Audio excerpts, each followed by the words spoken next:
Chapter 744. The Avatar cultivating in the cauldron of myriad demon that cultivated in the Edict of Destruction had successfully ascended to mid-god realm with the help of a strand of bizarre energy. What delighted Han Shuro even more was that the strand of energy was still fusing with him. That strand of energy continued to fuse with Han Shuro even after he became an early-stage mid-god of destruction. His body continued to expand. His understanding of the Edict of Destruction gradually fused with the soul of his avatar.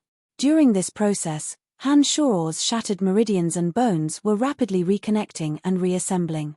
Popping noises could be heard from his body. It was as though firecrackers were being set off inside his body. Anyone who saw it would surely be startled.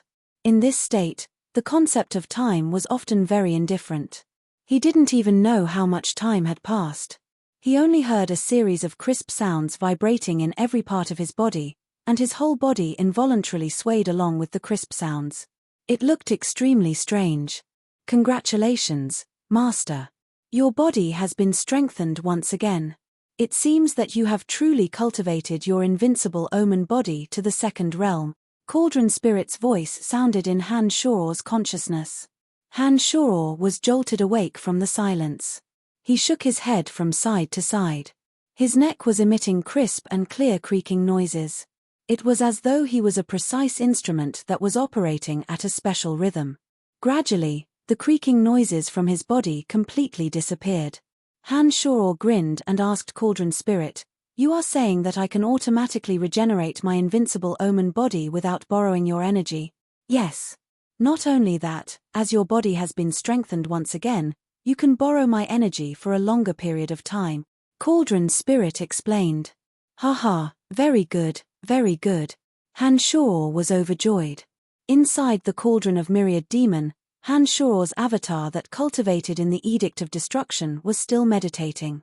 His tough and resilient body was repairing itself. After an indeterminate period of time, Han Shuro raised his head and looked around. He saw that the enormous underground palace was completely empty. Large chunks of rubble were strewn all over the place. The rocks were dark purple in color and looked as black as charcoal in the dim underground. The energy towers in the surroundings had all collapsed. The palace at the center was riddled with holes from the rubble. It had long lost its original solemnity and dignity. Blight Saw and Aobashi must have carefully inspected the place before they left. There shouldn't be anything special that they missed. He circled the area a few times but did not find anything of value. The palaces and energy towers here were all made of stone. At a glance, there were only broken and scattered stones everywhere. There was nothing else. Now that this place had been discovered and the god hunters had long escaped, Han Shuro, who had recovered from his injuries, felt that there was no need to stay any longer after seeing that he couldn't find anything of value. He immediately flew back up the path he came from. After traversing through the pitch-black tunnel, Han Shuro arrived at the entrance of the descent. His demon generals were still roaming around the caverns as per Han Shuro's orders. However, those caverns were completely empty. Be it the divine guards or god hunters of the three cities, they had all vanished without a trace. Arriving above the cold pond, Han Shuro lowered his head and peeked at the bottom of the pond. He felt that the gravity had returned to normal, so he slowly descended. Looking at the jet-black pond water, he frowned and pondered for a moment. Then, he took out a medicine bottle and poured some of the pond water into it. "Hey!" Han Shuro softly exclaimed. He carefully observed the pond water in the medicine bottle for a moment. When he looked at the jet-black pond water again, his eyes were filled with astonishment. Han Shuro had a lingering fear towards the poison produced by Godswamp Pharmacy. Even a mid-god would be instantly melted after falling into the pond water. The intense corrosive properties of the pond water made Han Shuro extremely fearful of it. Originally, Han Shuro had thought that the pond water had been filled with a large amount of poison for it to be so terrifyingly corrosive. But now that he thought about it carefully, he felt that something wasn't quite right. The pond occupied an enormous area and the water was bottomless. How much poison would have been wasted to make the pond water so corrosive? Based on Han Shuro's observations of the god's medicine, this kind of poison appeared to be very precious even in their hands. It seemed that the process of refining it was extremely difficult. Based on Han Shuor's estimation, for the frigid pond to have such a strong corrosive effect, it would require at least several tons of poison to dissolve. However, to pour so many precious poisons into this frigid lake just to form a weak barrier, was there something wrong with the godhunter's head? Han Shuor felt that something wasn't quite right.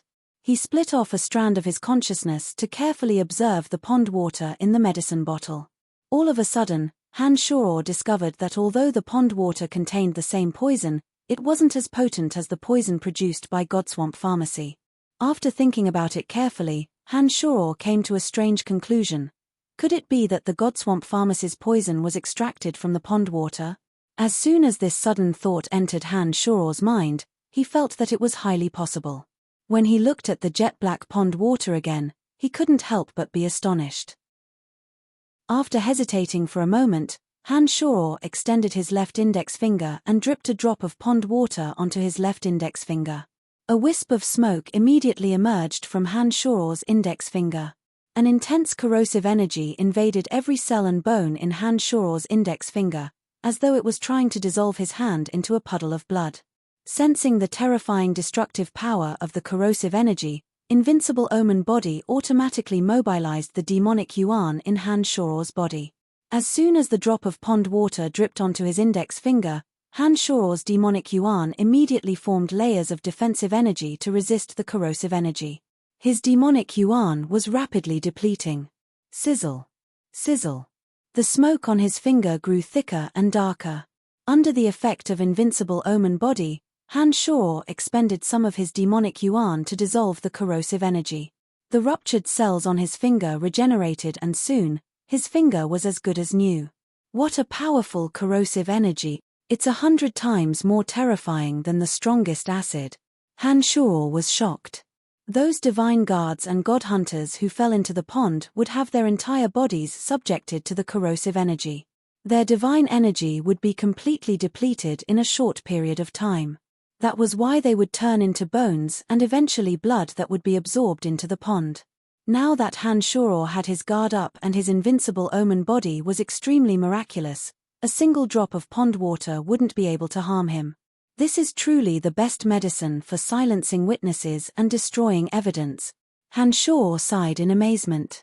He took out an enormous medicine bottle from his space ring and started filling it with the pond water. He was going to take his time to study it. The terrifying corrosive energy contained in the pond water was not only suitable for destroying corpses, but it could also greatly increase the destructive power of some malicious demonic treasures. Since Han Shuor dared to devour the divine energy of others, he wasn't prejudiced against this kind of poison. If the Godswamp Pharmacy hadn't attacked him beforehand, Han Shuor wouldn't have cared about what the Godswamp Pharmacy was doing. He might even have secretly purchased some of the poison from the Godswamp Pharmacy. To achieve one's goal by hook or by crook had always been Han Shuor's motto. He was delighted to see his prey and filled a few large medicine bottles with the pond water. It seems like the Godswamp Pharmacy also extracted the poison from the lake water here. You've really gotten lucky this time. But why would the pond become like this? Han Shuor was puzzled. The pond wouldn't become like this for no reason. There must be a reason. After hesitating for a moment, Han Shuor decided to investigate the pond. The corrosive power of the pond water was astonishing. If he were to recklessly enter without mastering the Invincible Omen Body, his entire body would have to endure the terrifying corrosive power. After testing the effects of that drop of water, Han Shuor didn't think that his demonic yuan would be enough to support his entire body in the pond. Han Shuor first tried throwing metal, glass, and crystal coins into the cold pond. He discovered that the corrosive power of the pond water only seemed to have such a terrifying corrosive power towards flesh and blood, and didn't seem to be too affected by the corrosive power of the pond water for cold, inanimate objects like glass. Han Shuor had experimented with demon generals before and discovered that the corrosive energy of the pond water seemed to have an effect on demon generals as well. Although it wasn't as obvious as it was on flesh and blood, the demon generals were extremely afraid of falling into the pond. The corrosive energy of the pond water seemed to have an effect on all living creatures. After pondering for a moment, Han Shoro took out the demonic jade flame shuttle. With a thought, the demonic jade flame shuttle flew into the pond. The demonic jade flame shuttle was a demonic treasure refined by Han Shoro. It did not have any signs of life. Although it would still be affected by the corrosive energy of the pond water, it was completely bearable for the demonic jade flame shuttle. Without demon generals attached to the demonic jade flame shuttle, Han Shoro couldn't clearly see the situation at the bottom of the pond. He could only sense that the pond water was extremely deep. Han Shoro, who couldn't clearly see the bottom of the pond after drifting for a while with the demonic jade flame shuttle, found nothing. He had no choice but to take out the demonic jade flame shuttle from the bottom of the pond. "Master, let me do it," Cauldron Spirit suddenly transmitted to Han Shoro's mind. Han Shoro stared blankly for a moment before he worriedly asked, "I have tried many times. The corrosive energy of the pond water is effective on all living creatures. Even demon generals wouldn't dare to fall into it. Will you be all right? As a demonic treasure, this kind of corrosive energy can't do anything to me. If I had tens of thousands of demon generals in my cauldron, I wouldn't be afraid of corrosive energy 100 times stronger than this," Cauldron Spirit proudly replied. It was only after hearing those words that Han Shoro recalled that Cauldron Spirit was a demonic treasure. As the #1 demonic weapon in Jiyu Tianxia's possession and a demonic token worshipped by all demonic cultivators, even though it was greatly weakened, the corrosive energy of the pond water shouldn't be able to harm it. "All right. Be careful and see if there are any oddities in the pond. I have a feeling that there must be a special reason why the pond water possesses such strong corrosive energy. It can't be formed out of thin air." Han Shoro nodded after thinking for a moment. With one thought, Cauldron Spirit slowly flew out from Han Shoro's body and automatically descended into the pond. Chapter 745. When Cauldron Spirit entered the lake, Han Shoro was a little nervous. Then, he received a message from Cauldron Spirit, "Master, don't worry. I'm fine." Han Shoro was relieved after hearing Cauldron Spirit's reassurance. As soon as Cauldron Spirit entered the lake, Han Shoro could clearly see the situation at the bottom of the lake through Cauldron Spirit. After descending for a while, Han Shoro arrived at the bottom of the lake. A dozen or so jet-black specks of light were constantly emitting faint light at the bottom of the lake. Cauldron Spirit circled around the bottom of the lake and arrived at the first jet-black speck. A jet-black spike over a meter long was quietly lying at the bottom of the lake. The jet-black spike looked extremely sharp and appeared to be the fang of a large magical beast. When Cauldron Spirit approached the spike, it transmitted to Han Shoro, "Master, this fang seems to be the main cause of the strong corrosive power of the lake water. The water near the fang is even more corrosive. Collect." Han Shoro straightforwardly commanded. Cauldron Spirit acted according to Han Shoro's instructions. It hooked itself onto the fang. Light flashed from Cauldron Spirit's body and the meter-long fang vanished into Cauldron Spirit. Cauldron Spirit rapidly moved towards another location that was emitting a faint black glow. Another fang was picked up by Cauldron Spirit. After circling around the bottom of the lake, there were no longer any jet-black specks of light at the bottom of the lake. The lake water seemed to have suddenly become a little clearer. "There's nothing left," Cauldron Spirit transmitted. "That's enough. Come up," Han Shoro instructed. Cauldron Spirit carried the 17 fangs and slowly floated up to the surface. After collecting the fangs, the cauldron of Myriad Demon slightly enlarged. By the time it emerged from the lake, it was at least dozens of times larger than before. Clang! The cauldron of Myriad Demon poured out a total of 17 fangs. The fangs collided with each other and emitted crisp metallic sounds. The 17 sharp fangs were placed in front of Han Shoro. The shortest was 1 meter and the longest was 1.5 meters. Every one of them was jet black and glistening. Taking out an ordinary long sword, Han Shoro slashed down. With a clang sound, the long sword shattered, but the fang didn't even have a dent. Although the long sword was ordinary, the strength of Han Shoro's slash was extremely fast. Even the long sword was broken into 7 or 8 pieces, but the fangs were safe and sound. This made Han Shoro immediately realize that the fangs were very strong. "Hey!" Han Shaw cried out in surprise.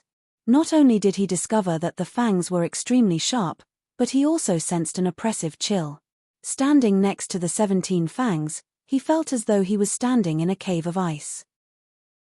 Even with Han Shaw's abnormal adaptability to the environment, he still felt as if he had fallen into an ice cave. This was sufficient proof that the fangs were indeed bone-chilling. Cauldron Spirit placed the items in front of Han Shaw and returned to Han Shaw's body of its own accord. It transmitted to him, the 17 fangs are bone-chilling and possess terrifying corrosive power. They can be refined into a demonic weapon. Han Shaw nodded.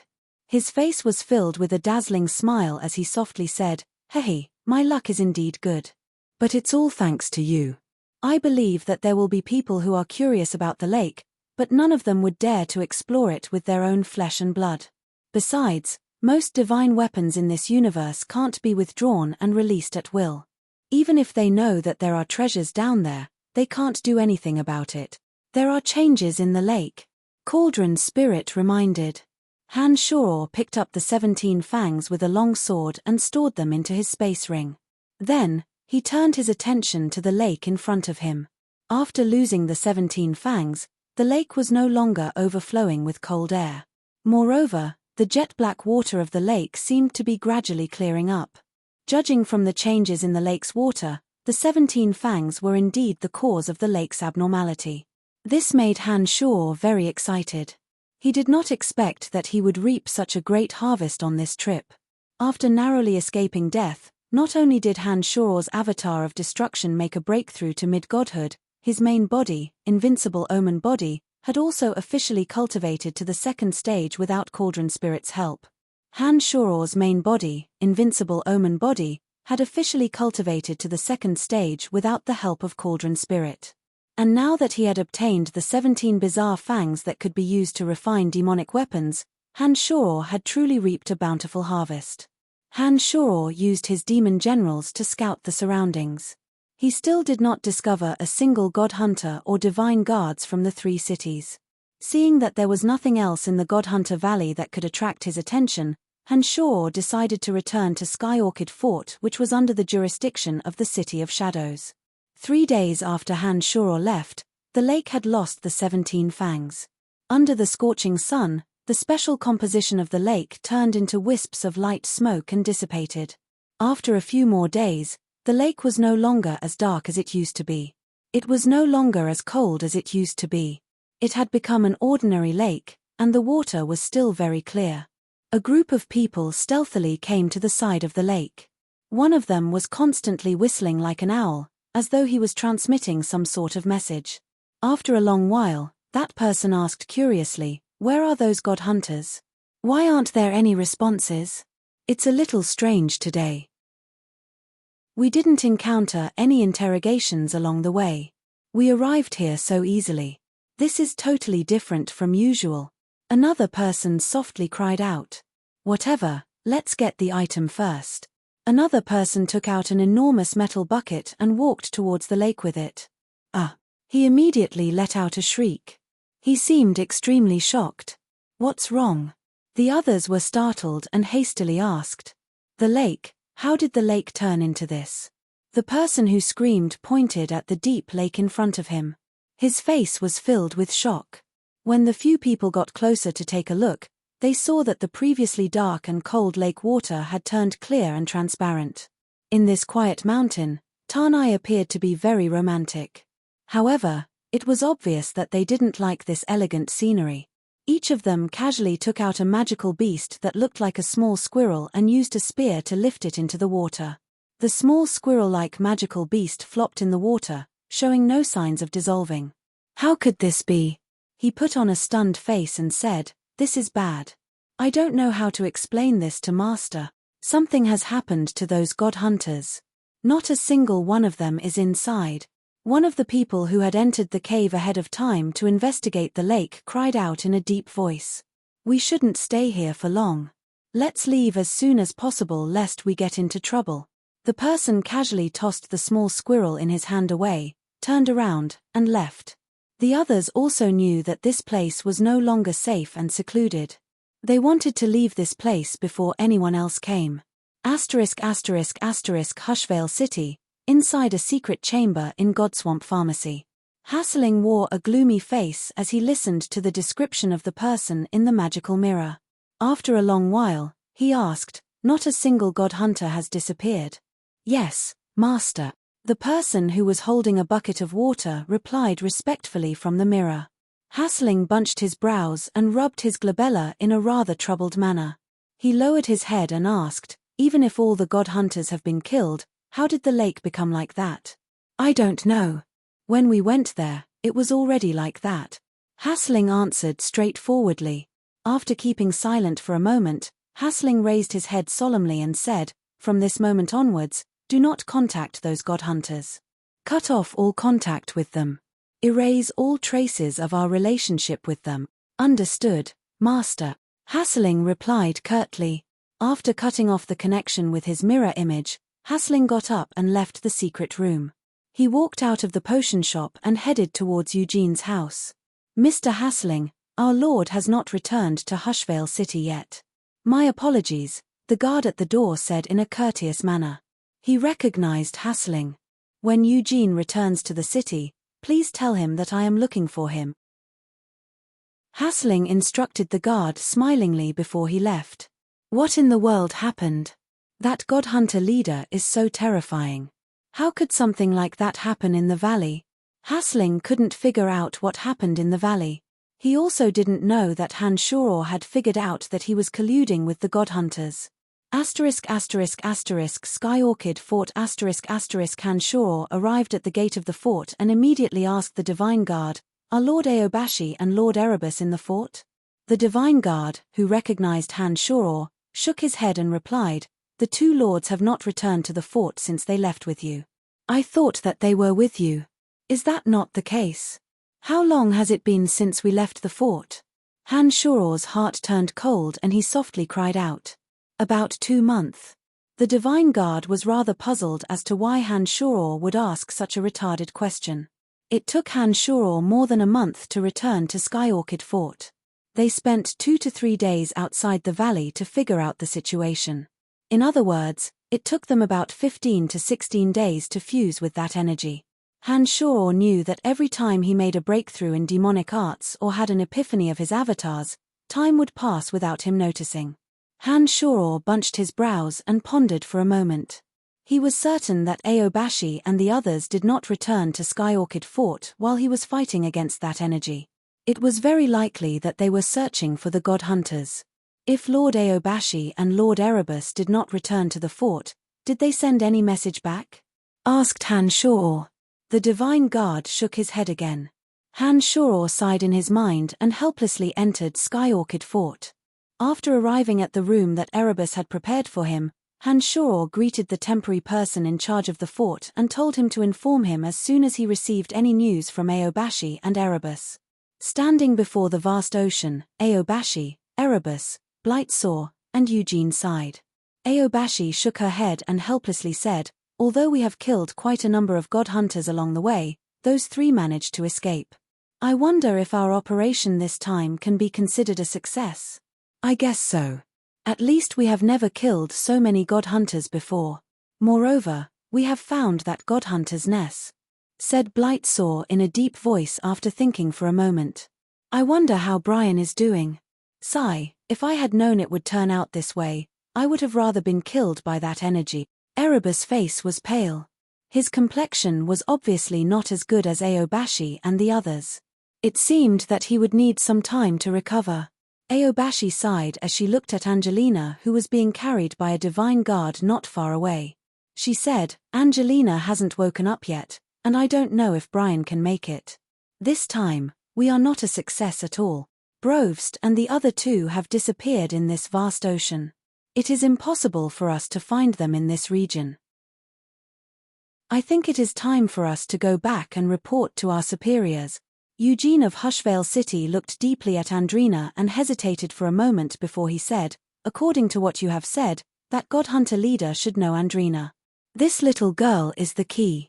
If she wakes up and explains what happened that day, please inform Hushvale City. We'll talk about it when the time comes. It was obvious that Erebus wasn't very fond of talking to Eugene.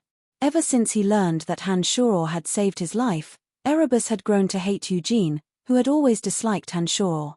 His words were clearly insincere. Eugene did not mind. He nodded and said in a deep voice, "Well then, I shall take my leave."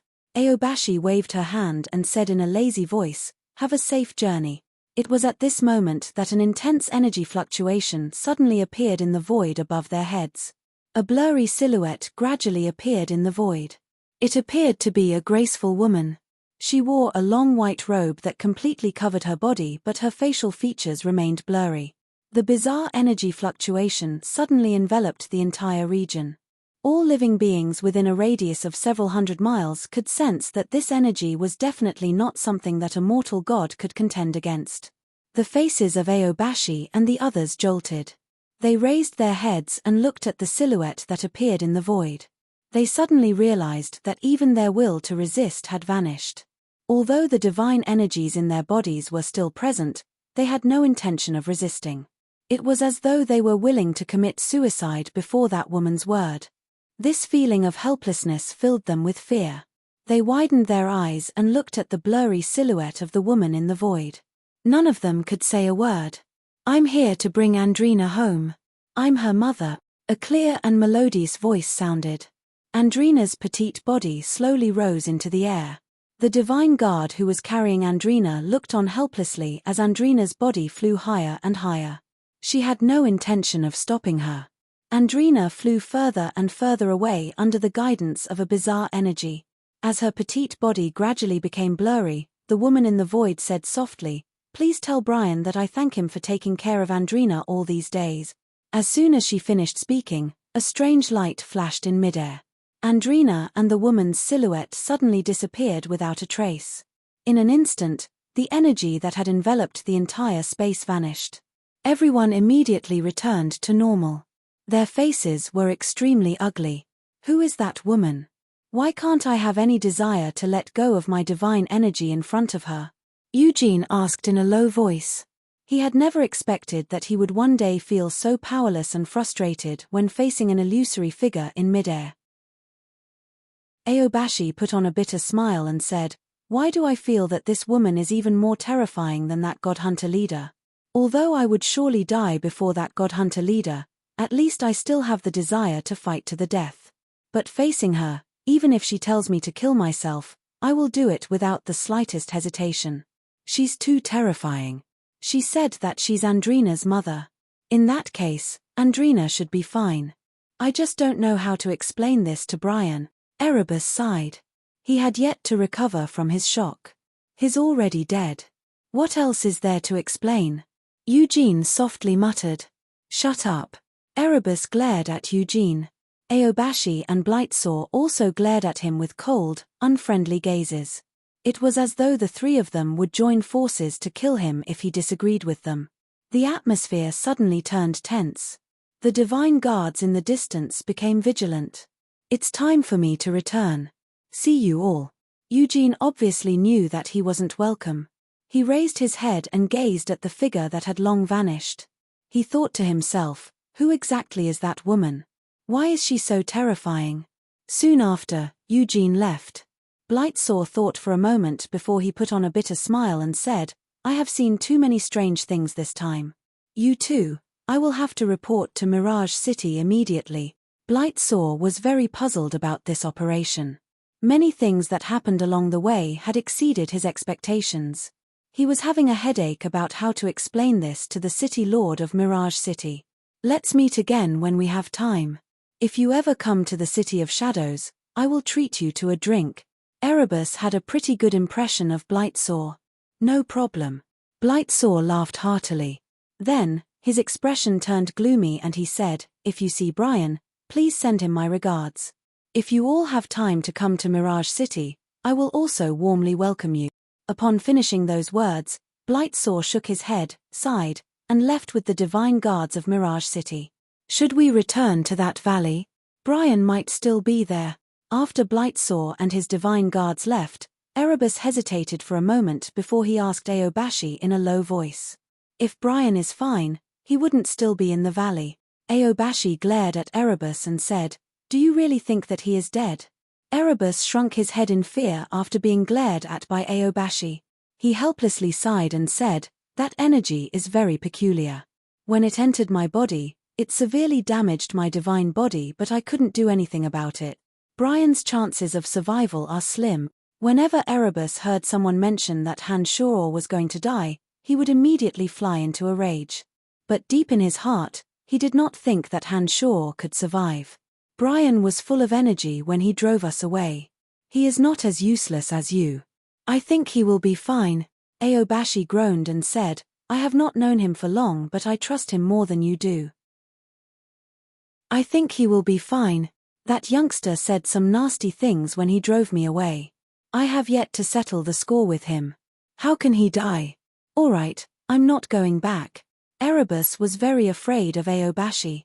He waved his hand and instructed one of his divine guards, "Go back and check out the situation in the valley. If there are any god hunters, report back immediately." Erebus winked when he said those words. It was obvious that he was implying something. That divine guard was Erebus' trusted aide. He immediately nodded and replied, "Rest assured, my lord, I know what to do. Isn't it just searching for Brian's body? Divine guards are no fools, of course they can handle such a trivial matter. Go." Erebus waved his hand and said to Aobashi, "Can we go back now?" "Let's go." Aobashi sighed in her heart. She did not say much about Erebus's actions. Even if Erebus didn't do so, she would have sent a squad of divine guards back to the valley to check on the situation. If Hanshoro was really killed, at the very least, they would have to bring his body back to the city lord and give him an explanation. "My lords, you have finally returned." The divine guard at the entrance of Sky Orchid Fort respectfully saluted before he put on a bitter smile and said, "Lord Brian has been waiting for you for more than 10 days. If you had not returned, he would have left the city to look for you." What? Erebus cried out in surprise. He hastily asked, "What did you just say?" "Say it again." "I said, welcome back to the city, my lords." The divine guard was startled. He had never seen Erebus making such a big fuss. He was extremely uncomfortable and wondered if he had said something wrong. "Not that, but the one after that." Erebus shouted again. This time, there was a hint of joy on his face. "Lord Brian has been waiting for more than 10 days, the divine guard thought to himself. He wondered if something had happened between Erebus and Lord Brian. "Haha, that's it." Erebus laughed heartily. He was so happy that he did not resemble the solemn chief of the Third Corps at all. He smilingly said to Aobashi, whose face had suddenly turned relaxed, "See, I told you that youngster is blessed with a long life. How could anything happen to him?" Aobashi's mood was lifted when she heard that Hanshoro was fine.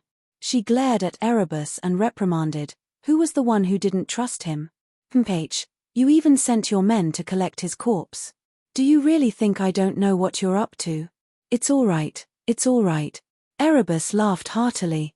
He walked over and patted the divine guard's shoulder. He smilingly said, well done. The divine guard was stunned. He stood there in a daze and did not know what was going on. He thought to himself, could it be that even Lord Erebus has noticed my hard work recently? Haha, I've finally made it. I don't have to guard the gate anymore. Hanshoro had been waiting in Sky Orchid Fort for more than a dozen days. Just as he was about to give up waiting for news and head out to investigate, he suddenly received news that Aobashi had returned. Hanshoro was overjoyed. He immediately flew out from the room Erebus had arranged for him. Ignoring the astonished gazes of the gods in Sky Orchid Fort, he flew straight to the intersection. Hanshoro took a careful look but did not see Andrina. His heart sank and his face turned gloomy. Erebus and Aobashi were overjoyed. They encountered Hanshoro on the road. The two were startled to see Hanshoro's appearance. They thought that Hanshoro had not fully recovered from his injuries. Erebus was the first to rush to Hanshoro's side and asked in a concerned manner, "Brian, what's wrong? Have you not fully recovered from your injuries?" Hanshoro did not answer Erebus. He asked Aobashi in a deep voice, "Where's Andrina? Why is she nowhere to be seen after the two of you have returned?" What did you promise me when I handed Andrina over to you? Where is she? Hanshuro's tone turned a little agitated. Aobashi stared blankly for a moment before she realized what Hanshuro meant. She cried out, "Don't worry. Andrina will be fine. She has just been taken away by her mother." Chapter 746. Very quickly, Aobashi and Erebus recounted the incident to Hanshuro. After they were done, Hanshuro remained silent for a long while. After a long while, Hanshuro let out a soft sigh and softly said, "That's for the best. Her mother should be taking good care of her. I don't know who that woman is, but I feel that she is much more terrifying than the Godhunter leader. I don't have the slightest desire to resist her." Erebus seemed rather fearful at the mention of Andrina's mother. "This matter has come to an end. There shouldn't be any more God-hunters appearing in Sky Orchid Fort for the time being. I will return to the City of Shadows with you and report this incident to the City Lord," said Aobashi. "Erebus, do you know anything about the God-hunter leader's background and strength?" Hanshuro asked after thinking for a moment. Erebus forced a smile and shook his head. He replied, "Not a clue. But according to my observations, the God-hunter leader was only a clone underground. I don't know what method Andrina used to shatter the clone. Otherwise, none of us would have been able to leave this place alive." Hanshuro thought to himself. Even without Andrina's help, Hanshuro could have easily retreated using sanguine disassembly. However, Erebus, Aobashi, and the others might not have escaped death. It's a pity that Andrina was taken away by her mother. Otherwise, we could ask her when she wakes up. The God-hunter leader knows Andrina. She must know something about the God-hunter leader, said Aobashi disappointedly. Even if Andrina wasn't taken away by her mother, she wouldn't talk about it after she wakes up. Hanshuro shook his head. Having spent so much time with Andrina, Hanshuro knew that if Andrina didn't want to talk about it, there was no point in asking. "Why?" asked Erebus. After taking a short pause, he asked, "Brian, how did you and Andrina get to know each other?" "We met by chance. When I first met Andrina, she was being hunted by God-hunters." After answering Erebus' last question, Hanshuro said, "I have long asked Andrina about the God-hunters, but she kept her mouth shut about it. There's nothing I can do about it." "I see." Aobashi nodded and said, "All right, let's return to the City of Shadows and discuss this matter with the City Lord. Given the City Lord's insight, he might be able to learn something about the God-hunter leader." "All right," Erebus agreed. Hanshuro, of course, had no objections. The party stayed in Sky Orchid Fort for a day. Aobashi and Erebus made arrangements for their subordinates, gave a few instructions to the person in charge of the fort, and left with Hanshuro.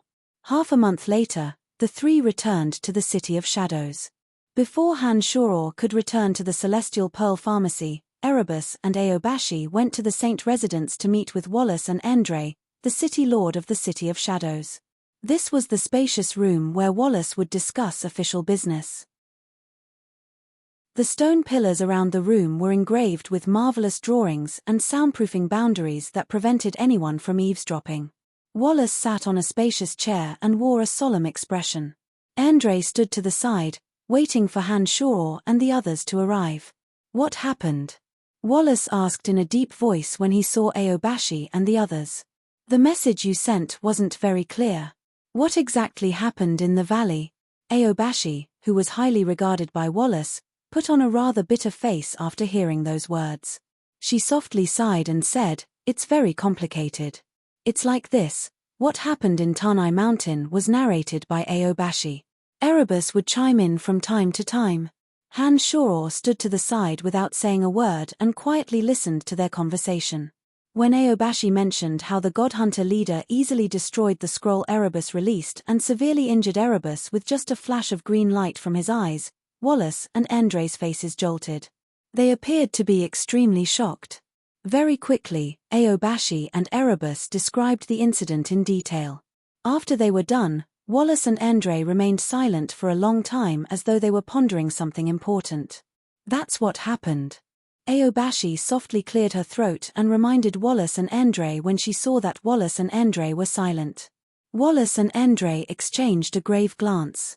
Then, Wallace bunched his brows and asked Erebus, "So, that god hunter destroyed the scroll I gave you without much effort at all?" "Yes, my lord. I don't think I could even fight back against him." Erebus sighed bitterly. He appeared very dejected and helpless. "It's not your fault," Wallace consoled and continued, "even if I were there, I wouldn't have been a match for that god hunter leader." Other than Endre, Aobashi, Erebus, and Han Shuro's faces jolted when they heard those words. As the city lord of the City of Shadows, Wallace possessed late-stage high god strength. According to him, that god hunter leader's strength should be on a whole different level than his own. What did that mean? An over-god? How could an over-god be the god hunter leader? "What do you mean, my lord?" Aobashi asked with a gloomy face. Wallace nodded affirmatively and said, "That's right, it's an over-god." "Ah!" Han Shuro couldn't help but cry out in surprise, "How is that possible? There are only 12 over-gods in the 12 fundamental forces. Over-gods don't lack divine energy. How could it be a god hunter?" Wallace did not answer Han Shuro's question. Instead, he gestured at Endre and instructed, "Brian hasn't been on Elysium for long. He doesn't know much about the situation here. Explain it to him." Endre nodded and put on a solemn face as he said, "That's right. There are only 12 over-gods in the 12 fundamental forces. However, the over-gods I'm talking about are those who possess the quintessence of energy. Although this universe is vast, there is only one quintessence of each of the 12 fundamental forces. The over-god who possesses the quintessence is the master we have always worshipped. There were 12 fundamental forces in the universe, and they naturally gave birth to 12 quintessences. Therefore, Han Shuro had always believed that there were only 12 over-gods, namely, the over-gods who had obtained the quintessence of their respective fundamental forces. However, Endre suddenly changed the topic and said in a deep voice, "There are two types of over-gods. One type is the over-god who possesses the quintessence of an over-god. There is only one over-god in each of the 12 fundamental forces in the universe. The over-gods worshipped by the Dominions are this type of over-god who possesses the quintessence of an over-god. The other type of over-god is a late-stage low-god. After a long period of time, they have reached the realm of over-god. However, they do not possess the quintessence of heaven and earth. Compared to the over-gods who possess the quintessence of heaven and earth, this type of over-god is much stronger than us high god." After hearing Andre's explanation, Han Shuro immediately understood what he meant. He asked in a deep voice, "You are saying that the god hunter leader who appeared in the valley is one of those over-gods without the quintessence of heaven and earth?" "That's right," Andre affirmed. "I know very well how powerful the scroll my elder brother gave Erebus is. There is no way that a late-stage high god expert could so easily destroy the scroll. There is only one possibility, that fella is an over-god." "That's right." After taking a short pause, Andre explained, "Just as you said, over-gods with the quintessence of heaven and earth would never need to absorb the divine energy of ordinary gods. To them, the faith of the gods in their dominions is the source of their energy. They would never do that. Therefore, that fella must be an over-god without the quintessence. I didn't expect that he really is an over-god," Aobashi softly exclaimed. She continued, "I have heard a little about the division of over-gods, but I have never seen an over-god without the quintessence of heaven and earth. Who would have thought that I would run into one in Tanai?" Han Shuro was astonished by Andre's words. The over-gods he knew referred to the 12 over-gods. He did not expect that there were two types of over-gods. This was clearly beyond Han Shuro's understanding. After thinking for a moment, Han Shuro asked Andre again, "This universe only produces 12 quintessence of heaven and earth. Now that they have been assimilated by the 12 over-gods we worship, doesn't that mean that an over-god without the quintessence of heaven and earth will never have the chance to advance further?" Han Shuro's question put Andre in a difficult position. After hesitating for a long while, Andre looked at Wallace cautiously. When Wallace nodded in approval, Andre said softly, "There is only one way for those over-gods to obtain the chief god's divinity, by seizing it. When a over-god with the chief god's divinity dies, the chief god's divinity will return to the universe. Chief gods of the same energy but without the chief god's divinity can comprehend the chief god's divinity. The first one to establish a connection with the chief god's divinity and successfully assimilate it will be the new master of the dominions, the new chief god with the chief god's divinity. In other words, as long as the chief god with the chief god's divinity doesn't die, chief gods of the same energy will never have the chance to obtain the chief god's divinity. Han Shaw exclaimed softly. That's what I mean. Andre nodded and said, it's just that a chief god with an chief god's divinity is much stronger than an ordinary chief god. It's like the difference between an intermediate god and a higher god. It's almost impossible to kill a chief god with an chief god's divinity even if an ordinary chief god joins forces. Have any chief gods died before? Han Shaw asked again. Andre fell silent for a moment before he nodded and said, yes, but their deaths weren't caused by ordinary chief gods. All right, some things can't be discussed in depth. This is a taboo. Wallace suddenly interrupted Han Shaw and Andre's conversation. He raised his head and looked at the roof as though he was worried about something. Andre immediately shrunk his head and shut his mouth, not saying another word. The information he had revealed was already enough for Han Shaw. He had emphasized time and again that those chief gods with the chief god's divinity weren't people that ordinary chief gods could contend against. He had also said that there had indeed been chief gods with the chief god's divinity who had died. In that case, there could only be one possibility: they had been killed by a chief god of the same level. For example, chief gods of other elements. Or rather, they had been killed by an existence of a higher level. For example, the creator deities. That's all for today. I hope that none of you will mention what we have discussed here to anyone else. Sometimes, it will be a big problem if you speak carelessly, Wallace instructed in a deep voice. Wallace instructed in a deep voice, all right, I understand the situation. I need to make a trip to the Shrine of Darkness. Andre will be in charge of the City of Shadows for the time being. The Shrine of Darkness could be found in every city in the Darkness Dominion. However, the main shrine was not located in any of the cities. Only those who had been acknowledged by the chief gods were qualified to know where the main shrine was located. Most people had no idea. It was obvious that Wallace was one of the people who was qualified to know about the main Shrine of Darkness and was qualified to enter it. Everyone knew exactly what he wanted to do when he suddenly mentioned going to the main Shrine of Darkness. Although the chief gods could actively contact their devout followers, it was not that easy for an ordinary god to meet the chief god. Although everyone in the Darkness Dominion knew of the existence of the Overgod of Darkness, the number of people who could actually communicate with the chief god could be counted on one's fingers. The fact that Wallace could receive such an honor meant that he had some qualifications in the Darkness Dominion. Wallace was a straightforward person. He immediately left the Saint residence alone after giving Andre some instructions. He did not bring a single divine guard with him. No one knew where he was going. After Wallace left, Andre asked Han Shaw about Andrina in detail. It seemed that his curiosity about Andrina had increased by tens of times. To be honest, Han Shaw didn't know much about Andrina. Han Shaw put on a bitter smile and said, Lord Andre, I really don't know much about Andrina. It's pointless for you to ask me. You've been with her for so long but you don't know anything about her. Andre was puzzled. He continued, Brian, this is very important. Andrina is the key to everything. I'm not trying to get to the bottom of things, but Andrina's mother is just too shocking. Han Shaw stared blankly for a moment before he suddenly asked, Lord Andre, do you know the identity of Andrina's mother? Andre shook his head. Then, under Han Shaw's burning gaze, he nodded in a strange manner. He hesitated for a moment before he put on a bitter smile and said, I don't know the identity of Andrina's mother. But based on Erebus and Aobash's description, it seems that she is related to someone. If it is really that person, Brian, you're in luck.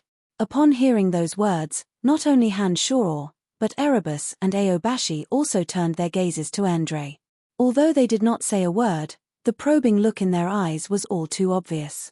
That god hunter is definitely an overgod without the quintessence. But Erebus and Aobashi, if your intuition is correct, that person is very likely an overgod with the quintessence, Andre said in a low voice. Who is it?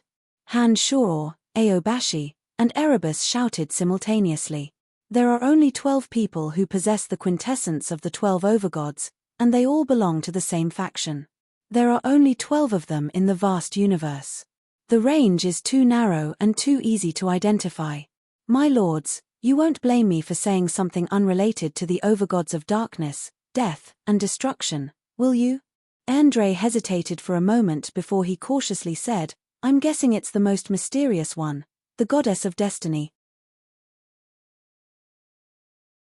Chapter 747.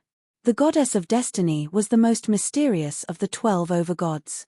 It was said that the goddess of destiny represented the will of the creator deities. She usually wouldn't interfere in the conflicts on Elysium. She would only step in to mediate when the overgods got into a huge mess. The goddess of destiny was a special existence that even the other 11 overgods would have to give her some face. The Destiny Dominion had always been a neutral party. Even those who cultivated in the Edict of Destiny rarely had the chance to meet her and listen to her teachings. Andre was very surprised that Aobashi and Erebus had the honor of meeting her. With Andre's reminder, Aobashi and Erebus secretly recalled what had happened back then. Their faces were filled with shock and horror. Han-Shor, who was secretly observing the two, was shocked. He immediately realized that Andre was telling the truth. The one who appeared before Aobashi and Erebus was indeed the most mysterious goddess of destiny on Elysium. The goddess of destiny claimed to be Andrina's mother. Wasn't Andrina's identity a little too noble? But if Andrina was the goddess of destiny's daughter, why would she appear in the Darkness Dominion? And why would she hate the god hunters so much? Han-Shor racked his brains, but still couldn't figure out what the truth was. Deep in his heart, Han-Shor believed Andre's conjecture. That was the only explanation that could explain how Andrina could destroy the god hunter leader's clone with just a magical gem. Since her mother was the goddess of destiny, the divine weapon she gave her must be an overgod weapon. Only an overgod weapon bestowed by an overgod with the quintessence could possess such terrifying power. Brian, if our conjecture is correct and Andrina is the goddess of destiny's daughter, she will be fine. Andre comforted Han-Shor and smilingly said, before the goddess of destiny left, she asked Aobashi to pass on her gratitude. Brian, you are truly lucky to have won the goddess of destiny's favor. Aobashi and Erebus looked at Han-Shor enviously. The 12 overgods were unreachable existences to most people, especially the most mysterious goddess of destiny. It hadn't been long since Han-Shor arrived on Elysium, but he had already won the goddess of destiny's favor and befriended her daughter, Andrina. Wasn't his luck a little too good? As long as Andrina is fine. Han-Shor smiled. He didn't expect Andrina to have such a noble identity. Only the few of us will know about what happened today. I hope that no one will tell anyone about this conversation. Andre thought for a moment and said. Han-Shor and the other two nodded, indicating that they understood what Andre meant. All right, we'll talk about the other matters after my big brother comes back. Everyone, disperse, said Andre smilingly. Just as Han-Shor was about to leave, Andre suddenly called out, Brian. Han-Shor stopped in his tracks. Aobashi and Erebus pretended that they didn't hear him and quietly disappeared from Andre's sight. What? Han-Shor turned around and looked at Andre in astonishment. He asked puzzledly, Lord Andre, is there anything else? Andre put on a warm smile and said, Brian, my big brother is very impressed with your performance. If there are no mishaps, I reckon that you will be appointed as the chief of the 5th Corps very soon. Be prepared. Han-Shor put on a delighted face and replied sincerely, Many thanks. You're welcome. You have made great contributions to the City of Shadows. Not to mention that even Erebus couldn't overcome the overgod's might. You have proven your strength by being able to withstand it. Andre said smilingly, Go back and make some preparations. You can also try to recruit some gods. Since you are going to be the chief of the 5th Corps, you should have some subordinates of your own, shouldn't you? Han-Shor nodded in understanding and did not say anything else. He bowed to Andre and left the Saint residence in satisfaction. Although the operation to hunt down the god hunters was not a success for Aobashi and Erebus, It was a perfect ending for Han Shoror. Not only did Han Shoror's avatar of demonic arts and destruction make breakthroughs, but he also obtained 17 poisonous fangs and learned of the relationship between the Godswamp Pharmacy and the God Hunters. Other than Andrina being taken away by her mother, no matter how one looked at it, Han Shoror was the biggest winner. After returning to the Celestial Pearl Pharmacy, Phoebe and Emily explained to Han Shoror the situation of the Celestial Pearl Pharmacy. Thanks to the two ladies' hard work, all the branches of the Celestial Pearl Pharmacy were open for business. Their business was as prosperous as in the City of Shadows. In the entire City of Shadows, the Celestial Pearl Pharmacy occupied 70% of the market share, far surpassing other pharmacists of various sizes. By now, everything in the Celestial Pearl Pharmacy was on the right track. Many things had been carried out according to procedures. Even Phoebe and Emily were freed from their duties. The two spent more time cultivating. Those who came from Profound Continent did not leave their rooms at all during this period of time. They eagerly utilized the enormous amount of resources provided by Han Shoror to improve their strength. For those who could cultivate to the pinnacle in the harsh environment of Profound Continent, with sufficient resources and an elemental energy environment that was hundreds of times richer than that of Profound Continent, their progress was truly remarkable. In just a short period of time, everyone's strength had increased by a level. Statholm the Old Monster, Mike Cotton, and a few others had reached the early stage low god realm. Candide and Emma, who weren't particularly strong, had leaped several realms and were on the verge of reaching the base god realm. Before leaving, not only did Han Shoror give them rebirth pills and pills of tranquility that he had personally refined, he also distributed a portion of black crystal coins to each of them, allowing them to purchase divine weapons and divine scrolls that they needed. With such vigorous support, these people who possessed extraordinary aptitude naturally advanced by leaps and bounds. Even Phoebe and Emily, who were busy with the affairs of the Celestial Pearl Pharmacy, had reached the demigod realm and were on the verge of advancing to the base god realm. Han Shoror was overjoyed as he listened to Phoebe and Emily narrate the situation of those people. Although Han Shoror knew that those people would surely improve by leaps and bounds with sufficient resources, when Han Shoror learned that they had made breakthroughs in just a few short months, he was still shocked. Brian, judging from the current situation, it won't take more than a few years for all of them to advance to the low god realm, Emily said to Han Shoror smilingly. That's great. Han Shoror praised and said, Wallace intends for me to take over the 5th Corps. I was just worrying that I don't have anyone I can use. These people all hold important positions on Profound Continent. With their help, my life will be much easier. People like Candide and Emily were high-ranking members of the Dark Mantle back when they were on Profound Continent. The duties of a divine guard in the City of Shadows were actually similar to the duties of the Dark Mantle in Lancelot Empire. Candide and the others only needed to familiarize themselves with the job, and they might even perform better than those divine guards. Mike Cotton, Statholm the Old Monster, and the others were all experienced characters.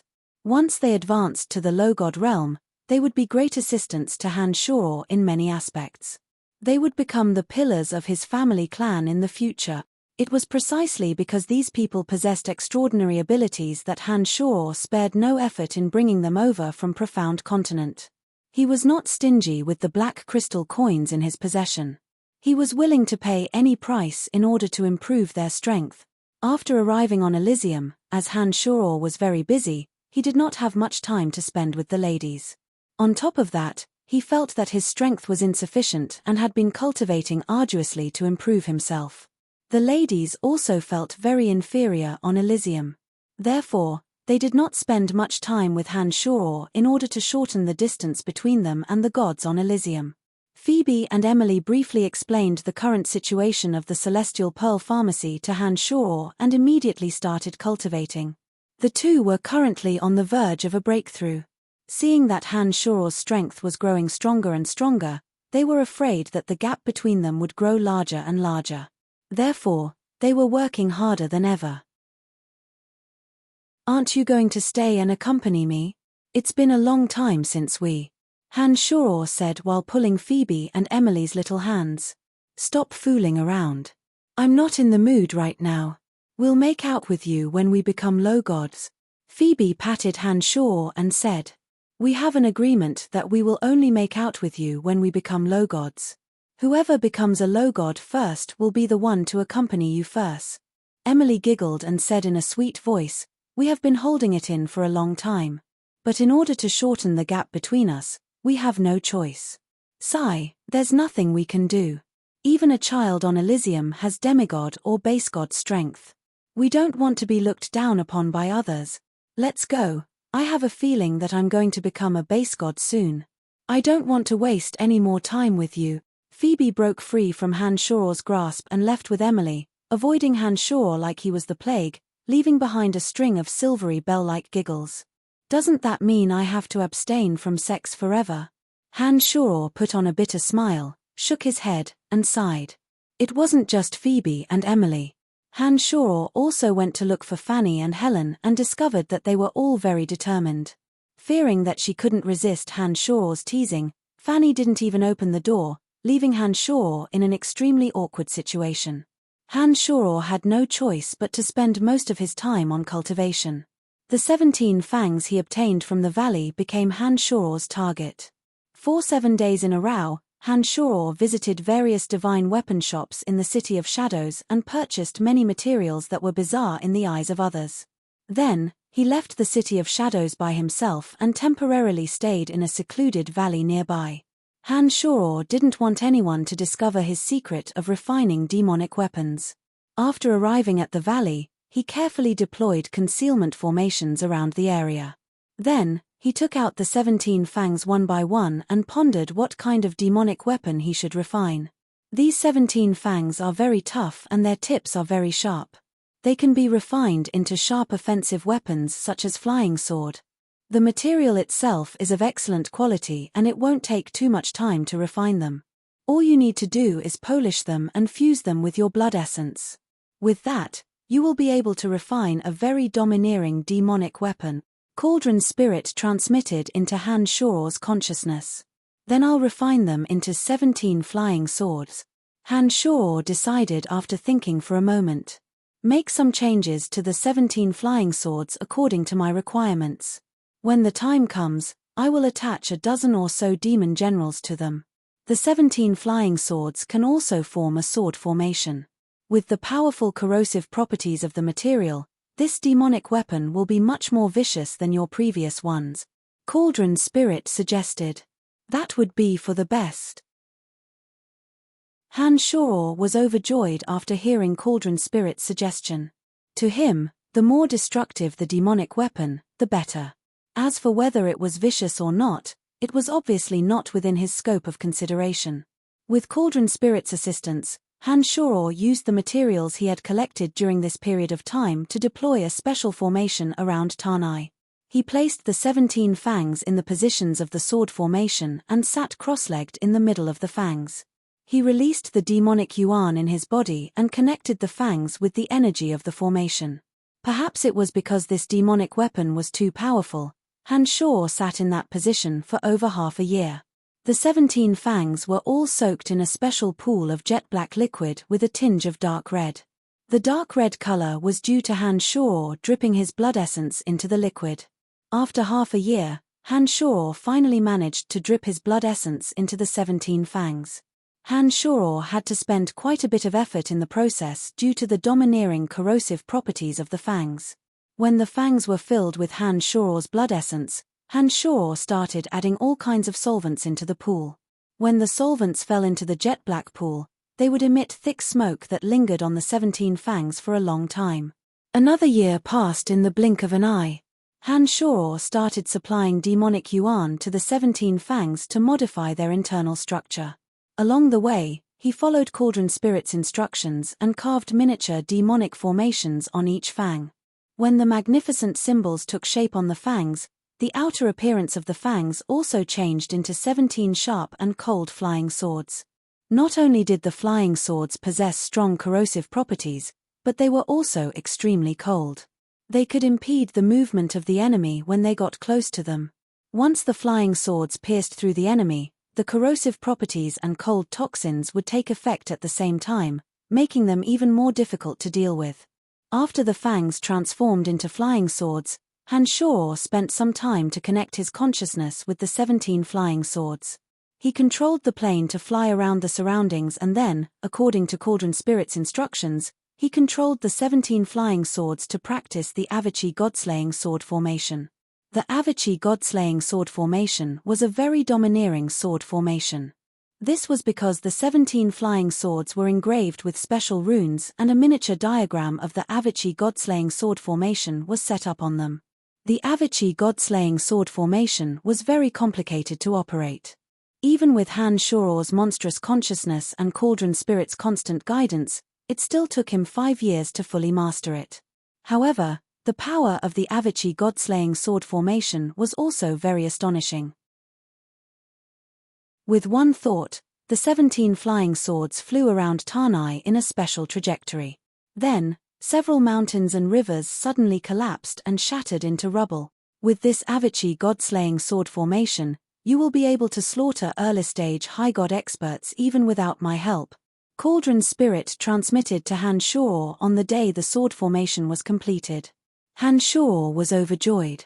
During the process of practicing the Avachi God-slaying sword formation, he could sense that the demonic yuan in his body was getting purer and purer. 7 years passed in the blink of an eye. By the time he walked out of the valley, he could sense that his state of mind in the Omen realm had become more and more stable. His confidence had never been greater. 7 years later, Han-Shor returned to the City of Shadows. 7 years might be a long time for mortals. But for the gods on Elysium who possessed almost infinite lifespans, it was but a snap of the fingers.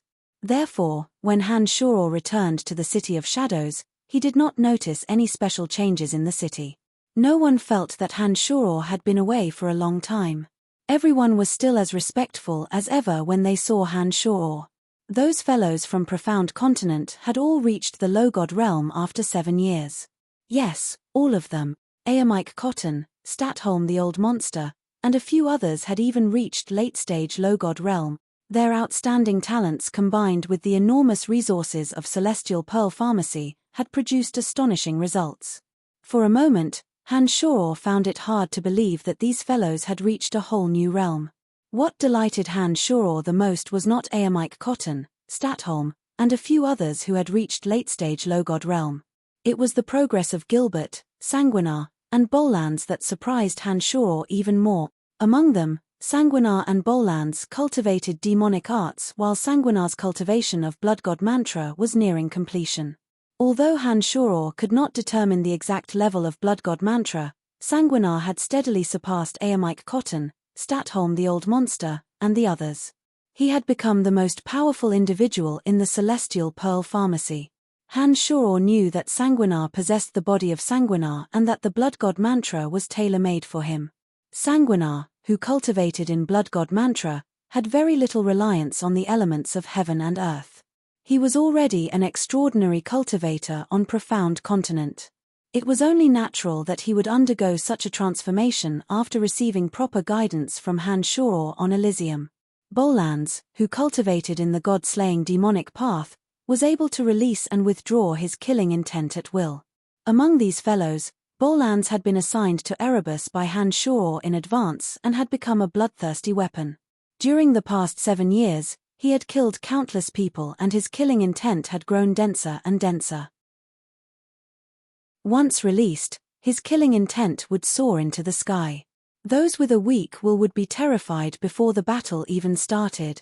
As for Gilbert, who had been retrained by Han-Shor, his body and soul were extremely tough and possessed the characteristics of demonic arts. Dark Dragon Gilbert also cultivated in the energy of darkness and was now an early-stage Low God of Darkness. However, after becoming a Low God of Darkness, Gilbert, who had been refined by Han-Shor as a demonic weapon, possessed a divine soul made of darkness divine energy that was distinctly different from that of ordinary gods. Not only was his body incomparably tough, his divine energy of darkness was also astonishingly domineering. Gilbert, who was only an early-stage Low God, was able to defeat late-stage Low Gods like Statholm the Old Monster and Aemike Cotton in the gymnasium. Inside the Celestial Pearl Pharmacy, Sanguinar, Bolans, and Gilbert had gradually overtaken those who cultivated in the energy of this universe. They had formed a very peculiar combination in the Celestial Pearl Pharmacy that was inconceivable to everyone. Among Sanguinar, Bolans, and Gilbert, the first two cultivated in a special kind of demonic art. Gilbert's body had been specially refined by Han Shor. Moreover, when Gilbert was in soul form, he was forced by Han Shor to cultivate a demonic art that strengthened the soul. That was the reason why the three had become so powerful in such a short period of time. What a galaxy of talent! Han Shor exclaimed after he returned to the Celestial Pearl Pharmacy. Chapter 748. After 7 years, all those from Profound Continent had broken through to the Low God realm. Due to their different talents, their strengths varied. Statholm, Mike, and the others had reached late-stage Low God realm. As for Candide, Emma, and the others, as they started out later than Statholm and the others, they had just reached early-stage Low God realm. Fanny, Phoebe, and the other ladies had all reached the Low God realm. According to their agreement, they were no longer forbidden from having sex with Han Shor. Therefore, after returning to Celestial Pearl, Han Shor finally welcomed his blissful days. After returning to Celestial Pearl, Han Shor found a time to communicate with Sanguinar, Bolans, and Gilbert. On one hand, he gave them some guidance on the cultivation of demonic arts, and on the other hand, he wanted to understand their actual strengths. As Sanguinar and Bolans were currently cultivating in demonic arts, Han Shor had a fairly good understanding of their situation. However, Gilbert was a little special. His body was refined from a demonic weapon and his soul had once cultivated in demonic arts. Moreover, he was still relentlessly practicing that soul-strengthening demonic art. But after arriving on Elysium, Gilbert began cultivating in the energy of darkness and had even broken through to the Low God realm. Gilbert and Han Shor's situations were somewhat different. Although Han Shor cultivated in demonic arts and the energy of death and destruction, his three bodies were cultivated separately. Gilbert, on the other hand, had only one body. With both energies gathered in one body, his darkness divine energy appeared extremely bizarre. Han Shor carefully studied and discovered that Gilbert's darkness divine energy contained a portion of the demonic yuan that Han Shor had imparted to him from the demonic weapon. As his divine soul had been constantly practicing the forging methods Han Shor had imparted to him, it was far more powerful than an average low god of darkness. This unique trait made his energy so bizarre and powerful that even Han Shor couldn't figure out what was going on. Bolans, Sanguinar, and Gilbert were the top three in the Celestial Pearl Pharmacy in terms of strength. They were even stronger than Statholm and the other late-stage low gods. Given their cultivation speed, it was only a matter of time before their strengths improved. Within 7 years, the Celestial Pearl Pharmacy had become the largest pharmacy merchant in the City of Shadows, earning Han Shor nearly 2 million black crystal coins. Nowadays, any god who visited the City of Shadows would try their best to purchase some of the medicines refined by Han Shor. The medicines refined by Han Shor had become a unique commodity in the City of Shadows, attracting many gods to the City of Shadows. This was also Phoebe's idea. Back then, Phoebe had asked for a portion of the medicines refined by Han Shor. Over the past 7 years, Phoebe would take out some of the medicines from time to time and sell them in the various branches of the Celestial Pearl Pharmacy. She would only sell a few dozen bottles of those medicines on special occasions. Every time she sold them, they would attract a lot of customers and earn more black crystal coins for the Celestial Pearl Pharmacy. Phoebe's business acumen was indeed admirable. Under her management, the Celestial Pearl Pharmacy's business flourished day by day. Not only were the medicines refined by Han Shor miraculous, but she also paid her pharmacists adequate salaries, encouraging them to work hard to produce medicines that were far superior to those produced by ordinary pharmacies. It would not be an exaggeration to say that the ordinary medicines refined by the Celestial Pearl Pharmacy were of superior quality and were slightly more effective than those produced by ordinary pharmacies. This was also why, even though Han Shor did not personally refine the medicines, the Celestial Pearl Pharmacy was able to suppress the other pharmacies. The good times did not last long. Andre sent someone to invite Han Shor to the Saint residence. At the Saint residence, when Han Shor arrived, Carmelita, who had been forced to cultivate by Wallace, came to greet him. Carmelita went up to Hanshaw and gave him a punch. She cursed, "Brat, where have you been fooling around? You've been gone for 7 years." Some of the melanin on Carmelita's face had disappeared. She no longer looked as ferocious as before, but she was certainly not beautiful.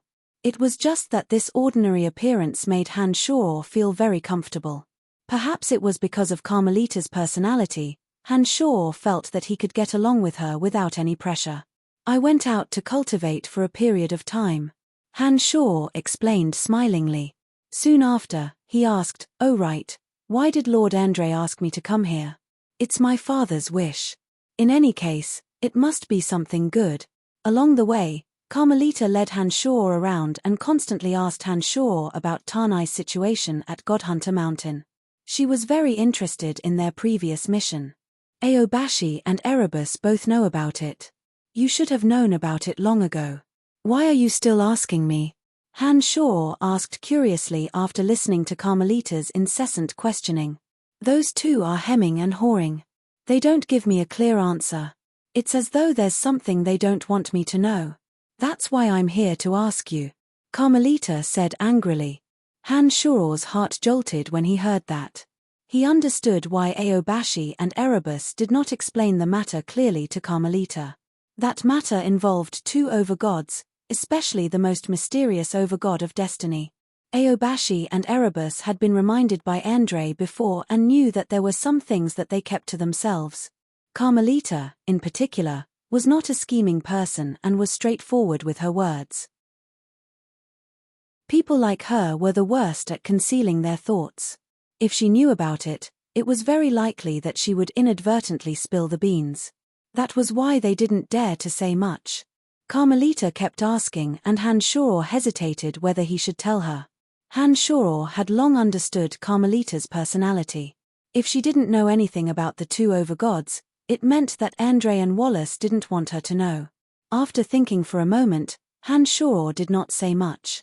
He explained, "I was injured and have been recuperating all this time. Only Aobashi and Erebus know the specifics. It's useless for you to ask me, so you don't know either." Carmelita let out a soft groan. She pointed inside and said, "My father is inside. I won't be going in." Unlike the place where Wallace previously received Aobashi, Erebus, and Hanshaw, this banquet hall appeared solemn and dignified. The walls of the banquet hall were decorated with dark patterns. Several stone pillars glowed with the faint radiance of magic gems. An enormous glass magic lamp hung overhead illuminated the entire banquet hall. Dignitaries from all over the City of Shadows were gathered in the banquet hall. They were seated according to their statuses. The patriarch of the House of Kinsun, Caspar, his wife Beth, his daughter Gia, and his younger sister Camilla were seated below. Camilla was the chief of the 4th Divine Guard. Just like Erebus, she was a mid-god of darkness. On the side of the House of Kisa were Patriarch Kinloch, chief of the 6th Corps, Rugasi, and several other family members. The Patriarch of the House of Bulla, Laurel, chief of the 7th Corps, Batuk, and Tushi, who had taken over Tuya's position, were seated together. Some of the patriarchs and members of smaller family clans were seated in more remote corners of the banquet hall. As soon as Hanshaw entered the banquet hall, he took a cursory glance at the situation inside. He immediately understood that there was an important matter to be discussed. His heart skipped a beat as he wondered what this gathering was about. "Brian, over here." Andre saw Hanshaw standing at the entrance and waved at him from afar. Some of the people in the banquet hall turned their attention to Hanshaw when they heard Andre's shout. Those who were close to Hanshaw from the 3 major family clans greeted Hanshaw with a smile. The patriarchs of the 3 major family clans who had never met Hanshaw before also nodded at Hanshaw, showing due respect to Hanshaw. Of the 5 major family clans in the City of Shadows, except for the House of Lavas, 4 major family clans were present. Adding in the various minor family clans, there were more than 30 people in the banquet hall. Each and every one of them had a certain status in the City of Shadows. Hanshaw walked to Andre's side in a daze. However, there was no chair on Andre's side. Hanshaw looked around and felt rather puzzled. Han Shuror was the only one standing. This made Han Shuror feel rather awkward. There were many people who were close to Han Shuror. There were still some empty seats on the major family clan's side, but none of them invited Han Shuror to take a seat. The situation seemed rather solemn. Elder brother, can you arrange a seat for the Celestial Pearl Pharmacy? Andre turned his head and asked Wallace, who was seated at the head of the table. Wallace shot a glance at Han Shuror and nodded. In a deep voice, he instructed, arrange a seat for the Celestial Pearl Pharmacy and bring a new chair. Everyone in the banquet hall raised their eyebrows when they heard those words. The patriarchs of the major family clans looked at Han Shuror in astonishment. Some of the members of minor family clans even lowered their voices and discussed, how can he be qualified to sit here? Back then, even the Godswamp Pharmacy didn't have a seat.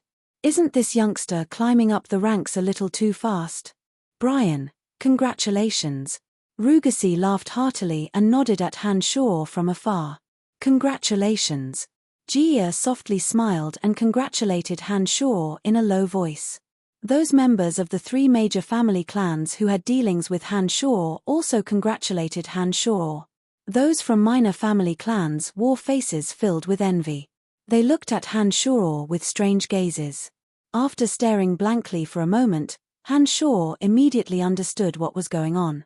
He bowed at Wallace and said, "Thank you, Lord City Lord." No wonder there were only so few seats in the banquet hall. Every family clan had their own seat. No wonder Rugasi did not invite Han Shuror to his seat even though there were empty seats in the banquet hall. As it turned out, the banquet hall was so particular that only major family clans of the City of Shadows were qualified to sit. Han Shuror immediately understood what Wallace meant when he said arrange a seat for the Celestial Pearl Pharmacy and not arrange a seat for Brian. From this moment onwards, the Celestial Pearl Pharmacy was no longer just a pharmacy but a family clan in the City of Shadows. This meant that Han Shuror had truly stepped into the ranks of nobility in the City of Shadows. Brian, what is your full name? Every new family clan needs to have a special family crest. It's very particular. You can't be careless in this aspect. Andre asked smilingly while the Divine Guards were arranging a new seat for Han Shuror. Han Shuror hesitated for a moment before he replied, Brian Han. The surname Han is a strange one. Haha. But don't worry, I have seen some other strange surnames, Andre said smilingly. Andre put on a faint smile and said, Brian, from today onwards, the Celestial Pearl Pharmacy belongs to the House of Han. You can have your own family Divine Guards and family crest. Many thanks. Han Shuror expressed his gratitude again. He had finally achieved his goal on Elysium. From today onwards, the Celestial Pearl Pharmacy was no longer an ordinary pharmacist but a part of the Han family. All those who came from Profound Continent would be members of the Han family. Sit. Wallace gestured with his hand and gestured for Han Shuror to take a seat. After Han Shuror took a seat, Wallace said in a deep voice, the Patriarch of the House of Lavas, Field, has left the City of Shadows. The immediate family members of the House of Lavas have also left the City of Shadows. From today onwards, the House of Lavas no longer exists in the City of Shadows. However, although Field has left, some of the properties of the House of Lavas still remain. These include the shops, residences, forts, and subordinate cities that were bestowed to the City of Shadows. These resources belong to the City of Shadows. Now that the members of the House of Lavas no longer exist, someone has to take care of them. This is especially true for the forts and subordinate cities. They cannot go a day without a new master. Our House of Saint has limited resources and we have always advocated to distribute the resources in the city to everyone. Today, we have invited all of you to the City of Shadows to discuss how to distribute these resources. Not long after Han Shuror returned to the City of Shadows, he learned of the departure of the Patriarch of the House of Lavas, Field. Field had been in the City of Shadows for many years. Although Field had lost the trust of the House of Saint due to Avery, Wallace did not take things too far and allowed him to leave. The House of Lavas was one of the 5 major family clans in the City of Shadows. Although they were not as powerful as the House of Saint, the resources they possessed were not to be underestimated. After Field left, those cities, forts, properties, and shops were naturally reclaimed by Wallace. It was a huge mess that couldn't be left unattended. For the sake of the stability of the City of Shadows, Wallace summoned the representatives of the major family clans. "The city lord will make the decision," the members of the minor family clans shouted. The patriarchs of the other three major family clans nodded in silence. In the City of Shadows, the House of Saint was the king. Those people could tell from Wallace's demeanor that he had a plan. Therefore, they wouldn't do anything that would displease the city lord. Wallace nodded and said, "All right then." He then gestured at Andre and instructed, "You do the talking." Andre stood up from his seat and smilingly said, "The House of Kinsun, Kisa, and Bulla will take over the 18 shops owned by the House of Lavas.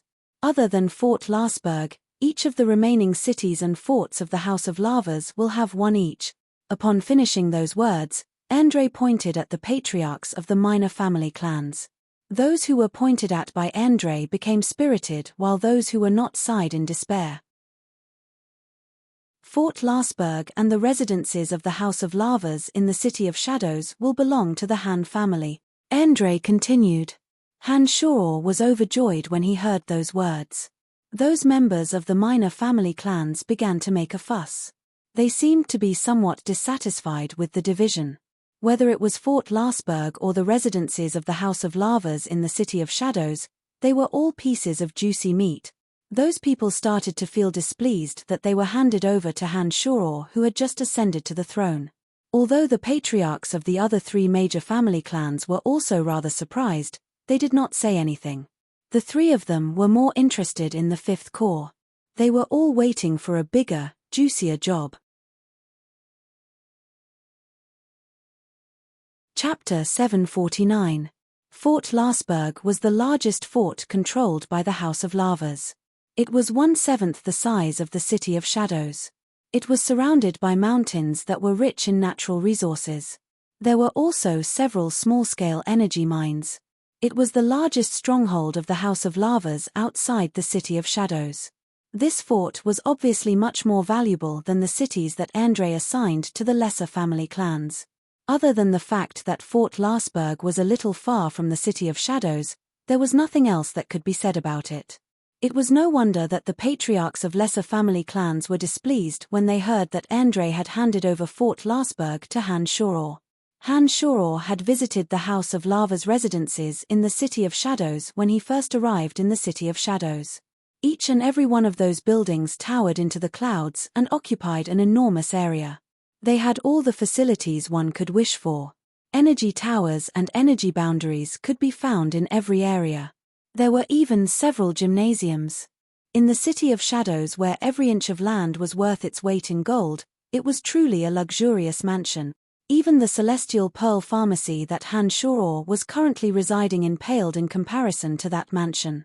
Now that the Lavas family, one of the 5 major family clans, had left, it would be impossible to purchase that mansion without several million black crystal coins. Fort Lasberg and that mansion in the City of Shadows were the 2 biggest pieces of meat left behind by the House of Lavas. Now that both pieces of meat had been handed over to the Han family by Andre, it would be strange if the patriarchs of lesser family clans didn't complain. Han Shoror did not expect that Andre and Wallace would be so generous. It was as though all the good things were going to happen to him. Fort Lasberg and the mansion of the Lavas residents were 2 of the most coveted pieces of meat. Han Shoror was at a loss as to what to do. He did not understand why the 2 would hand them over to him. The patriarchs of the lesser family clans were still arguing. Andre and Wallace remained unmoved. After a while, seeing that they were still arguing, Wallace let out a soft groan and said in a deep voice, "Brian has made a great contribution to the City of Shadows. He has successfully located the largest God Hunter stronghold and allowed us to deal a heavy blow to the God Hunters. Mirage City and Hushvale City are aware of this. Besides, the Han family is just starting out. It is only natural that we give them some benefits." There is no need to discuss this further. Since Wallace had spoken, even if the patriarchs of lesser family clans were unwilling, they had no choice but to keep quiet. They looked at Han Shoror with gazes filled with jealousy. "Don't be disgruntled. The Han family will not take Fort Lasberg and that mansion for nothing," said Andre smilingly. Andre put on a faint smile and said, Brian, you've gotten such a great bargain. 1,000,000 black crystal coins is definitely not a small price to pay. No problem. Even 10 million black crystal coins wouldn't be enough to purchase Fort Larsberg and that mansion. Fort Larsberg, in particular, was a city several times larger than the Lancelot Empire on Profound Continent. Its value to Han Shoror was simply immeasurable. Moreover, with the Celestial Pearl Pharmacy, Han Shoror didn't have to worry about crystal coins. Candide, Emily, Phoebe, Mike Cotton, and the others were all talented in city management. It was unimaginable how much profit Fort Larsberg could bring to Han Shoror in their hands. I'm willing to fork out 5 million black crystal coins for Fort Larsberg and that mansion, the patriarch of a small family clan muttered indignantly. That's settled then. There's no need to discuss this further, shouted Wallace with his brows bunched. All the patriarchs of lesser family clans immediately shut their mouths. Andre cleared his throat to attract the crowd's attention. He put on a faint smile and said, All right, let's move on to another issue. My elder brother wants someone to fill Avery's vacant position as Chief of Fifth Corps. You can nominate some capable candidates for the position. My elder brother will make the final decision. As soon as Andre said those words, the eyes of the other three major family clans who had not revealed any emotion suddenly lit up. They sat upright and still. It was obvious that they attached great importance to the matter. To the three patriarchs, the position of Chief of Divine Guards in the City of Shadows meant military strength. Compared to the shops, houses, and fortresses left behind by the House of Lavas, they valued the authority and military strength of the Chief of Divine Guards more. The three major family clans had no shortage of fortresses and shops. To them, the shops Andre bestowed upon them were just the icing on the cake. However, every one of the 7 chiefs of Divine Guards in the City of Shadows had the right to command a team of elite Divine Guards. These elite Divine Guards were the forces that they truly cared about. In the City of Shadows, major family clans had the right to recruit Divine Guards. However, the House of Saint would strictly control the number of Divine Guards they could recruit. This was to prevent smaller family clans from outnumbering the House of Saint in terms of quality and quantity. Based on the size of a family clan's business and strength, the number of Divine Guards they could recruit would be strictly controlled. On Elysium, wealth, identity, and status were earned by a family clan's strength.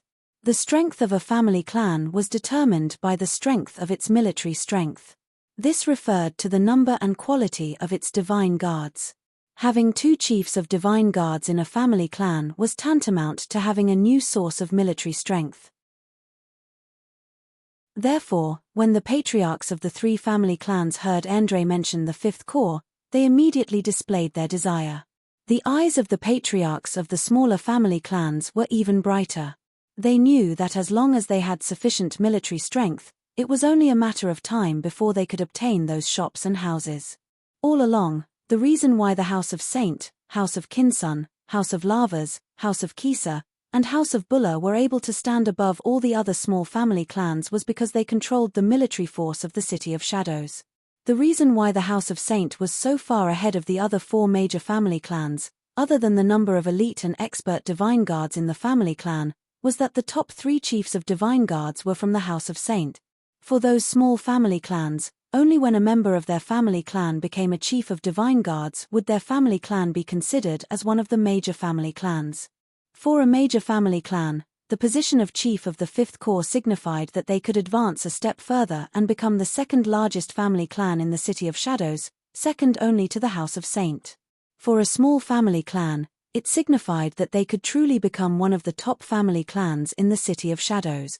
Those who coveted the position of Chief of the Fifth Corps immediately became restless and excited when they heard that Wallace was looking for someone to take over the position. Lord Andre, didn't you say that only Avery's head can be taken for this position? Asked a patriarch of a small family clan puzzledly. Avery has disappeared without a trace. However, the position of Chief of the Fifth Corps cannot be left empty. We need to find someone to replace him. If someone can take Avery's head, we can discuss further, said Andre. These people had been drooling over the position of Chief of the Fifth Corps for a long time. After hearing Andre's words, they immediately started making plans. The people in the hall were whispering to each other and discussing about the vacancy in the fifth corps. The patriarchs of the three major family clans could no longer remain calm and collected. They started whispering to their family clansmen.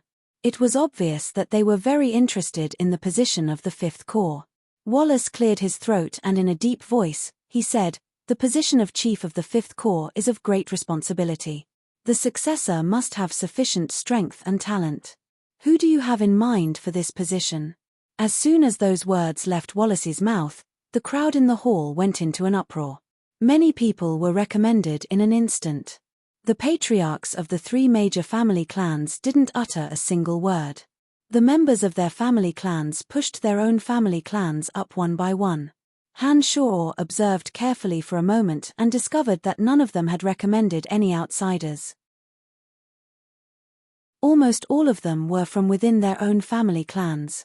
Each and every one of them revealed their determination to win this position. The people in the hall were discussing fervently. All kinds of people were pushed onto the stage. None of the parties were willing to budge an inch. The situation was in a deadlock.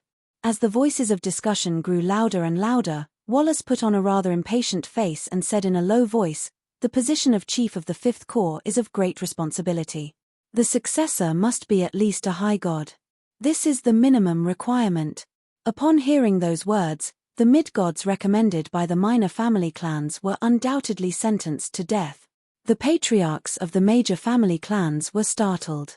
They gestured to their family clans and their family clans began recommending their patriarchs to take over the fifth corps. Although there were very few high gods in minor family clans, almost all the patriarchs were high gods. Han Shaw made a rough estimation and found that there were a total of 9 candidates recommended for the position of chief of the fifth corps. All of them were from major family clans. "I think Brian is a good candidate.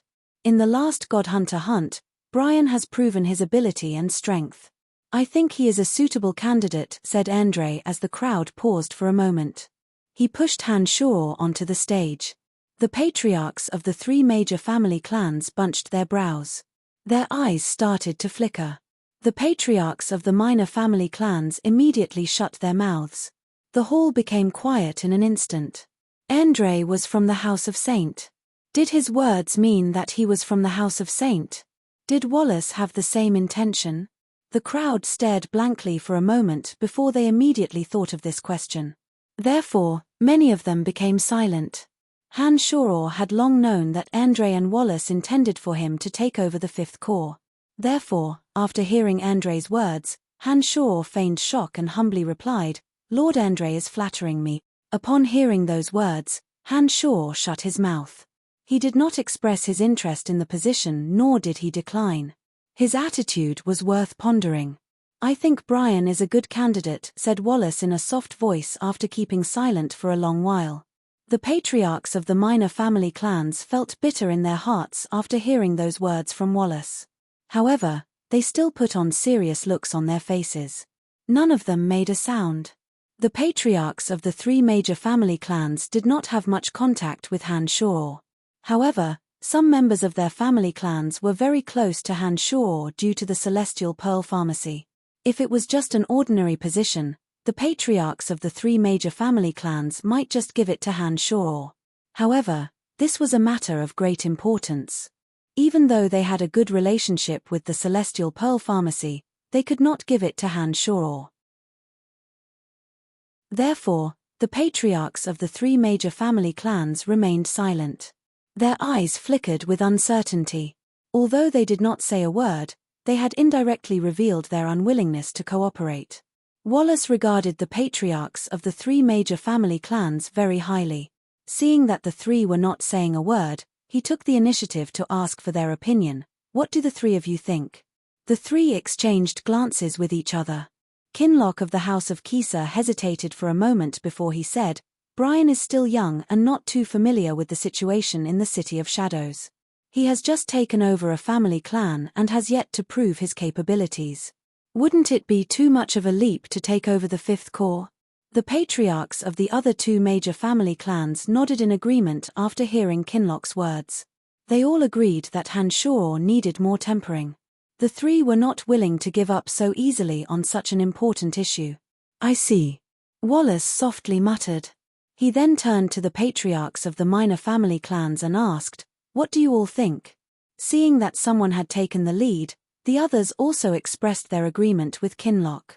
With so many opposing opinions, Wallace couldn't be too obviously biased towards Han. After keeping silent for a moment, he suddenly said, "How about this? Let's forget about the matter of Avery.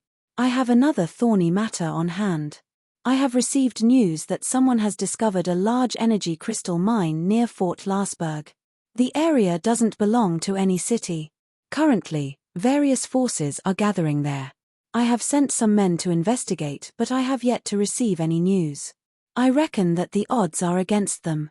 Whoever can find that energy crystal mine and claim it as the private property of the City of Shadows will be the new chief of the Fifth Corps. Isn't that fair?" After hearing Wallace's words, the crowd no longer raised any objections. The patriarchs of the three major family clans were the first to nod in agreement. The three major family clans had stood proudly in the City of Shadows for many years. They had an advantage over other family clans in many aspects. It was obvious that the three major family clans believed that they had the upper hand and therefore readily agreed. When the patriarchs of the minor family clans and the patriarchs of the three major family clans nodded in agreement, they knew that the matter was pretty much settled and there was no point in objecting. "That's settled then." Wallace made the final decision. Soon after, in a deep voice, he reminded, "I will send someone to investigate. I hope that the major family clans will refrain from using their family clan forces. Every competitor is only allowed to bring 10 people to the mine. Those who exceed that number will be automatically eliminated. Also, other than the competitor themselves, the divine guards must not be high god." The three major family clan patriarchs pursed their lips after hearing Wallace's words but did not say a word. Even if there were only 10 divine guards, they would still consider their family clan's divine guards to be the elites.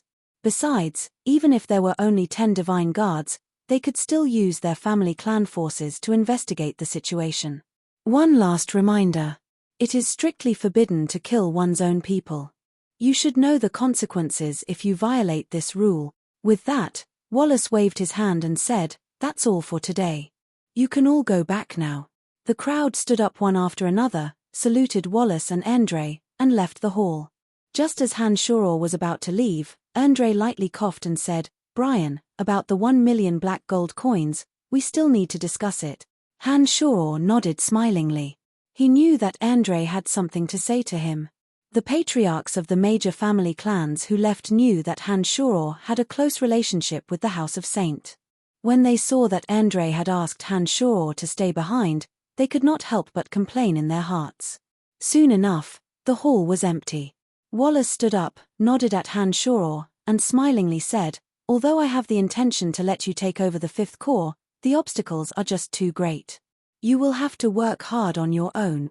After taking a short pause, Wallace went over and patted on Han shoulder in a very amiable manner, saying, "Do well. The City of Shadows will not mistreat you." Upon finishing those words, Wallace and Andre nodded at Han and left the hall. After Wallace left, Andre smilingly said, "My elder brother believes that in order to ascend to power, one must overcome the cruel competition. You have won Fort Lasberg and the mansion of the Lava's family for your performance against the God Hunters. Whether or not your Han family can take over the Fifth Corps will depend on your own effort. Lord Andre, you didn't ask me to stay just to talk about this, did you?" Han put on a faint smile and said meaningfully, "Haha, you youngster." Andre laughed heartily. Shortly after, he said, "Erebus is currently at Fort Lasberg. I have already asked him to keep an eye on things over there. You can go there and have a chat with Erebus. I believe he will tell you everything he knows. There was no such thing as true fairness in this world." Andre's words to Han were obviously cheating. Given that Han had once saved Erebus' life, Erebus would not hesitate to inform Han if he had any information. Perhaps Erebus would even lend some of the elite divine guards of the Third Corps to Han. I knew that Lord Andre would have something good for me. Han-shoror laughed heartily. All right, it is the House of Saints' fortune to have you come to the City of Shadows. Since the Goddess of Destiny has such a good impression of you, perhaps our House of Saint will benefit from your glory in the future. Endre said jokingly. He then patted on Han-shoror's shoulder and said in a friendly manner, as for the 1 million black gold coins, it will be used to shut the mouths of those in our House of Saint. Go back and tell Phoebe about it. After taking a short pause, Endre praised, Youngster, you are really lucky. That woman Phoebe is very business-minded. There shouldn't be any problems in leaving Fort Lasberg to your family. All right, I know what to do. Han-shoror replied smilingly and left the House of Saint. All these years, Phoebe had delivered Carmelita's share of the profits on time. As the Celestial Pearl Pharmacy flourished under her management, Carmelita would receive more and more black gold coins every time. The House of Saint was very satisfied and they began to admire Han-shoror's ability to judge people. After returning to the Celestial Pearl Pharmacy, Han-shoror gathered everyone and informed them of the news he had received today. When they heard that the Han family had officially established their position in the City of Shadows and had acquired Fort Lasberg and a mansion owned by the Lavas family, the crowd was indescribably excited. This was especially true for Han-shoror's women. Phoebe, Emily, Fanny, Lisa, Jasper, and the others were clamoring to move into the mansion immediately. You guys take care of this matter. Han-shoror straightforwardly delegated the power and said to Phoebe, withdraw 1 million black gold coins and send it to the House of Saint. Han-shoror pointed at Sanguinar, Bollands, and Gilbert and said, the three of you, come with me. Chapter 750. Sanguinar, Bollands, and Gilbert were currently the most powerful experts in Celestial Pearl Pharmacy. Bollands had been active in the Third Corps and had the most experience. Sanguinar, on the other hand, was the strongest of the three. Gilbert and Han-shoror could communicate telepathically and could be of great help to Han-shoror in certain aspects. The party did not need too many people. A few elites would suffice. Therefore, Han-shoror chose Sanguinar, Gilbert, and Gilbert. Han-shoror had delegated the management of the Celestial Pearl Pharmacy to Phoebe and the others. He believed that by the time he returned, everything would be in order. The ladies were very interested in the Lava's residence and would soon move in. Fort Lasberg was located at the border of the City of Shadows. It was next to Hushvale City and Dark Soul City. If one headed north from Fort Lasberg, one would cross the vast ocean and vast mountain ranges to reach the Destruction Dominion.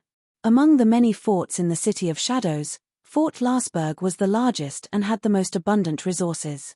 Other than the fact that it was a little far from the city, Han-shoror was very satisfied with all aspects. Half a month later, Han-shoror, Sanguinar, Bollands, and Gilbert arrived at Fort Lasberg. As the official documents had yet to be issued, Fort Lasberg was not yet considered Han-shoror's territory. For the time being, Erebus had arranged for people to take care of the affairs of Fort Lasberg. Instead of immediately looking for Erebus, Han-shoror, Sanguinar, and Bollands took a stroll around Fort Lasberg. He discovered that there were about 5,000 gods in the fort. The majority of them were base gods, followed by low gods, mid gods, and high gods. High gods were rarely seen. Elysium was vast and there were a lot of gods. However, gods were gods after all. Although Lancelot Empire did not have a large population, it still numbered in the tens of millions. Although Fort Lasberg was slightly larger than Lancelot Empire, there were only slightly more than 5,000 gods living in it. This was the general situation in the major cities on Elysium. The number of gods was far less than the number of mortals on low-level material planes. Even the City of Shadows only had a few tens of thousands of gods. It was said that even the most bustling cities on Elysium only had 200,000 to 300,000 gods. Han-shoror, Sanguinar, and Bollands took a stroll around Fort Lasberg. After learning about the situation there, they headed towards Erebus' temporary residence at the center of the fort. The residence originally belonged to the House of Lavas. It occupied an area of several tens of acres. It was even larger than the House of Lavas mansion in the City of Shadows. As the land was cheap and the population was much smaller than in the City of Shadows, every god was allocated a large plot of land. Although the residence was larger than the House of Lava's mansion in the City of Shadows, it was far inferior in terms of facilities. There were no energy towers or boundary towers in every corner of the residence. There were also no divine weapons or powerful defensive boundaries in the gymnasiums. There were also no luxurious decorations in the buildings. They appeared simple and unadorned. Erebus was overjoyed to see Han Shor. He arranged for the four of them to stay in the largest house in the residence. Erebus smiled and said, "The city lord has bestowed Fort Lasberg to the Han family. Logically speaking, you, Brian, should be the master of this place. I will only be staying here for a few days. Fort Lasberg will still be under your control until we receive the official document. Only after we receive the official document will this place belong to the Han family," Han Shor said smilingly. "Bolans, now that Brian has returned, are you leaving the Third Corps?" Erebus asked as he looked at Bolans smilingly. Before Han Shor left, he had arranged for Bolans to stay with Erebus. Bolans was different from Aamike Cotton and Statholm the Old Monster. The more people he killed, the faster his strength would improve.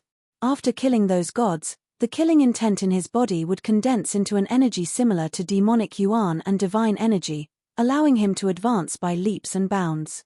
Bolans was a famous assassin on Profound Continent. He was very familiar with the ways of killing.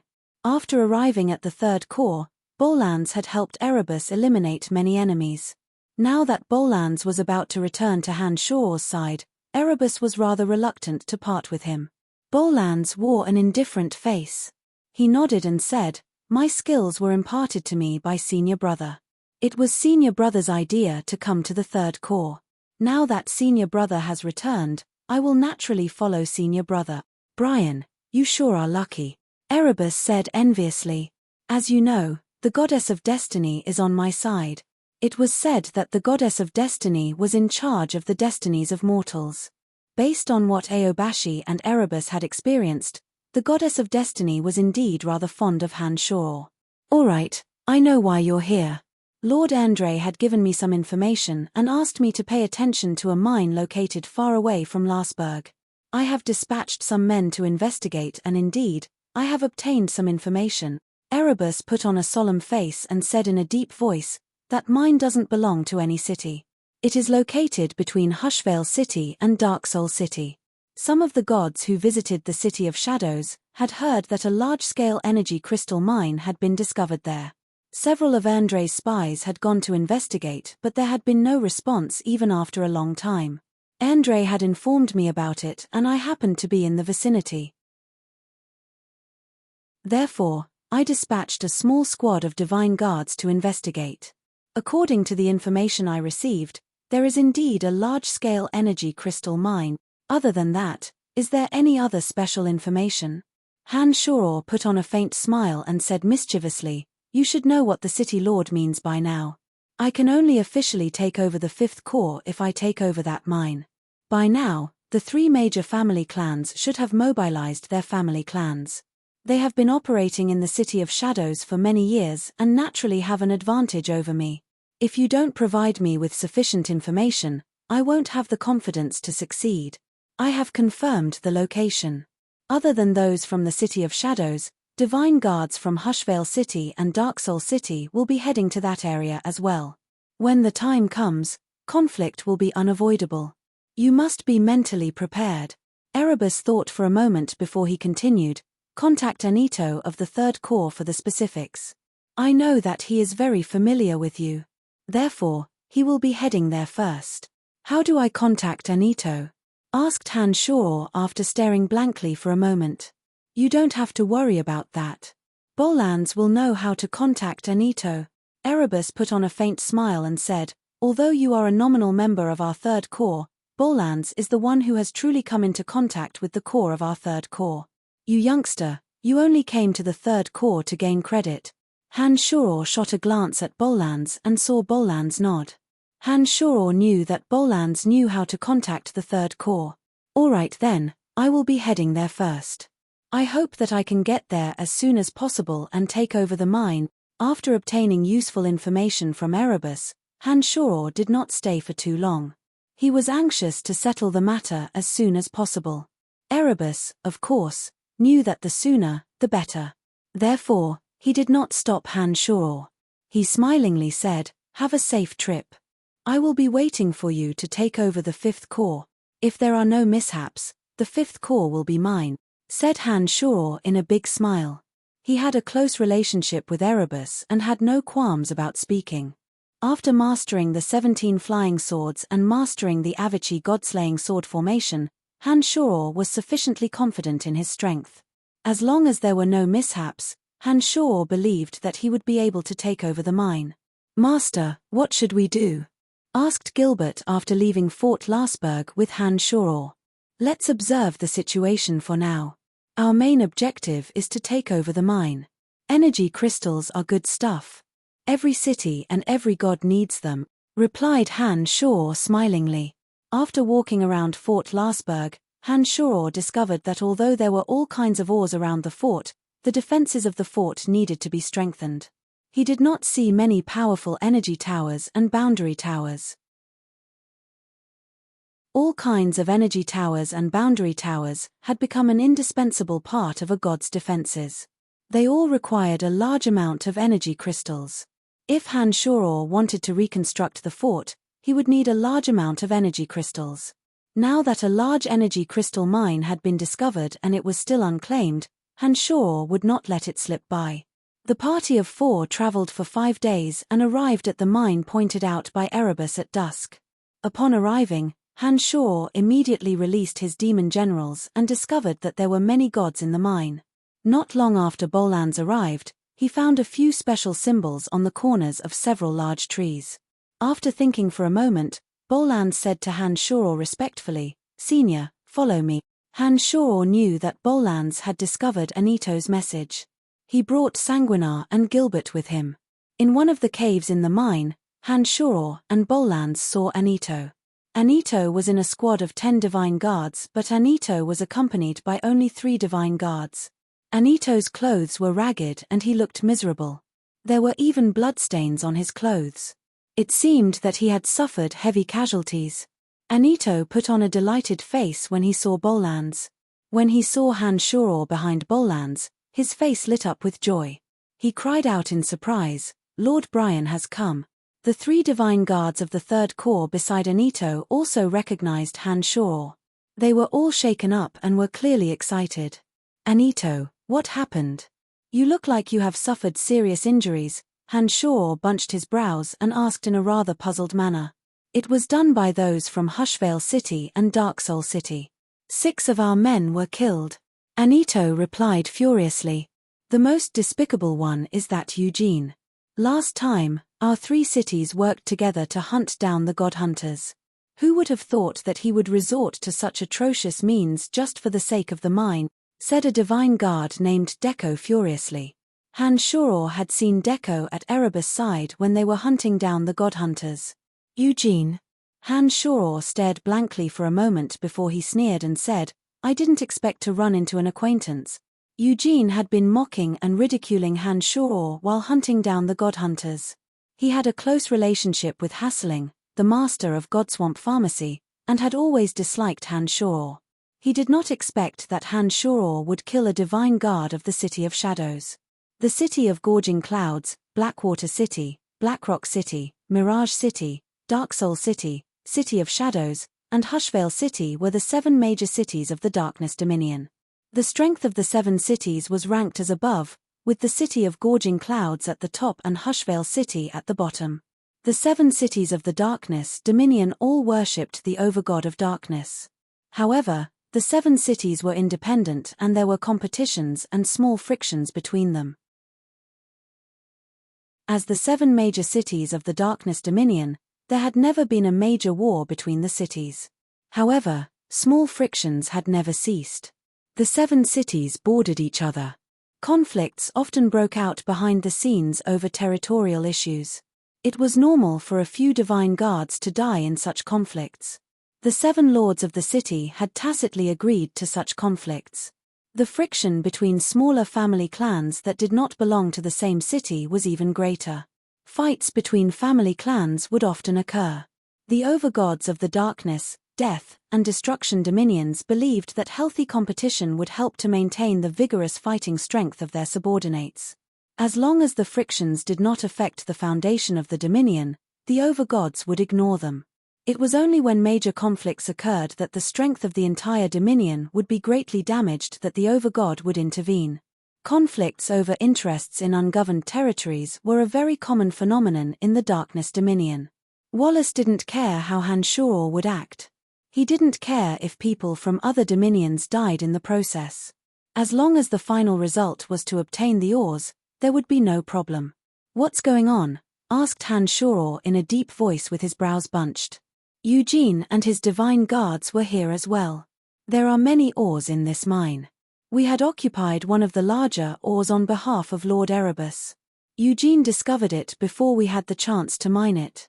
Eugene insisted that they were the ones who discovered the ores first and asked us to leave. We refused and a conflict broke out. Lord Erebus wasn't here and the result was obvious. 3 of our comrades were killed," said Anito furiously. Eugene must have hated Lord Erebus for speaking ill of him. "That's why he took the opportunity to retaliate," said Deco angrily. Deco had witnessed the conflict between Erebus and Eugene during the Godhunter hunt. Back then, as Erebus and Aobashi were both present, Eugene had no choice but to suffer in silence. He did not dare to start a conflict with Erebus. But this time, it was different. As Wallace had taken the fight for the ownership of the mine as a test for the new chief of the Fifth Corps, Erebus did not come personally. Since Erebus, a formidable opponent, did not come, Eugene naturally wouldn't put Erebus' divine guards in his eyes. It was only natural that he would come. "Which mine is Eugene at?" "Bring us there," asked Hanshor calmly after learning about the cause and effect. "Lord Brian, Eugene has brought more than 50 divine guards with him. Aren't we a little too few?" Anito was startled. He continued, "I have just reported this matter to Lord Erebus. Lord Erebus told me not to act rashly. He said that we should wait for the other competitors from the City of Shadows to come and deal with Eugene together. There's no need for that. The few of us are enough." Hanshor shook his head. If the other competitors arrived, even if they managed to take over the mine, there would be a dispute over the distribution of the profits. Naturally, Hanshor wasn't willing to let those people have a share of the profit. "What are you blabbering about? Just do whatever my master tells you to do." "Cut the crap," shouted Gilbert. He was used to being unreasonable. In addition to the fact that his strength had skyrocketed recently, he did not hold back. "Anito, lead the way," shouted Bolans in a low voice. His entire body was brimming with killing intent. Having been active in the Third Corps for 7 years, Bolans had developed quite a bit of affection for the Third Corps. Now that Eugene was bullying the Third Corps, he immediately flew into a rage. Over the years, Bolans had killed many divine guards from other cities. His killing intent was extremely dense. After cultivating demonic arts, he had become more and more bloodthirsty. Other than Hanshor, no ordinary person could restrain him. Anito and Bolans were familiar with each other. He knew that this old man killed without batting an eye and was a bloodthirsty lunatic. Anito was rather frightened when he heard Bolans's words. He replied while trembling with fear, "All right then. But Lord Bolans, you have to be careful. Our opponent this time is Eugene. Eugene is a high god. With my master here, what can Eugene do?" replied Sanguinar coldly. Just like Fanny and the other ladies, although Sanguinar's strength was even more terrifying than Bolans and Gilbert, he had a blind admiration for Hanshor. In his mind, Hanshor was omnipotent. He believed that Eugene, whose name he had never heard of, would be a dead end for Hanshor. After hearing Sanguinar's words, Bolans and Gilbert nodded simultaneously. They seemed to agree with Sanguinar.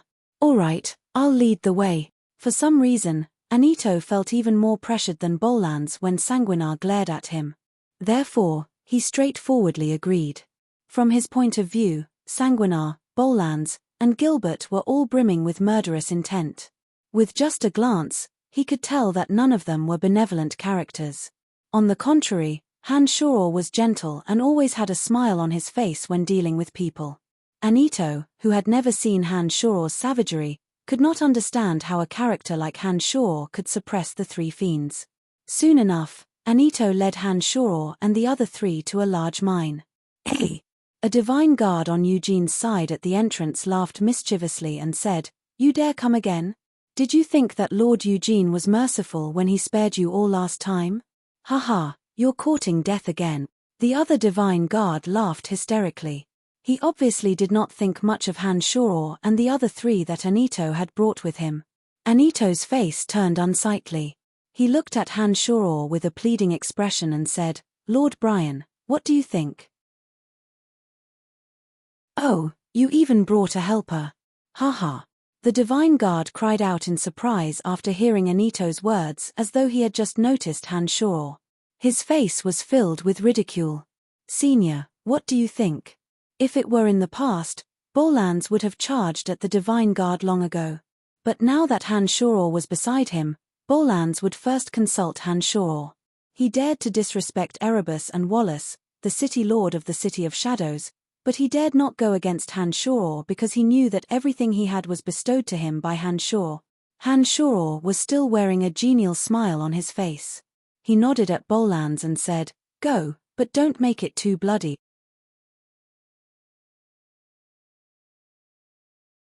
Chapter 751. Those were the words that Bolans had been waiting for from Han Shuo. As soon as he finished those words, Bolans suddenly charged out with a murderous aura. His murderous aura lingered around his body before condensing into mist and dispersing. After the murderous aura condensed into a solid form, it suddenly drifted towards the two at the cave entrance. The two who were about to ridicule Anito were immediately intimidated. Under Bolans' terrifying murderous aura, they found it difficult to breathe. The divine energy in their bodies was also affected and they couldn't even unleash half of their usual strength. The slender sword light flashed and disappeared, crisscrossing on the bodies of the two. Cracking sounds could be heard from the bodies of the two, but the two still maintained their horrified postures as they stared blankly at Han Shuo and the others. A few seconds later, with two loud bangs, the two men's bodies shattered into pieces of flesh and blood that fell to the ground. Scarlet blood and the pungent smell of blood permeated the air. Pieces of flesh and the two men's broken internal organs and intestines flowed all over the ground. The scene was simply too horrible to look at. Bolans suddenly put on a faint smile of satisfaction as he looked at the mangled corpses on the ground. He seemed to enjoy the process of killing and the bloody scene very much. As a cultivator of the god-slaying devil path, Bolans had become more and more extreme as he cultivated in demonic arts. He had developed a perverted obsession with killing people. Even Han Shuo couldn't control himself. He would either not kill, or once he did, he would find it hard to control his desire. People would inevitably die in his hands and the scene would not be too harmonious. This was also the reason why Han Shuo warned them to not make it too bloody. Anito, Deco, and the other two divine guards of the Third Corps felt their blood run cold when they saw that Bolans, who had always been expressionless, put on an indifferent smile while standing on the ground covered in blood and flesh. They thought to themselves, "Lunatic, what a lunatic. We must never provoke this guy in the future." Han Shuo bunched his brows and asked, "Didn't I warn you not to make it too bloody?" The smiling Bolans' expression turned bitter. He turned around and bowed to Han Shuo with some fear. He explained, "Senior brother, I've already restrained myself." Waving his hand, Han Shuo took a few steps back and said, "Forget it, let's wait for the people in the cave to come out." There was a strong smell of blood at the entrance of the cave. As long as there were people inside the cave, they would definitely come out immediately. The cave was too narrow and not suitable for an intense battle, so Han Shuo planned to bring the battle outside. The pungent smell of blood wafted into the cave. After a while, a few divine guards from Eugene's side came to investigate the situation. When they saw the large intestines and small intestines scattered all over the ground and the crushed internal organs in chunks, they nearly vomited. When they saw Anito and his party standing at the entrance of the cave, as well as the color of their companions' divine armors dripping with blood, they immediately screamed and transmitted the message. The corner of Bolans' mouth curled up into a bloodthirsty grin. He stretched out his sword and was ready to kill again. Wait a minute, wait for all of them to come out first. Han stopped Bolans when he saw him taking action again. Yes, senior brother. Bolans stood respectfully and solemnly. He did not move an inch but stared at the divine guards with his eyes. He was like a bloodthirsty demonic beast that wanted to devour them whole and tear them apart with his teeth. Soon enough, many divine guards flew out from the cave. One could tell that they were Eugene's divine guards just by looking at their attire. When those divine guards came out and saw the horrible scene at the entrance of the cave, their faces turned ghastly pale. There were even a few divine guards among them who nearly vomited. Usually, the most important characters were the last to make an appearance. It was only after all the divine guards had come out that Eugene of Hushvale City appeared. Eugene's eyes turned even more sinister when he looked at Han and his party. He shouted in a low voice, "You must be courting death. Old fool, you are the one who deserves to die. How dare you rob my master's belongings? You must be tired of living." Gilbert pointed at Eugene and cursed, "Look at your wretched face. It seems that you won't be able to live past today. If you know what's good for you, you'd better slit your own throat. Don't bother me with killing you." Even Han couldn't help but raise his eyebrows at Gilbert. He did not expect that even after coming to Elysium, dying once would not change Gilbert's nature. It seemed that Gilbert had become even more vicious than before. At least, Han had never heard such words from Gilbert before. Gilbert did not stop cursing even though Eugene's face had turned green. He said in a smug manner, TSK, everyone, look at his face. You should know that he is going to die today." Gilbert pointed at Eugene, who had turned green from anger, and continued to make sarcastic remarks. "Get rid of this youngster." Eugene could no longer bear it and shouted. When Eugene saw that Han had arrived, he was planning to use peaceful means before resorting to force. But little did he know that Gilbert's words were getting more and more unkind and malicious. Eugene was so enraged that he decided to get rid of Gilbert first before discussing the mine with Han. Several divine guards immediately flew out from behind Eugene. These divine guards had long found Gilbert an eyesore, especially when they discovered that Gilbert was only an early-stage low god. They could no longer tolerate Gilbert's arrogance. They couldn't understand how a low god could be so arrogant. "Hey, what a bunch of fools." Gilbert laughed maniacally. When the first mid-god approached Gilbert, Gilbert threw a punch while laughing maniacally. His arm turned pitch black and the veins on his arm looked like strange little black snakes. It gave his arm a sense of violence and beauty. Boom! The first early-stage mid-god divine guard that charged at Gilbert was sent flying along with the divine weapon in his hand by Gilbert. That divine guard who did not put Gilbert in his eyes suffered serious injuries before he could even display his true strength. A sharp glint flashed across Sanguinar's eyes. His crimson eyes met the divine guard's. That divine guard who was seriously injured by Gilbert suddenly felt a surge of energy flowing into his body from Sanguinar's eyes. The next moment, he discovered that the blood in his body was flowing uncontrollably from his mouth, nose, eyes, ears, penis, and anus. Blood was flowing out from all the holes in that divine guard's body. He couldn't stand the feeling of approaching death step by step and started screaming. Sanguinar's crimson eyes glowed brightly. The corners of his mouth curved into a faint smile. Bolans's face was filled with malevolent, bloodthirsty madness. The flying sword in his hand that was refined by Han emitted chilling rays. The other divine guards that charged at Gilbert retreated in panic. Some of the divine guards that failed to retreat in time had wounds on their chests. Blood soaked through their divine armor. "What's going on? What's going on? I can't control the blood in my body." The divine guard on the ground was still shrieking in fear. His voice grew weaker and weaker. As he lost too much blood, his face grew paler and paler. Under the gazes of the crowd, his body gradually shriveled. It was as though all the blood and water in his body had been drained. Finally, his body twisted and convulsed for a moment before he fell to the ground like a piece of dead wood. Anito, Deco, and the other three who planned to help Gilbert had terrified faces. They knew very well how powerful Bolans was. As for Gilbert and Sanguinar, As they had never left the Celestial Pearl Pharmacy, they had no idea that the two could be so powerful. Sangui's crimson eyes flashed as he watched Gilbert, an early-stage low god, severely injure an opponent who was one level higher than him with a single punch. Sangui's crimson eyes flashed as his opponent's blood flowed uncontrollably. They were astounded by the performance of the two. Monsters. Only those from the Celestial Pearl Pharmacy are monsters. One Bollands was already frightening enough. They did not expect that the crimson-eyed youngster to be even more bizarre. With a flash of crimson light from his eyes, the enemy would bleed uncontrollably. How bizarre! Anito, Deco, and Deco cried out in their minds.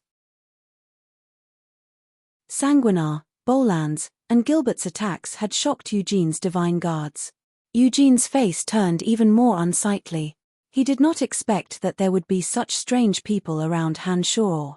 He knew nothing about the profound energy cultivated by Sanguinar and Bollands.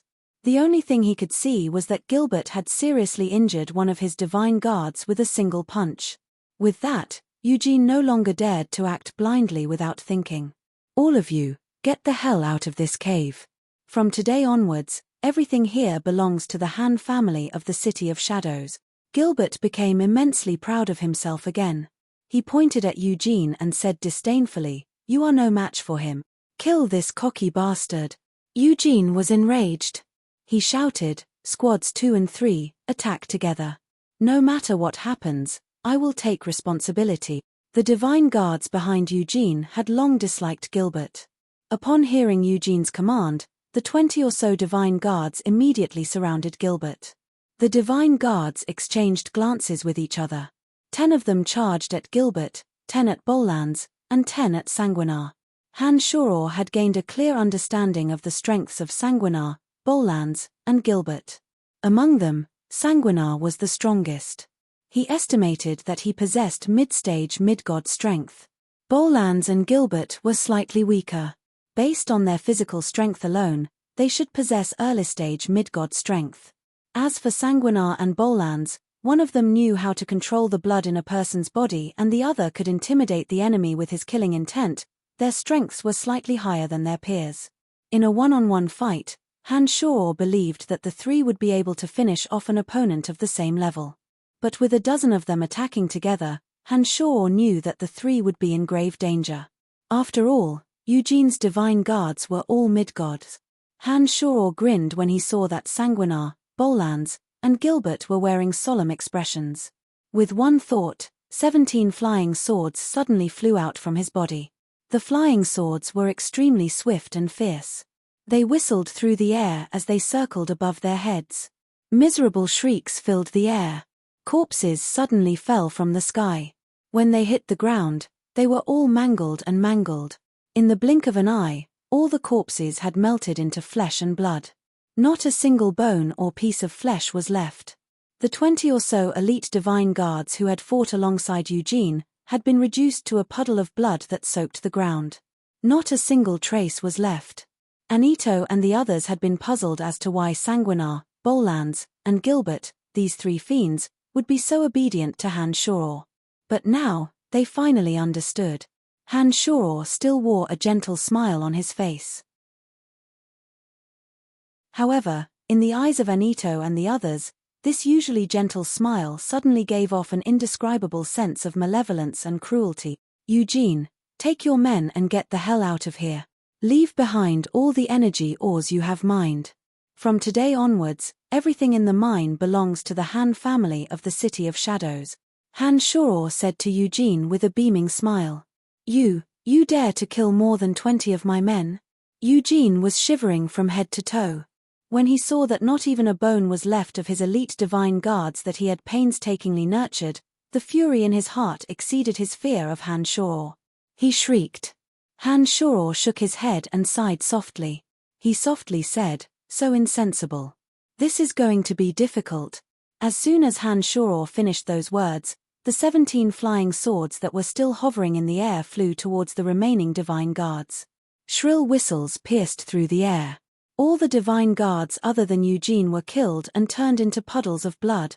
Cauldron spirit suddenly flew out from Hanshoro's body. It circled a few times above the bloody scene and collected the divine souls that had yet to dissipate between heaven and earth. You? Eugene pointed at Han Shuro and shouted, "I'll kill you." 17 flying swords shot towards Eugene. The smile on Han Shuro's face gradually turned cold. He slowly closed his eyes and deployed the Avachi god-slaying sword formation with his consciousness. The 17 flying swords were like 17 afterimages, forming abstruse and complex patterns in the air. Gusts of chilly wind blew and killing intent soared into the sky. It was as though the 18 levels of hell had descended. Eugene was a mid-stage high god expert. Such a god would be an expert no matter where he went. Han Shuro had no choice but to use the Avachi god-slaying sword formation. He controlled the sword formation with his consciousness. Streaks of sword radiance weaved and interweaved, disrupting Eugene's domain of divinity and preventing him from borrowing much of the elements of heaven and earth. Back when Han Shuro walked out of the valley, Cauldron Spirit had told him that Han Shuro, who had mastered the Avachi god-slaying sword formation, could slaughter early-stage high god experts even without Cauldron Spirit's energy. After testing the power of the sword formation, Han Shuro confirmed Cauldron Spirit's words. However, Eugene was a mid-stage high god expert.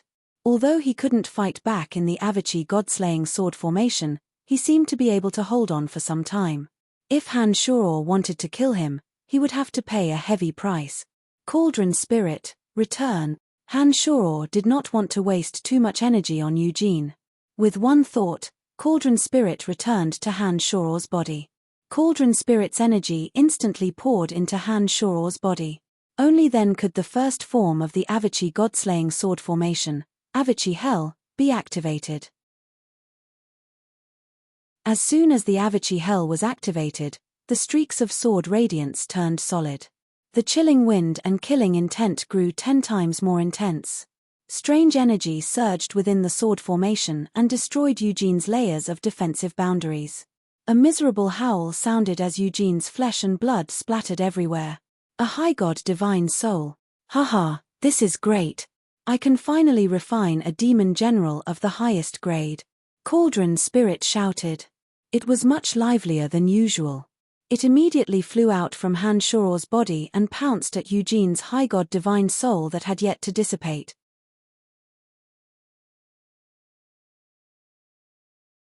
Chapter 752. None of Eugene and his party from Hushvale City managed to escape from Han Shuro's murderous hands. All of them died at the entrance of the cave. The stench of blood filled the air. Cauldron Spirit was flying around the cave. It had absorbed the divine soul of Eugene, a mid-stage high god. None of the divine guards managed to escape Cauldron Spirit and were sucked into the cauldron of Myriad Demon. According to Cauldron Spirit, only the divine soul of a high god could be refined into a spirit demon of the highest grade. A spirit demon of the highest grade would be more powerful and could provide Cauldron Spirit with more energy. Ever since the demise of the exalted demon lord, the cauldron of Myriad Demon had not produced a demon of the highest grade. Now that Eugene's divine soul had been captured, it meant that a spirit demon was finally born in the cauldron of Myriad Demon. In just a short time, the entrance of the cave had turned into a pool of blood.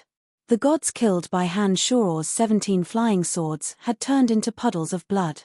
The corpses of those killed by Bollands were scattered all over the ground. It was a gruesome scene. Anito, Deco, and the other divine guards of the Third Corps were aghast. It seemed that they had yet to recover from the shock.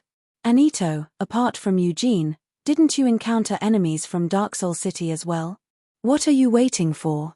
Lead the way, instructed Bollands softly after shooting a glance at Anito. It was only at this moment that Anito seemed to have recovered from his shock. He looked at Han Shuro in horror and asked, Lord Brian, you killed Eugene? Is there a problem? Asked Han Shuro calmly in a carefree smile. Lord Brian, although the 7 major cities of the Dominion of Darkness are constantly fighting each other in secret, they generally do not kill each other's chiefs of divine guards. The death of a chief of divine guards is no small matter. Eugene is one of the chiefs of divine guards of Hushvale City. Now that he has died here, the city lord of Hushvale City will surely investigate, said Anito anxiously. Wars between the cities had never stopped. However, as the chiefs of divine guards possessed extraordinary strength, there had never been a case of a chief of divine guards dying. A chief of divine guard was the cornerstone of a city. The death of a chief of divine guard could very well incur the wrath of the city lord. It could even lead to a war between two cities. Therefore, when Eugene died, Annette immediately turned pale with fright and thought of the serious consequences. "Don't worry, I will explain to the city lord." Now that Han Shuro's strength had skyrocketed, he did not see this as a big problem. He smiled and said, "Let's go, Annette. Let's go find the people from Dark Soul City." When Anito heard Han Shuro's words, he started trembling with fear. Whenever he recalled his vile attitude towards Han Shuro back in the City of Shadows, Anito felt a chill run down his spine. He thought to himself, "Fortunately, we became friends in the end. Otherwise, I wouldn't even know how I died. This is a ruthless man who kills without batting an eyelid." He had hidden it so deeply in the past. Once it was unleashed, it was truly terrifying. "My lord, please follow me. The one from Dark Soul City is also a chief of divine guards. They have also killed 2 of our companions." Deco was much bolder than Anito. He led the way for Han Shuro. Halfway through the journey, Deco explained to Han Shuro that the Dark Soul City was the first to arrive at the mine. After arriving, they did not allow anyone to approach the mine. Anito and his companions were discovered when they came to scout the mine. Therefore, they were chased out by the people from Dark Soul City. Later on, Eugene arrived with the divine guards from Hushvale City. When the people from Dark Soul City saw that Eugene was personally leading the team, they started a conflict. As both sides were equally matched in strength, the people from Dark Soul City took the initiative to retreat. They occupied several of the largest mines and left the rest unattended. The chief of divine guards from Dark Soul City was called Jirofi. Like Eugene, he was also a mid-stage high god cultivating in the energy of destruction. With Deco leading the way, the party soon arrived at the center of the mine. They were surrounded by bottomless caverns.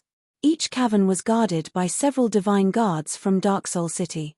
Lord Brian, the chief of divine guards from Dark Soul City, Jirofi, should be guarding the largest cavern, said Deco to Han Shuro as he pointed at the largest cavern.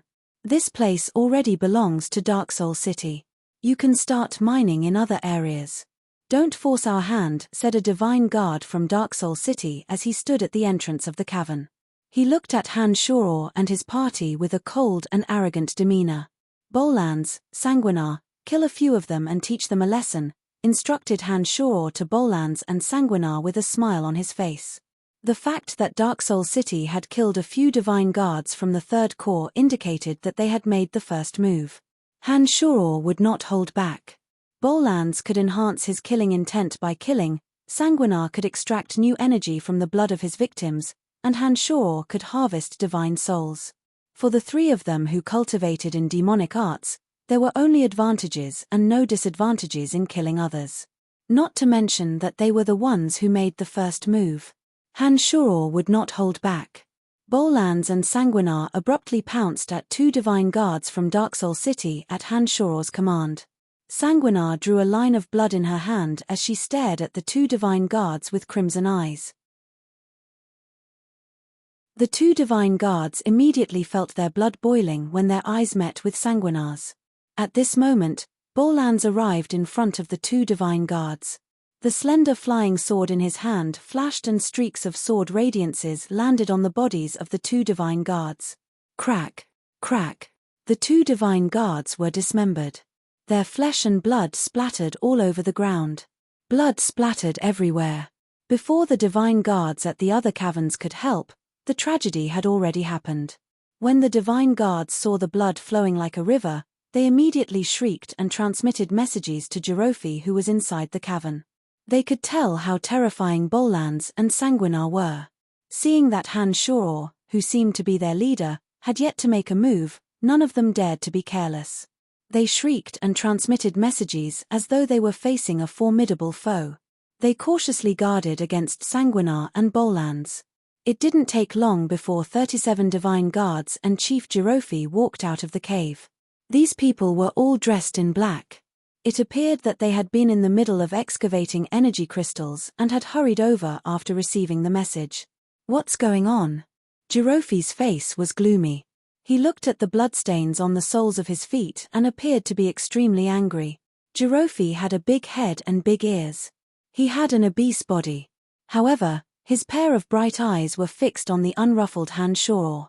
From today onwards, this mountain belongs to the Han family of the City of Shadows. Gilbert stepped forward and arrogantly shot a glance at Jirofi. He said, Eugene was insensible and has been killed by my master. If you don't want to be left with nothing, leave now. Han family of the City of Shadows? Jirofi bunched his brows and coldly replied, I only know of the House of Saint, House of Lavas, House of Kinsun, House of Kisa, and House of Bulla in the City of Shadows. Since when was there a Han family? Cut the crap. Leave behind the energy crystals you mined and get the hell out of here. Gilbert arrogantly pointed at Jirofi and said, if you're late, don't even think about leaving. Jirofi appeared to be more difficult to deal with than Eugene. Surprisingly, he was not angered by Gilbert's rudeness. His chubby face twitched and he said, you want us to leave without displaying sufficient strength? I don't think it's that easy, right? While speaking, Jirofi stared straight at Han Shoror. He had long noticed that Han Shoror was the leader of the group. Under Jirofi's provocative gaze, Han Shoror put on a faint smile and said, then don't even think about leaving. As soon as those words left his mouth, the 17 flying swords were released once again. Chilly winds gusted and whistled continuously as they flew towards the divine guards who were glaring at them. The 17 flying swords were incomparably sharp and carried terrifying corrosive properties. Under Han Shoror's exquisite control, the flying swords turned into afterimages that streaked across the sky and pierced through the bodies of the divine guards. All the divine guards who were struck by the flying swords had their flesh rapidly corroded and dissolved. In no time at all, they had turned into puddles of blood. Jirofi turned pale with fright. He was intimidated by Han Shoror's vicious flying swords. His eyes flickered with light and he immediately shouted, stop. We will leave immediately.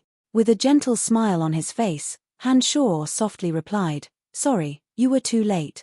The 17 flying swords suddenly enveloped Jirofi. Cauldron Spirit's energy immediately surged into Han Shoror's body.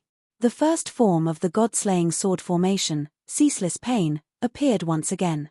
The scene of hell engulfed Jirofi in an instant.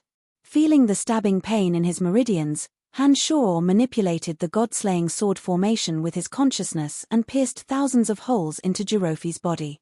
Inside the ceaseless pain formed by the flying swords, an outsider could only see the flying swords dancing wildly in the air. They had no idea what was going on inside the ceaseless pain. All of a sudden, Han Shoror's body blurred and he dove into the ceaseless pain. Using the ceaseless pain as cover, Han Shoror arrived behind Jirofi, who was still alive. His avatar of destruction flew out of the cauldron of myriad demon and started devouring the remaining divine energy of destruction left by Jirofi. Jirofi cultivated in the energy of destruction. Most of his divine energy had been consumed by the ceaseless pain god-slaying sword formation. As he was a mid-stage high god and Han Shoror had deliberately controlled the flying sword's precision, the flying swords only left a few wounds on his body. The intense corrosive energy did not spread to his entire body. Before he died, Han Shoror took the opportunity to enter the ceaseless pain god-slaying sword formation and absorb the remaining divine energy of destruction in Jirofi's body. Jirofi was a high god. Although he only had a small portion of his divine energy left, it was enough for Han Shoror's avatar of destruction to benefit immensely. Gradually, all of Jirofi's divine energy was devoured. There was no longer any energy left in his body that could resist the corrosive energy of the flying swords. He was reduced to a puddle of blood in the ceaseless pain god-slaying sword formation. Han Shoror then took his space ring. The 17 flying swords returned to Han Shoror's body. Cauldron Spirit flew out and collected Jirofi's high god divine soul. Then, it flew around and absorbed the divine souls of those divine souls that Han Shoror had previously killed into the cauldron of myriad demon. There were also a few divine guards from Dark Soul City. They were running all over the place under the pursuit of Bollands, Sanguinar, and Gilbert. However, it appeared that they would not be able to live much longer. Han Shoror did not personally hunt down those divine guards from Dark Soul City. Instead, he allowed Sanguinar and Gilbert to do as they pleased. Unlike Bolans, Sanguinar and Gilbert had too little experience in hunting. In order for the two to be able to shoulder heavy responsibilities in the future, Han Shoror had to train them as soon as possible. With the demon generals keeping an eye on those divine guards and the veteran assassin Bolans assisting them, Han Shoror believed that none of those divine guards from Dark Soul City would be able to escape. My lord, you are truly amazing," Deco softly exclaimed as he looked at Han Shoror with eyes of admiration. Anito appeared rather frightened. He put on a long face and said to Han Shoror, "Lord Brian, Jirofi of Dark Soul City is also a chief of divine guards. Now that you have killed 2 chief of divine guards, the 2 city lords will not let this matter rest." "What does that have to do with me?" Han Shoror put on an innocent face. He put on a mischievous smile and said, "It was clearly Eugene and Jirofi who killed each other in the mine. The tragedy had already happened by the time we arrived. We did nothing. It was clearly—" Anito pointed at Han Shoror and exclaimed in a low voice when he saw that Han Shoror was lying through his teeth. Suddenly, Anito's face jolted as though he had thought of something. He immediately put on a mischievous smile and said in admiration, "My lord is truly wise. As long as no one from Hushvale City and the City of Shadows walks out alive, we can say whatever we want. It doesn't matter if the 2 city lords believe us or not. They can't do anything if they don't have any evidence and we deny it," said Deco with a face full of admiration. After saying those words, he asked, "My lord, will those fellows who escaped—" "Don't worry. With a veteran killer like Bolans around, they won't leave any survivors," said Han Shoror with a faint smile. After hesitating for a moment, he said, "I hope that all of you can keep what happened today a secret. Even to Lord Erebus and the City Lord, we will have to give the same explanation. Otherwise, we will all be in trouble if word gets out." Upon hearing Han Shoror's words, Anito, Deco, and the others patted their chests and promised. Anito said, "Don't worry, my lord. We will give the same explanation to everyone. Hehe, but I believe that with the City Lord's brilliance, he will be able to figure out a thing or two. Then it doesn't matter. As long as we don't leak the information, it will be fine," said Deco smilingly. After this incident, they had become both respectful and fearful of Han Shoror. They trusted him even more than Erebus, who had led them for many years. Especially since they were personally involved in this incident, they naturally had to plan for their own safety. Be careful and take the space rings they left behind. These guys must have mined a lot of energy crystals. Those energy crystals are all ours. Naturally, we can't let them get away with it," said Han Shoror to Anito and the other 3. The gods killed by Han Shoror had turned into blood that seeped into the ground. Only the metal divine artifacts and space rings were left behind. As long as they were careful, there shouldn't be any problems. As for the gods killed by Sanguinar and Bolans, although they were also in a terrible state, they didn't have to worry about being corroded. Therefore, there shouldn't be any problems. While Anito and the other 3 were collecting the spoils of war for Han Shoror, Bolans returned first. Bolans bowed to Han Shoror and said in a low voice, "Senior brother, it's all settled." Han Shoror nodded with a smile. He was very satisfied with the result of this trip.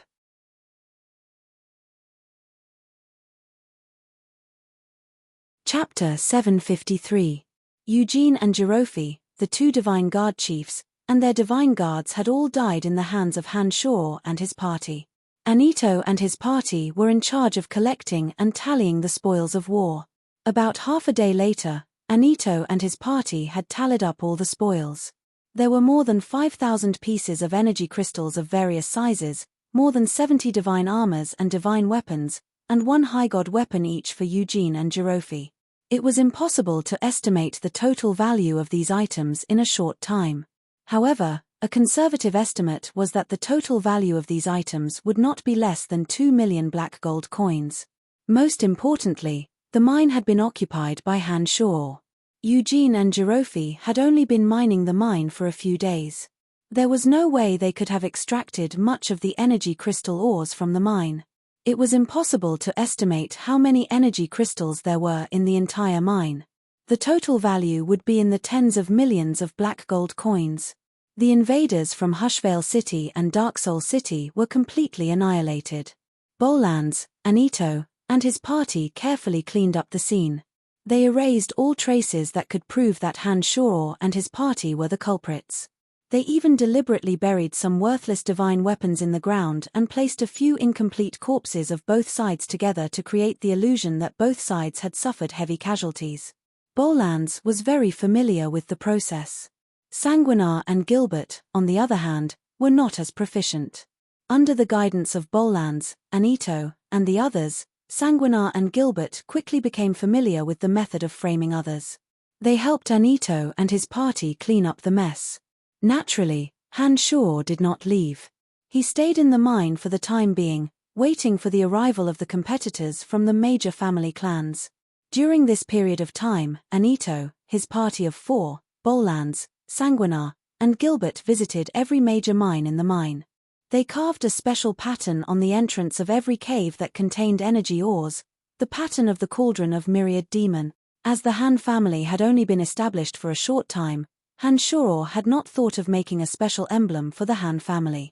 Now that his competitors were about to arrive, to show that he was the true owner of the mine, Han Shoror used the cauldron of myriad demon as the emblem of the Han family. At the entrance of every cave was an image of the cauldron of myriad demon. On the surface of the cauldron were a few small words, City of Shadows Han family. 5 days later, the first batch of competitors from the 3 major family clans arrived at the mine.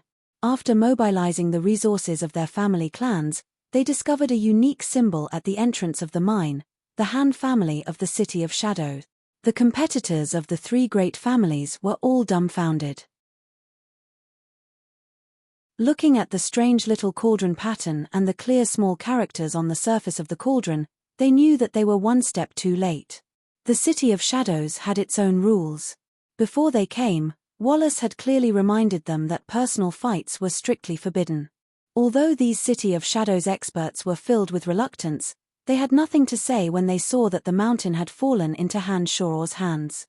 They went to look for Han Shoror and congratulated him with bitter faces. The competitors of the 3 major family clans were Ji Wei, Manly, and Gasco. The 3 of them had more or less friendly relations with Han Shoror due to the Celestial Pearl Pharmacy. Knowing that the situation was irreversible, they had no choice but to accept the fact. Another 3 days later, competitors from other family clans arrived one after another. Since even the 3 major family clans had nothing to say, the competitors naturally had nothing to say, especially since they knew that Han Shoror had a close relationship with the House of Saint. There was no way they could have any other thoughts. 7 days later, Erebus and Aobashi arrived at the mountain with their divine guards. Erebus and Aobashi were greatly astonished after learning about the situation from Han Shoror. It was obvious that they did not believe Han Shoror's words. It was indeed possible that Jirofi of the City of Shadows and Eugene of Hushvale City had fought over the mine. However, it would be too much of a lie to claim that both sides would perish together with each other, leaving not a single one of them alive. Erebus secretly summoned Anito and the others and secretly asked, "What's going on?" Anito and the others had a guilty conscience and did not dare to look at Erebus. They replied in a low voice, "Although the situation is a little different, it is the truth. My lord, the people of the City of Shadows and Hushvale City have killed our companions. Lord Brian has come to avenge us." Anito and the others did not dare to lie to Andre or City Lord Wallace. However, Erebus was their direct superior and Erebus had always treated them well. It was impossible for them to keep quiet. Anito and the other 3 dared to deceive Andre and Castellan Wallace, but Erebus was their direct superior. Moreover, Erebus had always treated them well, so it was impossible for them to keep silent. Anito and the others had the guts to lie to Andre and City Lord Wallace. However, Erebus was their direct superior and Erebus had always treated them well. It was impossible for them to keep quiet. Moreover, Han Shoror had secretly hinted to them that the situation was not normal. Erebus and Aobashi could not help but feel a headache when they heard Anito and the others' cryptic explanation. The two of them were in charge of cleaning up the aftermath. Now that two of their Divine Guard chiefs had died, the situation had become very troublesome. Naturally, the two of them did not believe that the two Divine Guard chiefs were killed by Han Shoro. In their opinion, Eugene and Jirofi must have fought each other to the death for the mine. Then, Han Shoro and his party came to take advantage of the situation and killed the surviving Divine Guards. They had underestimated Han Shoro's current strength. "We're in big trouble." Aobashi put on a bitter smile and sighed. "The city lord wants me to negotiate with the two parties. I'm afraid that the two parties will not let this matter rest." "Forget it. Let's report to the city lord first. I believe that the two city lords will personally communicate with your lordship about this matter," said Erebus with a distressed face. He could not think of a suitable solution for the time being. "Sirs, I'll leave the rest to you. When you are done negotiating with the two parties, let me know. I will arrange for people to come over and mine the mine. We can discuss how to distribute the energy ores in the future." Han Shoro was all smiles. He stretched his back and mumbled to himself, "I'm really lucky this time. Two of my Divine Guards have suffered heavy casualties." Anito and the other three Divine Guards wore strange expressions after hearing Han Shoro's words. They had seen with their own eyes how Han Shoro killed Eugene and Jirofi effortlessly. How could there be any element of luck in that? They knew that Han Shoro had deliberately concealed his strength. The four of them had benefited greatly from the distribution of the divine weapons. Therefore, they naturally cooperated with Han Shoro and started talking nonsense to mislead Erebus and Aobashi. "You just patted your butt and left, leaving the two of us to clean up your mess." Erebus forced a smile and shook his head. He said, Brian, the death of two Divine Guard chiefs is no small matter. They died together. They have no one to blame but themselves. My lordships, just tell the truth. I believe that given the city lord's wisdom, he won't say anything about it." Han Shoro put on a mischievous smile and said, "I won't disturb your work any longer. We will return to the City of Shadows. When you return to the city, I will treat you to a good drink. That drink of yours doesn't taste good." Aobashi glared at Han Shoro. She could sense that Han Shoro was behind the incident, but unfortunately, she couldn't find any evidence. But even if she could, what could she do? She would still have to help Han Shoro clean up the mess. "Sanguinar, Bolans, Gilbert, it's time for us to leave," said Han Shoro to the three before bidding farewell to the members of the three major family clans. He was the first to arrive and the first to leave. Han Shoro returned to Fort Lasberg first. When he arrived, he discovered that Candide, Emma, Gree, Pegasus, and the others were already there. These people were very experienced in the management of cities. They volunteered to familiarize themselves with the situation in Fort Lasberg so that the Han family could take over the place. Candide and the others were already aware of the purpose of Han Shoro and his party. After Han Shoro returned to Fort Lasberg, they immediately asked Han Shoro about the details. Han Shoro did not reveal the specifics. He only said to them, "It's done. The Fifth Corps is ours." Candide and the others knew that military strength was the foundation of a power's survival. They were overjoyed to hear that. They were now considered members of the Han family and were bound together with Han Shoro. Naturally, they hoped that the Han family could stabilize their power in the City of Shadows.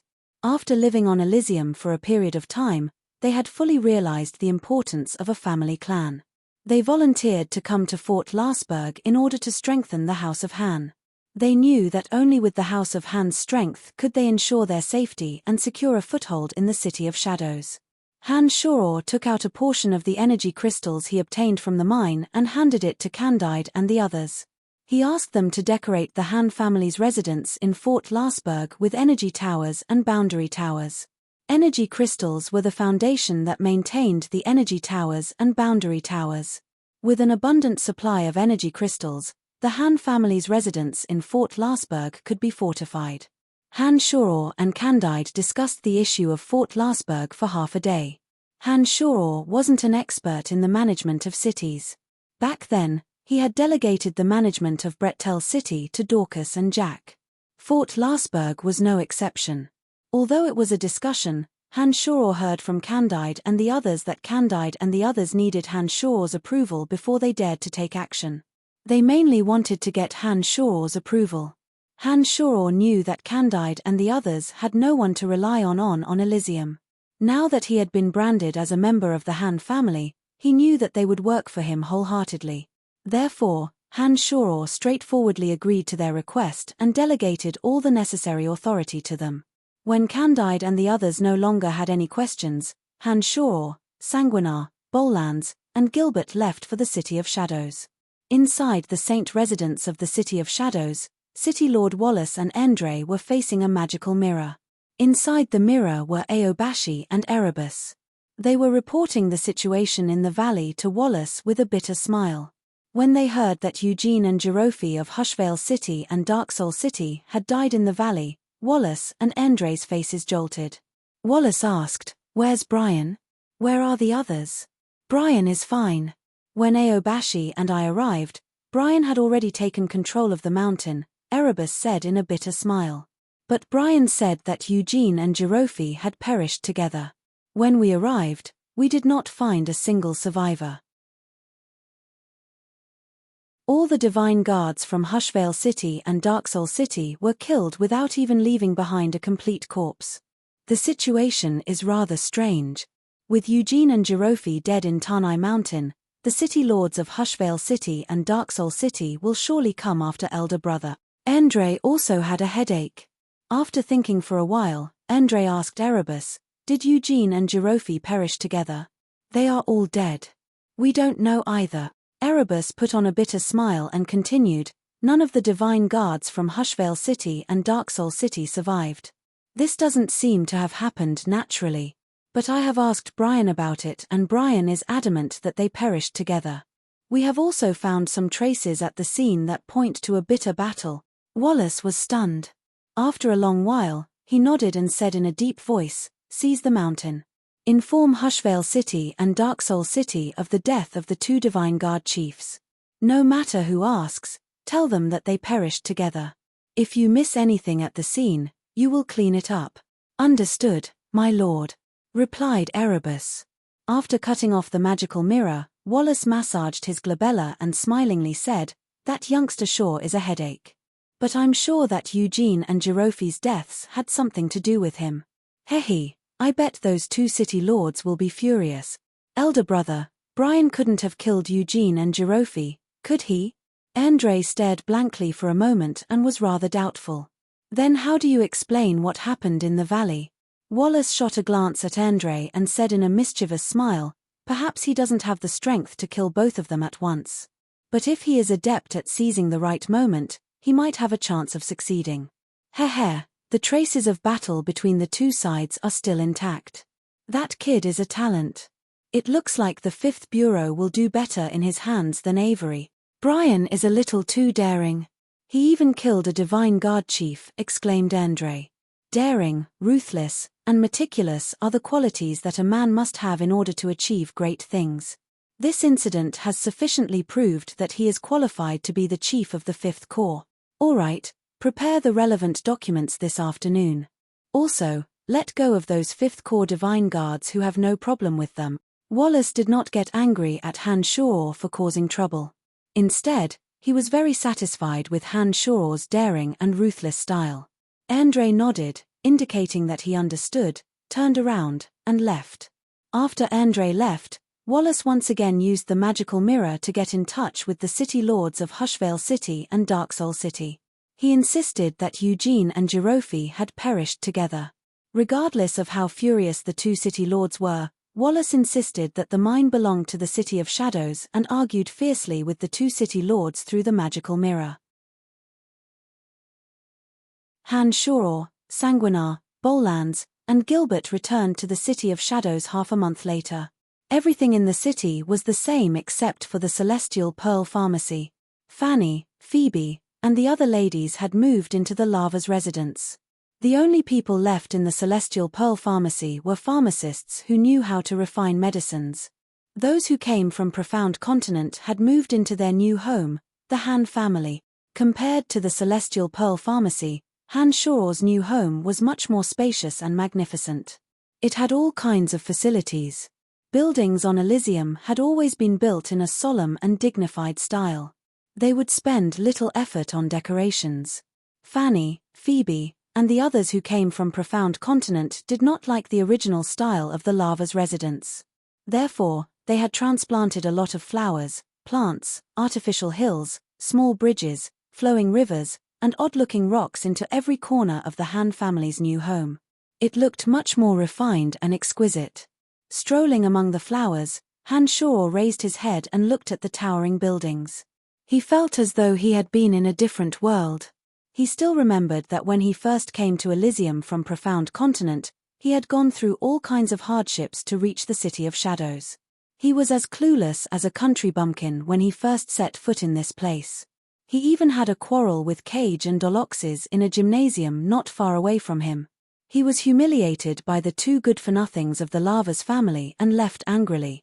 Now, everything in this place belonged to the Han family, to him, Han Shoror.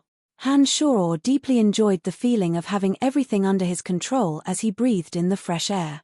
It was as though he could smell the wonderful taste of power. When Fanny, Phoebe, and the other ladies learned that Han Shoror had returned, they came out to welcome him. Han Shoror was brimming with laughter and cheerful voices along the way. Sanguinar and Gilbert were pulled away by Statholm and Aemike. The two asked Han Shoror about what happened in the valley. When the two learned that Han Shoror had taken over the mine and was about to take over the Fifth Corps, they were very excited. Brian, Candide, and the others went to Fort Larsberg on their own initiative. Have you met them? Emily asked Han Shoror. Yes, I have. Candide and the others kept asking me a bunch of questions. I was so annoyed that my head was about to explode. Han Shoror forced a smile and shook his head. He said, managing a city is really not my forte. Fortunately, I brought them all here from Profound Continent. Otherwise, even if Fort Larsberg belonged to the Han family, we wouldn't be able to find anyone suitable to manage it. Brian, from the moment those from Profound Continent set foot on Elysium, they will forever be branded with the Han family. They are all trustworthy. Without the Han family, there is no way they can survive on Elysium. Therefore, they know what to do, explained Emily in a soft voice. Han Shoror had long known this principle. He nodded and smilingly replied, I understand what you mean. They will be the pillars of the Han family in the future. I may not have many good points, but I know how to delegate power to others. I know what kind of people are suited to do. They will definitely find their place on Elysium. Brian, these are the documents that Andre sent to you. He wants you to report to the Fifth Corps as soon as possible after you return. Phoebe handed a large stack of documents to Han Shoror and smilingly said, Andre said that some of those in the Fifth Corps are unruly. Although they did not rebel with Avery, they have always been very obedient towards him. You should know what they are like. Han Shoror took the documents and gave them a look. He put on a calm smile and said, I love taming those unruly fellows.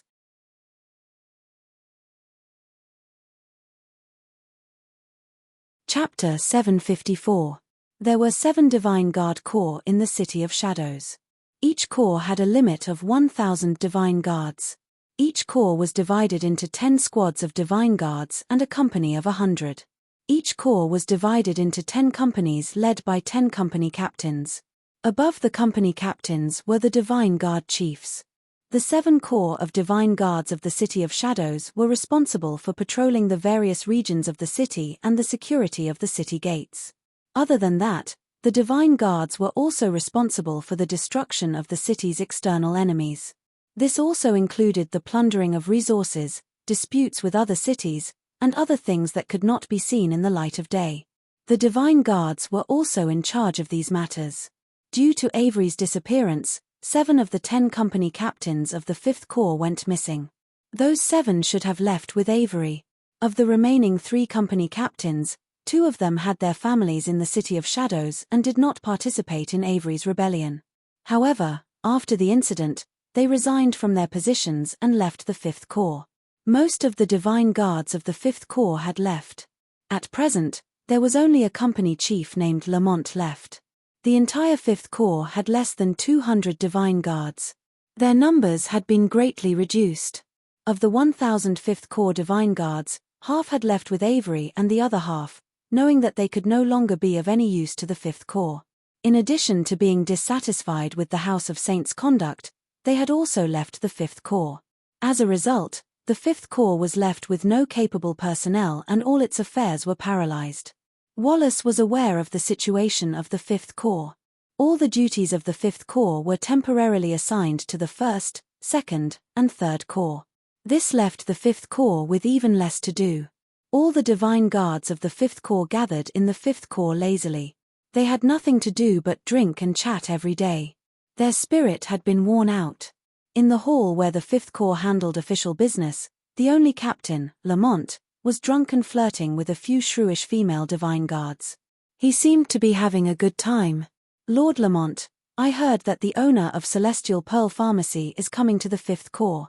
If he comes, our good days will come to an end," said one of Lamont's company captains with a flushed face as he poured Lamont a full cup of amber-colored wine.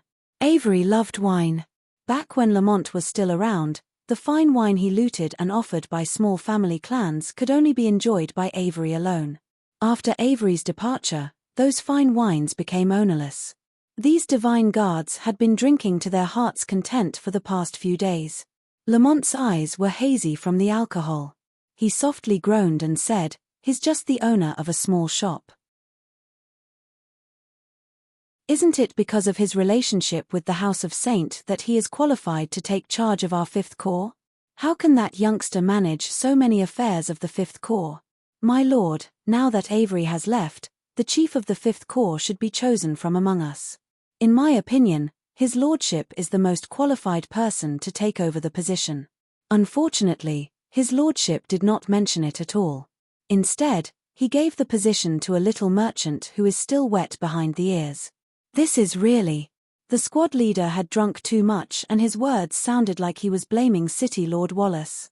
Lamont let out a long sigh after hearing those words and replied, "Lord, captains of the City Lord." He did not leave with Avery, nor did he take the initiative to resign. His plan was to take over Avery's position and take over the 5th Bureau. According to Raymont's idealistic thinking, with the 5th Corps chiefs gone, the position of Chief of Divine Guards would naturally fall to him, the sole Chief of Divine Guards. Therefore, he persisted in his duty. Unfortunately, things did not go as planned. Wallace had never thought of letting the old man from the 5th Corps take over the position. Not only that, but Wallace also temporarily stripped the authority of the 5th Corps, leaving the ambitious Lamont with nothing to do. In this way, Raymont felt extremely sullen. All of his great ambitions had been put on hold. It was perfect for him to use the good wine available in the 5th Bureau to drown his sorrows. He drank until he was drunk every day. "Lord Raymont, that merchant named Brian doesn't know the responsibilities of the 5th Corps, nor does he know anything about our affairs. When he arrives, all we have to do is make things difficult for him and make him lose control of the 5th Corps. By then, the City Lord will be able to tell that he's incapable and will remove him from his position as Chief of Divine Guards. Perhaps then, the City Lord will remember that it's time to use a veteran like Lord Lamont," suggested the squad leader who had been following Lamont. Raymont's eyes were full of smiles as he raised his cup and said, "Cheers, cheers." The reason why he didn't leave even after knowing that Han Shuror was about to take office was also because of this plan. Seeing that the squad leader was so sensible, he immediately felt happy. Han Shuror, Sanguinar, Bollands, Gilbert, Statholm, and Aemike Cotton arrived at the entrance of the 5th Corps. Before they even stepped through the door, they could already smell the strong aroma of wine and hear the merry laughter and chatter inside. None of the solemnity that a divine guard should have. Those who did not know better would not think that this place was the 5th Corps. They might even think that they had walked into a tavern. Aemike Cotton raised his head and looked at the large signboard that read 5th Corps. He exclaimed in astonishment, "How can a military organization of the City of Shadows look like this?" Statholm also shook his head. He bunched his brows and said, "One can only imagine how high the quality of the Divine Guards must be. Brian, after taking over, it seems that we're going to have to do a big overhaul." Han Shoror put on a grave face and nodded. He said, "With Bolans and you all around, we can recruit and train new Divine Guards. Those who don't know what's good for them will be kicked out.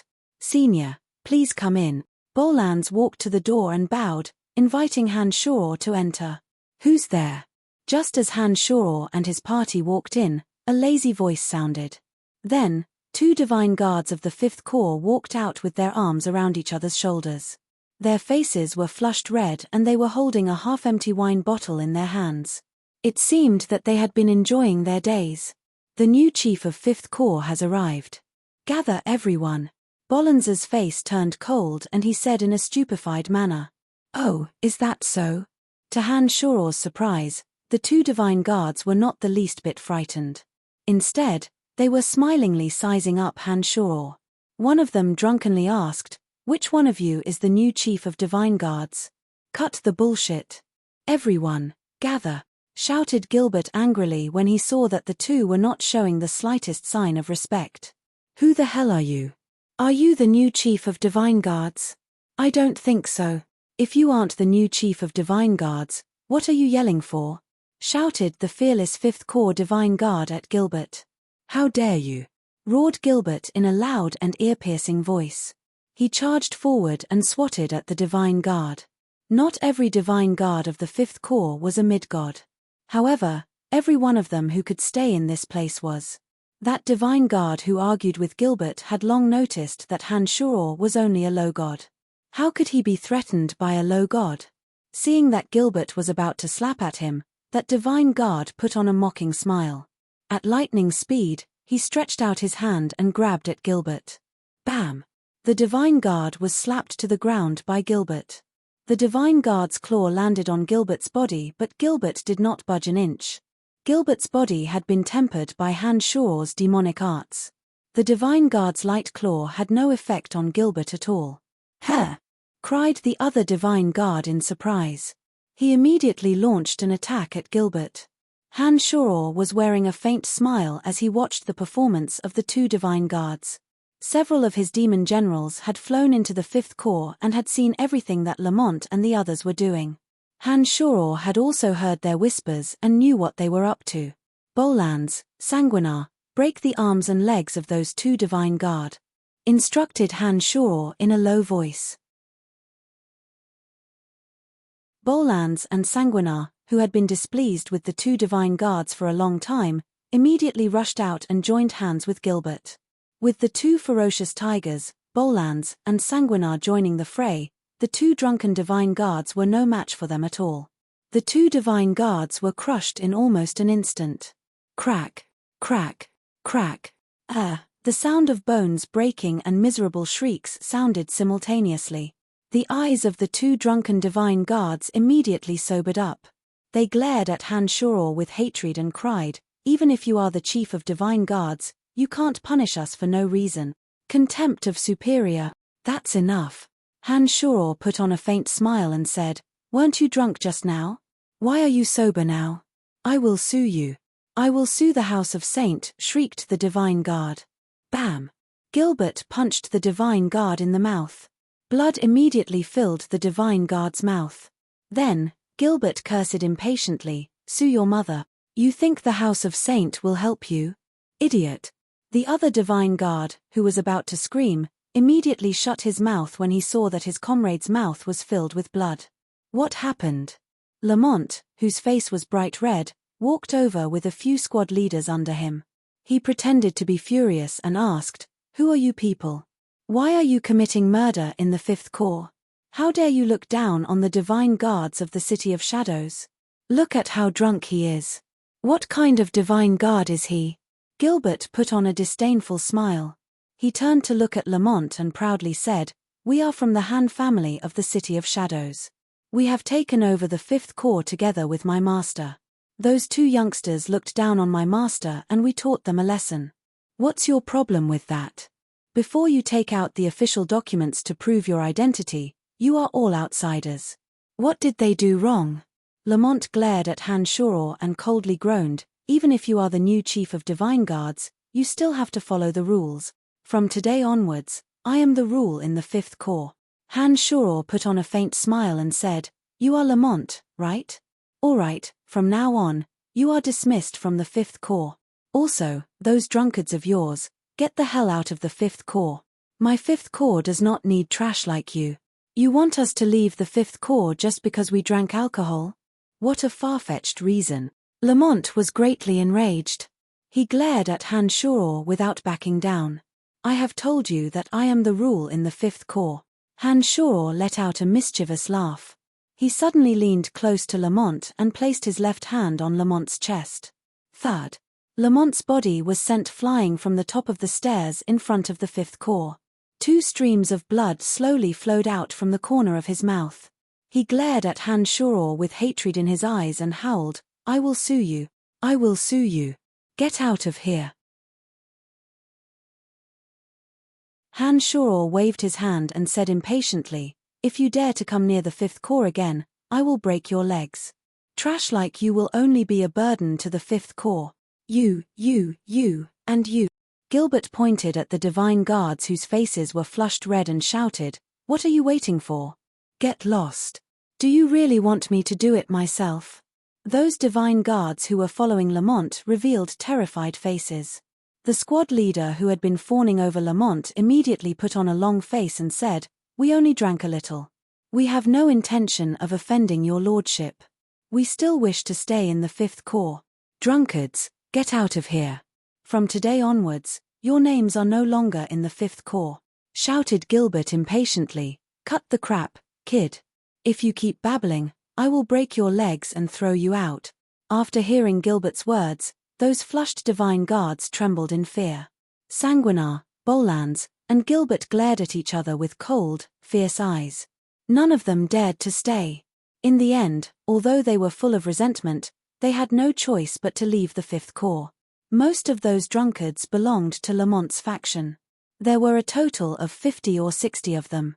As all the captains had left, Lamont had become the one with the highest authority in the Fifth Corps.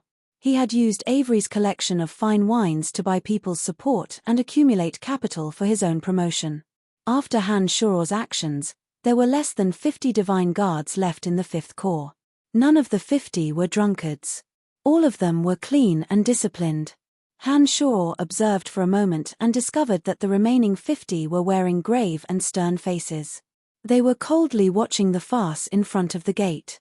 Their gazes when they looked at Han Shoror were somewhat bewildered. It was as though they were pondering what they should do next. Han Shoror had some understanding of those people before he came to the Fifth Corps.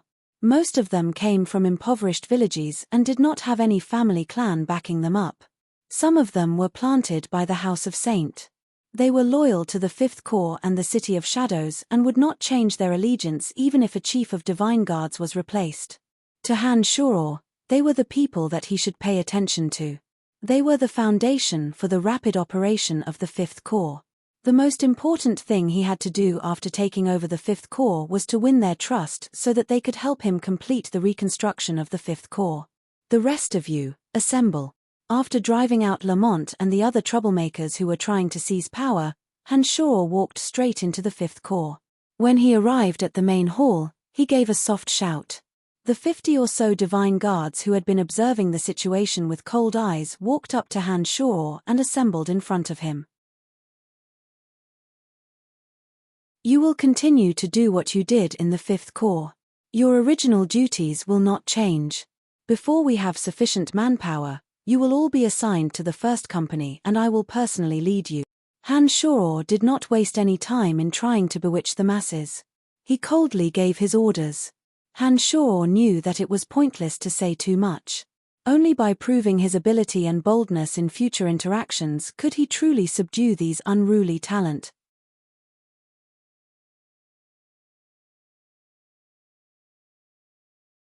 Chapter 755. After Lamont and his men were chased out of the Fifth Corps, the remaining Divine Guards, including those brought by Han Shoror, Bolans, and Sanguinar, numbered less than 100. They were not even enough to form a company of divine guards. With less than 100 people, it was almost impossible to properly manage the enormous Fifth Corps. Han Shuro knew that the first order of business after taking over the Fifth Corps was to recruit new divine guards and reorganize the Fifth Corps. With the Fifth Corps as their leader, Han Shuro thought that there was no need to worry about not being able to recruit suitable candidates.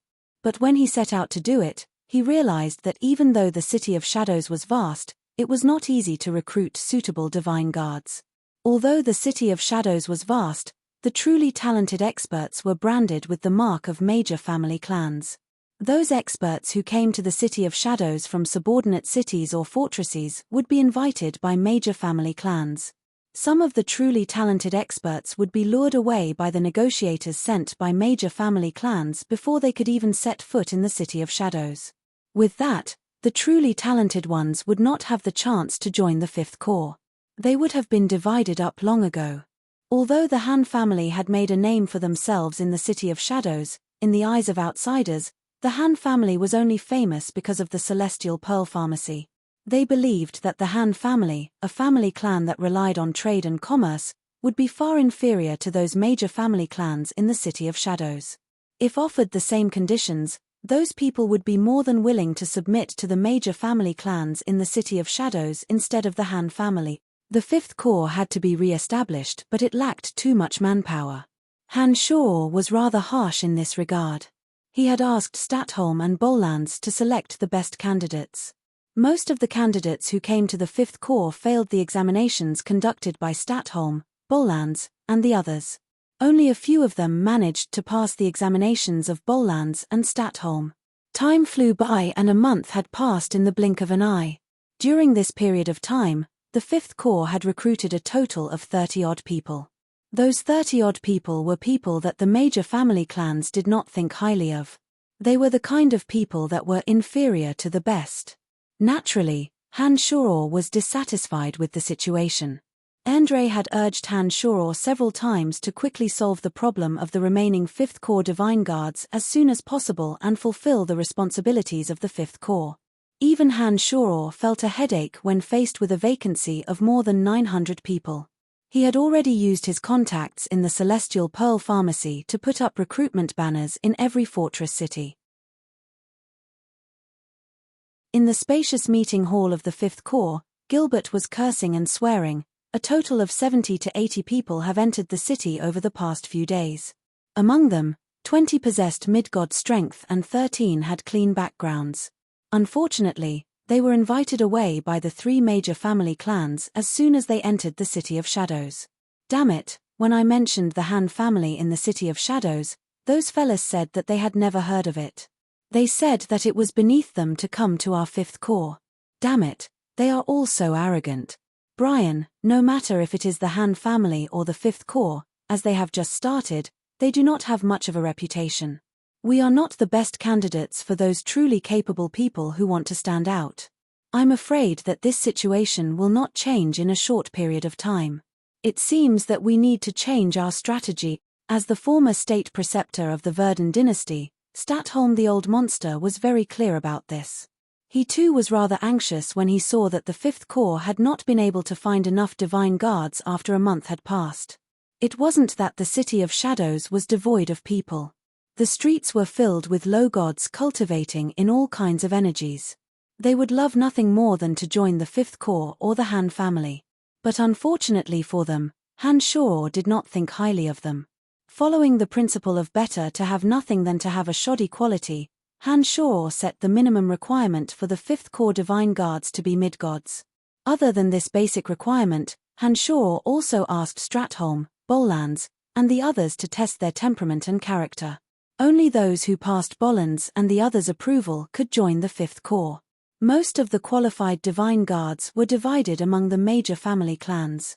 The remaining ones were given to Statholm and Bollands for vetting. Many of them did not meet the requirements. As such, the progress was very slow. It was only natural that they would not be able to find suitable Divine Guards. Do you have any good ideas? Han Shuro asked with bunched brows. He knew that although Statholm's strength had not improved all of a sudden, he had a good eye for things. Build momentum.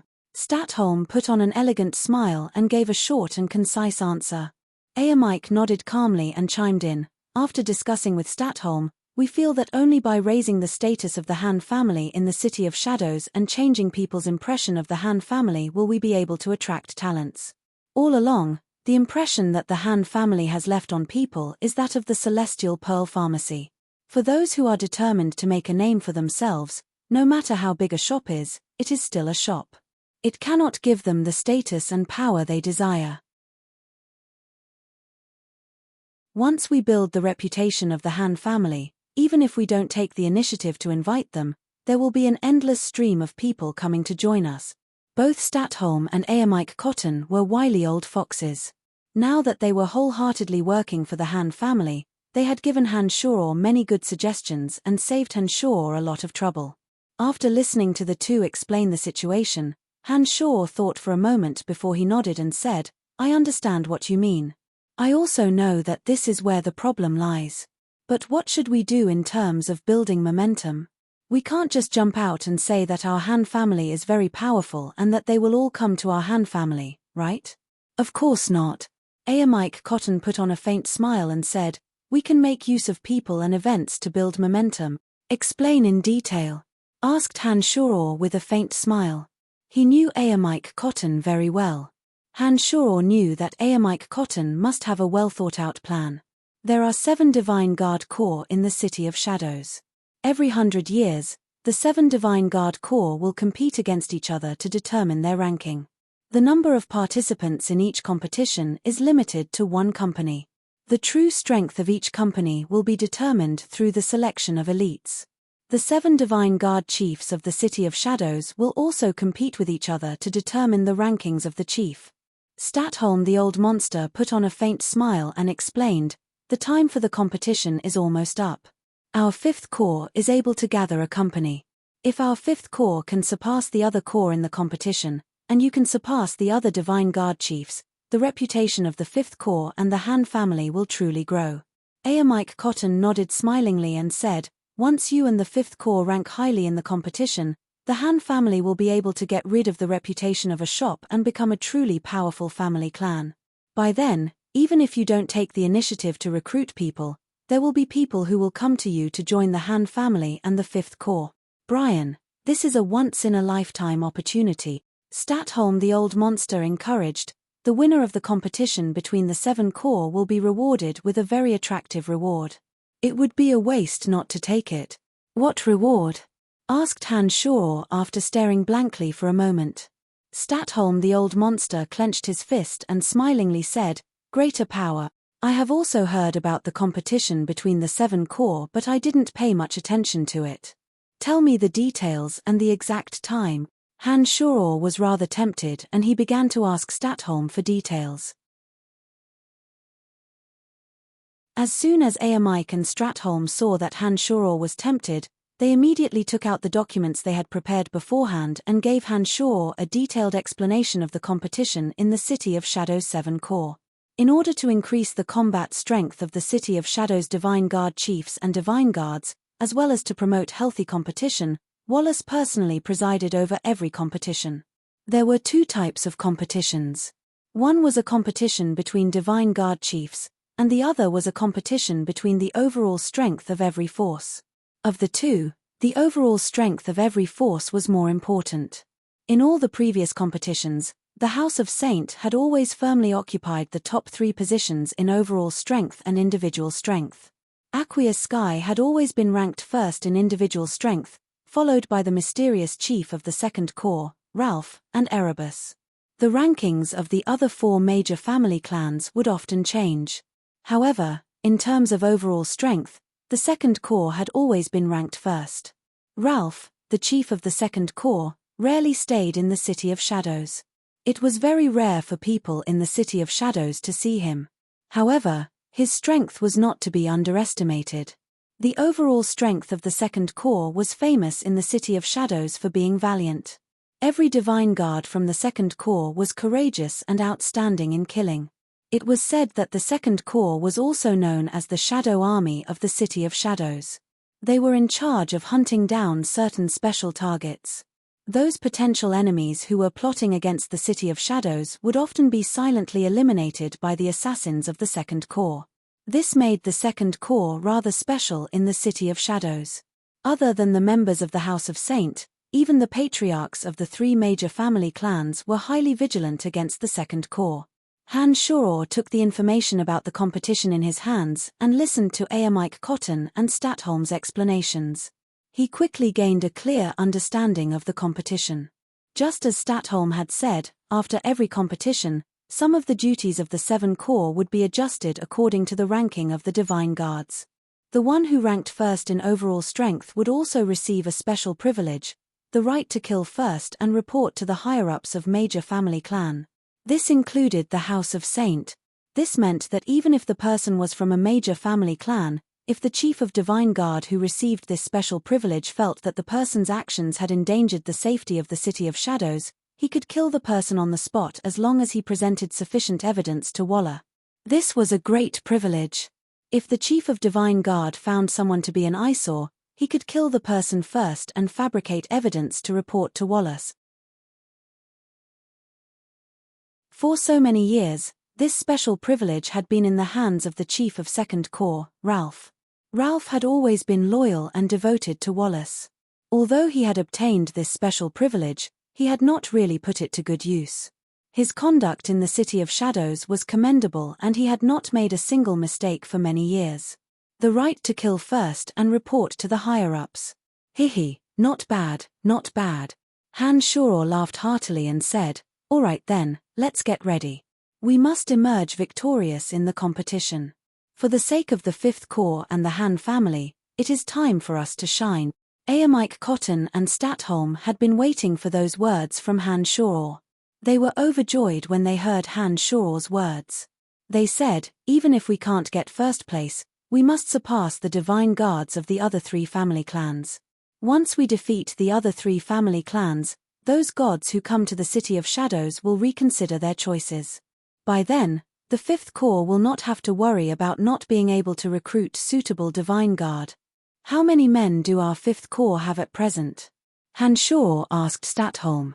"Including us, there are 91 men in total." "That's barely enough to form a company," Statholm replied in a grimace. 91 men are more than enough. In order to emerge victorious in the competition, it seems that I will have to personally train them. Han Shoror's eyes glinted as he said, "Furthermore, the Fifth Corps has yet to officially take over any duties. There is still some time before the competition ends. Send out my order. All Fifth Corps Divine Guards are to head to Fort Lasberg." "No problem," replied Statholm straightforwardly. ****** At Fort Lasberg, Han Shoror, Bolans, Sanguinar, and Gilbert arrived ahead of time. In a mountain near Fort Lasberg, Tarnai, Han Shoror, Bolans, Sanguinar, and Gilbert got to work. They turned the entire valley upside down and erected pitch-black stone pillars. The pillars were engraved with all sorts of complicated runes. The four used their flying swords to cut trenches in the ground and tossed materials with special functions into the trenches. The 17 flying swords flew in all directions, leaving behind rays of sword light. They cut the stone walls around the valley until they were flat and filled with large rocks. The cauldron of Myriad Demon flew around the valley. Wherever the cauldron of Myriad Demon passed, it would leave mysterious runes on the stone pillars and on the rock walls. Han Shoror busied himself for the next 10 days or so. He then ignited the earthfire and tossed in some demonic beast souls, officially activating the 8 Desolation and Torment formation to temper the Divine Guards. The cauldron of Myriad Demon took out the demon generals refined from Eugene and used them as the core of the 8 Desolation and Torment formation. A few days after the 8 Desolation and Torment formation was activated, the Fifth Corps Divine Guards from the City of Shadows arrived at Fort Lasberg.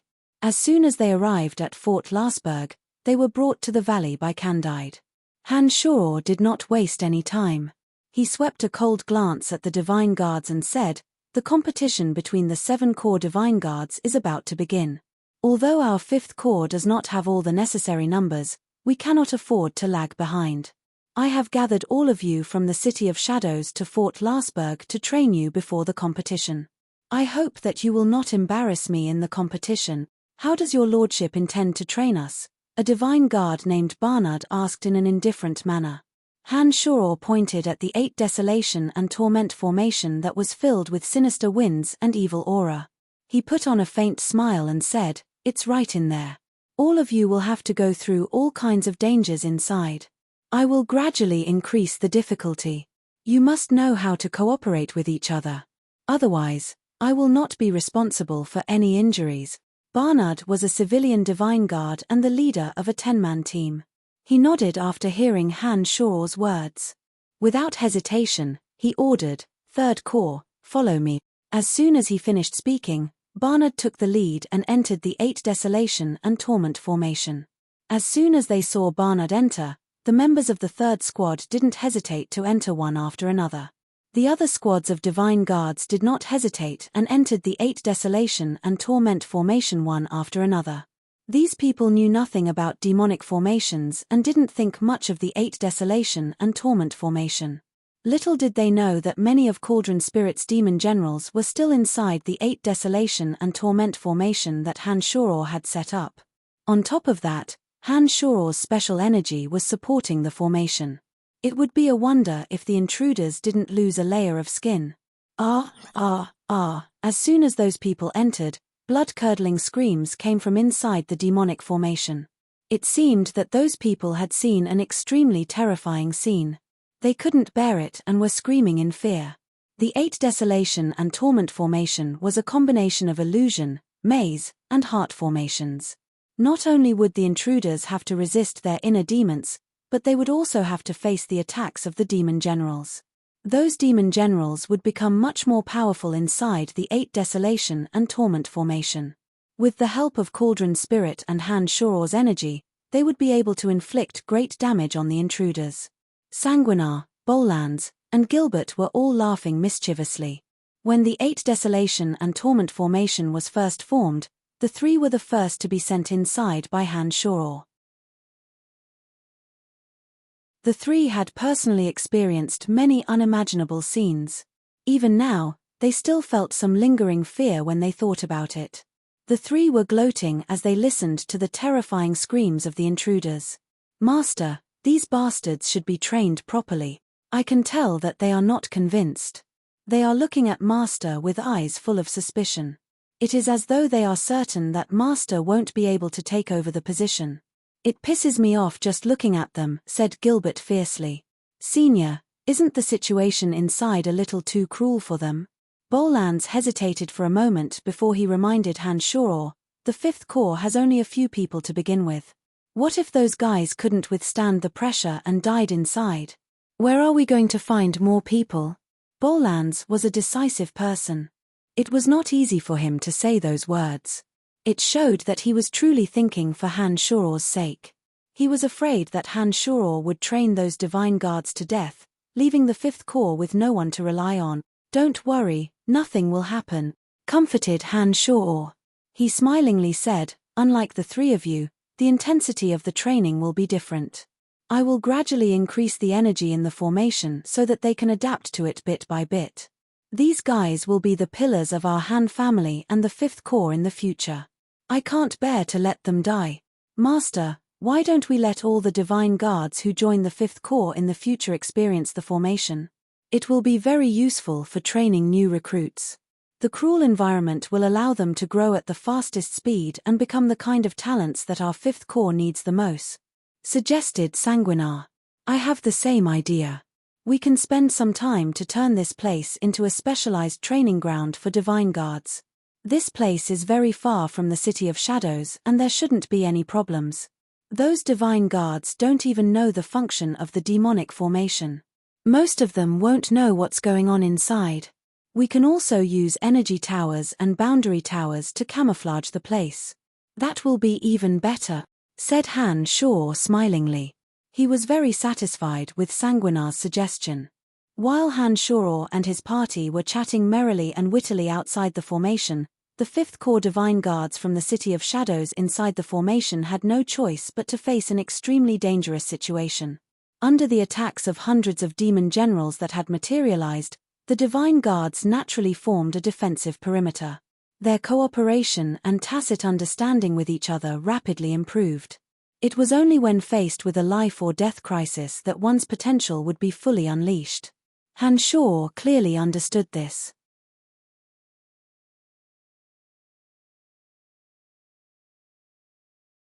Chapter 756. At first, the 8 Desolation and Torment formation was completely under Han Shaw's control. Later on, Cauldron Spirit took over and Han Shaw was freed from it. The divine guards howled and wailed as they were ruthlessly drilled in the 8 Desolation and Torment formation. As time flew by, they learned more and more about the importance of teamwork. Under Cauldron Spirit's guidance, the divine guards would face life and death every time they were in danger. But every time they thought that their teamwork would improve and the danger they faced would decrease, they would discover how wrong they were. Cauldron Spirit kept increasing the power of the 8 Desolation and Torment formation, putting the divine guards on the verge of breaking through at every critical moment. Later on, when Bolans, Sanguinar, and Gilbert saw that the power of the 8 Desolation and Torment formation had increased, they volunteered to enter the formation to train. Han Shaw naturally agreed and allowed Bolans, Gilbert, and Gilbert to enter the formation. He instructed Cauldron Spirit to increase the power of the 8 Desolation and Torment formation a little more and opened up a special area for the three. Time flew by and a month went by. Although the 8 Desolation and Torment formation was under Cauldron Spirit's control, Han Shaw was watching from the side. Through Cauldron Spirit's telepathic connection, Han Shaw could clearly see the divine guards' progress. He knew that they had been improving at lightning speed. In order to maximize the strength of the divine guards, Han Shaw had a discussion with Cauldron Spirit. Cauldron Spirit revealed some simple demonic formations to the divine guards. Those simple demonic formations were easy to master. Most of them required 3, 4, 5, 6, or 7 people to work together. Under Han Shaw's instruction, Cauldron Spirit had his demon general assume Han Shaw's appearance and explained the basic principles of the 8 Desolation and Torment formation to the divine guards. As the formation was based on humans, it was very easy to understand. The divine guards had been cooperating with one another for the past few days. After listening to Cauldron Spirit's explanation a few times, many of them gradually grasped the basics. Cauldron Spirit continued to use the 8 Desolation and Torment formation to train the divine guards. The divine guards were slowly learning how to coordinate according to the demonic formations. They immediately realized the benefits of the demonic formations. With that, their enthusiasm soared and they put in a lot of effort to study that unique method of coordination. Unbeknownst to them, these divine guards were making rapid progress. Some of them even made breakthroughs to new realms under the terrifying pressure of the 8 Desolation and Torment formation. This greatly excited the other divine guards. They devoted all their energy into the 8 Desolation and Torment formation. Han Shaw did not even need to urge them. Another month passed in the blink of an eye. One day, Candide sent a messenger to the valley to inform Han Shaw that Erebus and Aobashi had come to Fort Lasberg and wanted to see him. Han Shaw did not want anyone to know about Tanai. Therefore, Candide did not dare to tell Erebus and Aobashi about Han Shaw's presence in the fort. After all, Erebus and Aobashi were potential opponents of Han Shaw in the upcoming competition of divine guards. If Erebus and Aobashi were to learn about the 5th Corps, they would not be able to amaze the world. The 8 Desolation and Torment formation was temporarily under the control of Cauldron Spirit. Han Shaw believed that with Cauldron Spirit around, there would not be any problems. Therefore, after receiving the message, he left the valley and returned to Fort Lasberg. After receiving the energy crystals from Han Shaw, Candide refurbished the Han family's residence in Fort Lasberg. Han Shaw walked into the tallest building in Fort Lasberg. He could already see energy towers and boundary towers scattered in every corner of the building. Erebus and Aobashi were waiting for Han Shaw in the guest hall. When they saw Han Shaw walking into the building, they stood up and congratulated Han Shaw at the same time. Now that Han Shaw had been promoted to the chief of the 5th Corps, he was on equal footing with Erebus and Aobashi. In the future, Even if they were to collaborate on certain matters in the City of Shadows, Erebus and Aobashi would no longer be Hanshoro's superiors. They would have to discuss many things with Hanshoro. But of course, given the good relationship between Erebus, Aobashi, and Hanshoro, there were many things that they did not have to fuss over. But the two were very happy that Hanshoro had been promoted to a high position. After all, having Hanshoro in the position was much better than having someone they didn't like. Is there something the two of you have come to Fort Lasberg to look for me? Hanshoro looked at Erebus and Aobashi smilingly and asked, have you explained what happened in the valley? Did the city lords of Hushvale City and Dark Soul City cause you trouble? Erebus and Aobashi put on bitter smiles upon hearing those words. It appeared that the issue with Tanai Yamashito wasn't resolved very smoothly. Don't mention it. The two city lords were furious when they learned that their chief of divine guards was killed. Not only me and Aobashi, even his lordship was annoyed to death. Erebus shook his head, sighed, and explained, it's not easy to solve such a terrible mess. His lordship has been talking to us every day for the past few days, asking us to solve the problem as soon as possible. The competition of the 7th Corps is about to begin. We've been annoyed to death. You two are so busy. How did you find the time to look for me? Hanshoro stared blankly for a moment and asked puzzledly. It's because of the distribution of the energy mine. Aobashi glared at Hanshoro and said, you brat, you made such a big mess and you just walked away. We've been annoyed to death. Hehe, the capable are always busy. Hanshoro forced a smile before he put on a stern face and said, the total value of the energy crystals in that mine is at least 10 million black crystal coins. What does his lordship mean by this? Initially, his lordship had wanted to monopolize the energy crystals in that mine. However, after the deaths of the chiefs of divine guards from Hushvale City and Dark Soul City, the two city lords flew into a rage and refused to give in. My lordship had no choice but to take a step back and divide the energy crystals into 3. The City of Shadows' share will go to your Han family and the House of Saint, said Aobashi. So you're saying that more than half of the black crystal coins belong to Hushvale City and Dark Soul City? Hanshoro put on a regretful face and said, we've gone through so much trouble to take over that mine, but we didn't gain much from it. Who told you to kill 2 of their chiefs? Aobashi stared straight at Hanshoro as she spoke. Her eyes were glistening as though she wanted to see Hanshoro's reaction. They died together. It has nothing to do with me. Hanshoro shrugged and said in a carefree and unrestrained manner, don't talk nonsense. Aobashi giggled. She seemed to find Hanshoro's reaction very amusing. She nodded and smilingly said, all right then, I was wrong. Other than telling you about the distribution of the energy crystals in the mine, we have another piece of news for you. What is it? Asked Hanshoro casually. I have received news from Ralph of the 2nd Corps that Avery is currently in Hushvale City. He seems to be in cahoots with the master of Godswamp Pharmacy, Hassling. Both Avery and the master of Godswamp Pharmacy, Hassling, seem to be on bad terms with you. It is only a matter of time before they come after you. According to Ralph, they are discussing how to deal with you. I have come here to warn you to be careful. Aobashi put on a solemn face and said, Avery is not easy to deal with, but the master of Godswamp Pharmacy is even harder to deal with. Although the Godswamp Pharmacy isn't as powerful as a large family clan, they have pharmacies all over the Darkness Dominion. In terms of intelligence gathering, they have an advantage over large family clans. If those two are scheming to deal with you, you really have to be careful. So Avery and Hassling are in cahoots. No wonder. Hanshoro nodded and said in a deep voice. Hanshoro did not mind Aobashi's warning. Both Hassling and Avery were enemies of the City of Shadows. They shouldn't have much influence in the City of Shadows. As long as Hanshoro didn't leave the City of Shadows, what could the two do to him?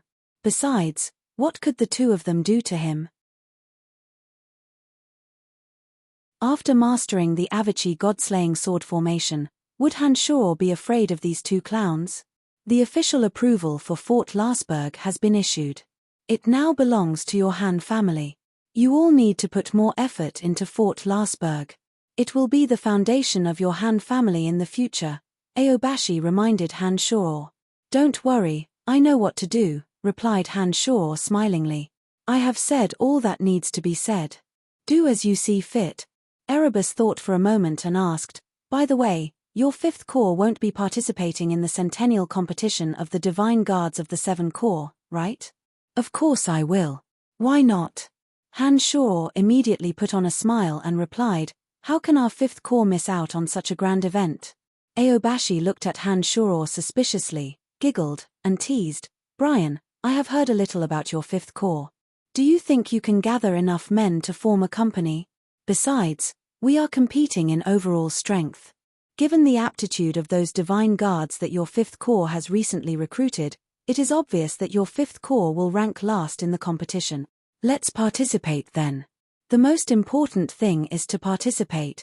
Erebus smilingly patted on Hanshoro's shoulder and said, but don't worry too much about the results.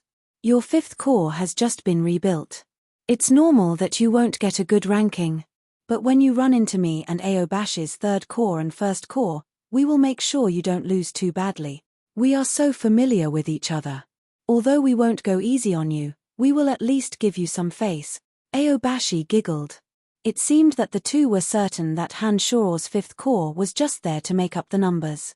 They did not believe that the newly rebuilt 5th Corps would be able to get a good ranking in the competition. It was still too early to say who would win or lose. Hanshoro was chuckling mischievously in his mind, but his face was as gentle as ever. He smilingly said, well then, I thank you in advance. Aobashi and Erebus did not say anything else. They bade farewell and left. Hanshoro knew that the two were very busy and did not try to persuade them to stay. After Aobashi and Erebus left, Hanshoro mumbled to himself with a sneer, Avery, hassling, if you dare to come, I won't mind killing you. Hanshoro, who had planned to return to the valley to train his divine guards, decided not to rush back after thinking that Cauldron Spirit was there to look after them. Instead, he discussed matters regarding Fort Lasberg with Candide and the others. During the discussion about the territory of Fort Lasberg, Hanshoro unintentionally saw the name Demon Mountain. The Demon Mountain was located between Fort Lasberg and Sky Orchid Fort. It was within the territory of the City of Shadows. When Hanshoro and Akeley first arrived on Elysium, they found their first pot of gold at the Demon Mountain. However, it was at the Demon Mountain that Hanshoro met Rose, the spider goddess. She was the evil goddess that Hanshoro had a grudge with back on Profound Continent. Back then, Rose had borrowed Adele's body and nearly killed Hanshoro. Later on, she had instructed Adele to spread her faith in Brettel City. After Adele was captured by Hanshoro, Hanshoro had even communicated with Rose. A series of memories flashed in Hanshoro's mind. Hanshoro thought for a moment and felt that he should make a trip to the Demon Mountain. On one hand, the Demon Mountain was Fort Lasberg's territory, and on the other hand, he wanted to settle this grudge as soon as possible. Although Rose was a foreign race, she cultivated in the energy of darkness and possessed high god strength. To Hanshoro, even if he didn't borrow Cauldron Spirit's energy, using the Avicii god-slaying sword formation, he would be able to contend against early and mid-stage high god experts. Based on what Hanshoro felt about Rose, she should only possess mid-stage high god strength of darkness. Hanshoro was confident that he could defeat her. As Cauldron Spirit still needed to train the divine guards, Hanshoro did not bring Cauldron Spirit to the valley. From the outside, the Demon Mountain looked like a malevolent demon. It towered into the clouds. When Hanshoro arrived at the Demon Mountain, he unfolded his consciousness and immediately discovered a powerful aura of life within the mountain. He immediately knew that Spider Goddess Rose was in there. Elysium was a material plane with many races. The foreign races on the Elysium could cultivate in the 12 fundamental forces. They also worshipped the 12 overgods. Therefore, they had the right to live in any divine dominions and were no different from ordinary people. Some of the city lords in the divine dominions were of foreign races. Legend has it that some of the 12 overgods were of foreign races. Therefore, there wasn't much racial prejudice on Elysium. It was just that some of the foreign races had different living habits compared to humans. Some of them didn't like to live in groups. For example, Spider Goddess Rose preferred to live alone in the mountain. She didn't want to take human form and live in the City of Shadows. If a foreign race like Spider Goddess Rose were to head to the City of Shadows, she would surely be put in an important position. The 4 major family clans would definitely fight over her. Han Shoror wasn't afraid of Spider Goddess Rose's powerful aura. He continued to walk leisurely towards the Demon Mountain. This time, Spider Goddess Rose was not in a deep slumber like the last time. As soon as Han Shoror entered the Demon Mountain, he was discovered by Spider Goddess Rose before he could even enter the mountain. "This is my territory. Please leave." Spider Goddess Loltha's voice came from the belly of the Demon Peak. Generally speaking, foreign races like Rose would have to obtain permission from their masters before they decided to live in the City of Shadows. In other words, City Lord Wallace of the City of Shadows should be aware of her existence and had assigned this Demon Mountain to her. Correspondingly, Rose had to abide by the rules of the City of Shadows and was not allowed to kill gods in the vicinity. If Han Shoror and Akeley hadn't come specifically to steal Rose's divine essences, Rose wouldn't have chased after them in a fit of rage. "Rose, do you still remember me?" Han Shoror walked into the Demon Mountain smilingly. His consciousness began to transform, adjusting his soul imprint to the one he had on Profound Continent.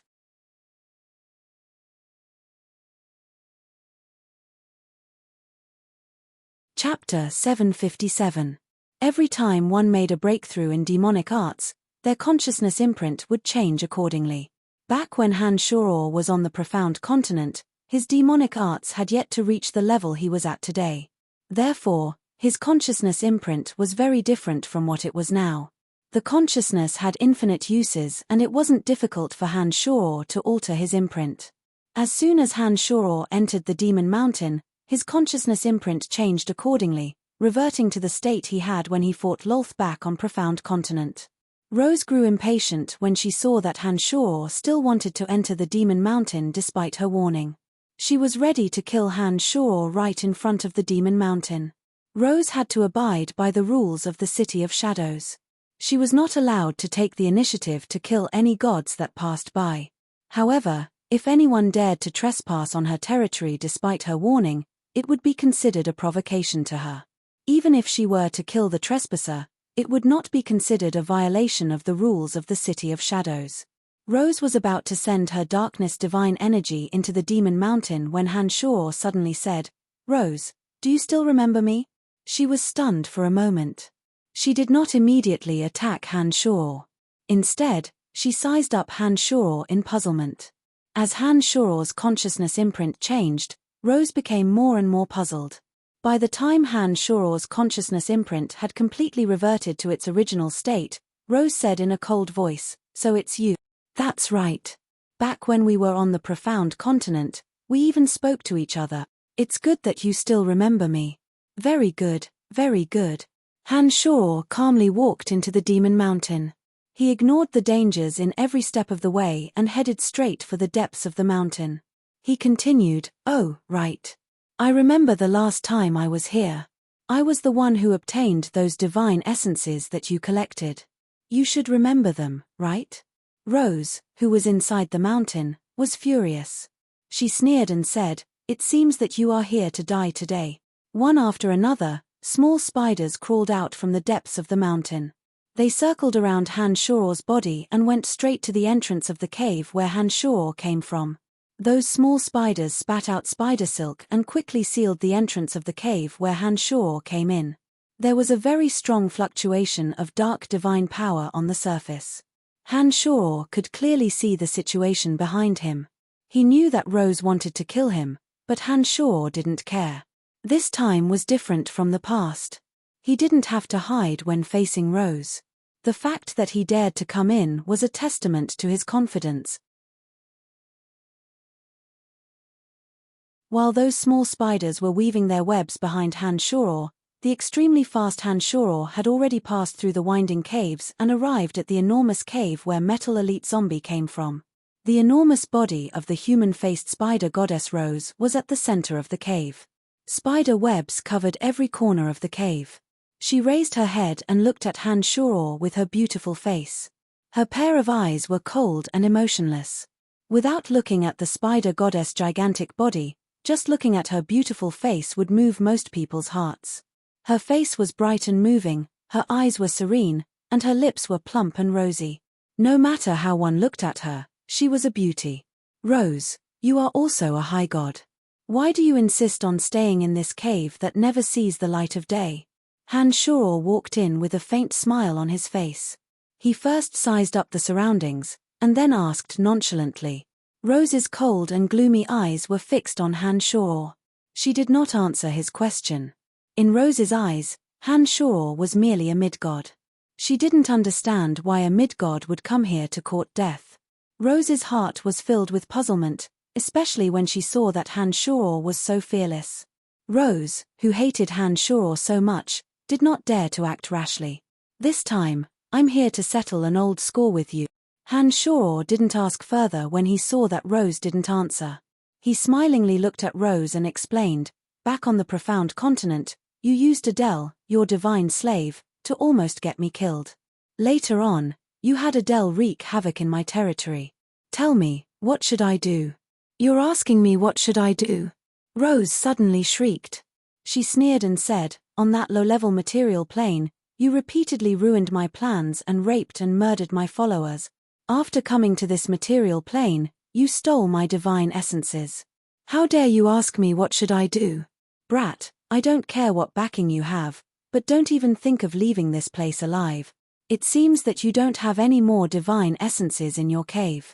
Sigh, it seems that we won't be able to get enough spoils this time. Han Shoror sighed softly after looking around. He seemed rather helpless. This guy had obviously provoked Rose, reminding her of the divine essences that Han Shoror stole from the Demon Mountain. Therefore, Rose could no longer hold back. She immediately let out an ear-piercing shriek that reverberated throughout the entire Demon Mountain. As soon as she shrieked, Rose's razor-sharp claws suddenly slashed at Han Shoror. Those sharp claws glittered with faint radiance. Divine energy of darkness flowed within the claws like flowing water. At the same time, the domain of divinity of darkness suddenly unfolded. The already dim interior of the mountain was immediately plunged into absolute darkness. The element of darkness converged towards Rose's domain of divinity from all directions. As more and more elements of darkness gathered, all the light in the area was swallowed up by the darkness. Rose didn't dare to underestimate Han Shoror in the slightest. Seeing how fearless Han Shoror was, she immediately attacked with all her might, treating Han Shoror as an expert on the same level as her. Han Shoror looked straight at Rose with a calm expression. Only when Rose's sharp claws came slashing at him did he release the 17 flying swords. With a thought, 17 flying swords spread out from his back like a peacock spreading its tail, blocking all of Spider Goddess Loltha's sharp claws. The flying swords were even sharper than Loltha's claws, and they also carried terrifying corrosive acid and cold poison. Only the sound of metal clashing could be heard, and Loltha's lightning-fast claws were retracted at an even faster speed. After just one clash, Rose could sense the terrifying corrosive power of Han Shoror's flying swords. When the corrosive power came into contact with her sharp claws, the corrosive power and cold poison immediately seeped into her body through her sharp claws. The darkness divine energy in her sharp claws that was supposed to be used to kill Han Shoror was instead used to defend against the cold poison and acid poison. She simply couldn't unleash her full potential. Fortunately, Rose had attacked with all her might from the very beginning and didn't lower her guard because of Han Shoror's mesmerizing mid-god realm. Otherwise, Rose would have suffered greatly from the very first clash. Youngster, what kind of energy are you using?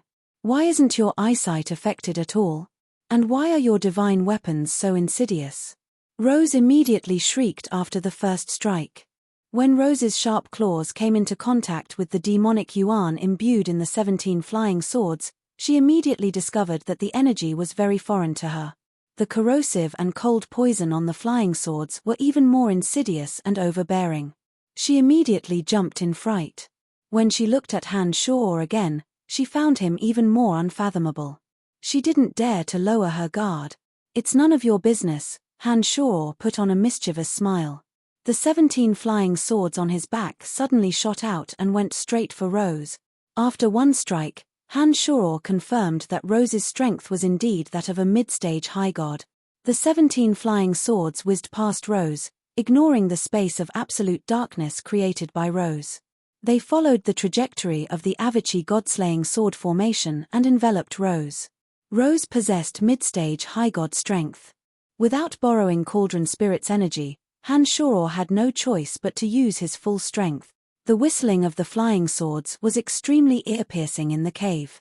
It was rather similar to Rose's shriek. However, as there were 17 flying swords in total, the ear-piercing shrieks were much louder and lasted longer than Rose's shriek. When the shrieks entered Rose's ears, she felt rather uneasy. But she didn't think too much about it. Rose's silk-like white hair fluttered in the wind. Tiny spiders floated along with her hair. After landing on the ground, they rapidly crawled towards Han Shoror. There were thousands of tiny spiders. Just looking at them would cause one's scalp to tingle. Those tiny spiders contained the divine energy of darkness bestowed by Rose. They swarmed towards Han Shoror. It was definitely not a pleasant thing to be drowned by them. After the little spiders were sent flying by Loltha's long hair, her sharp claws continuously flashed and danced, forming a black screen of light around her body, firmly blocking the 17 flying swords from enveloping her. Rose was wary of Han Shoror's 17 flying swords that possessed astonishing corrosive power and cold poison.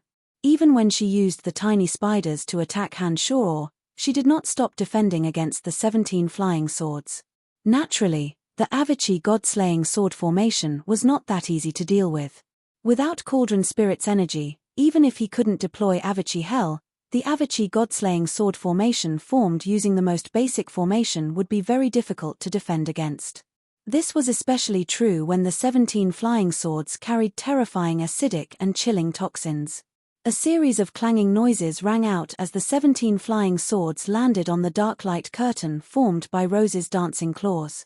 Under the dual effect of the 17 flying swords' corrosive power and cold poison, the dark light curtain consumed Rose's divine energy at an alarming rate.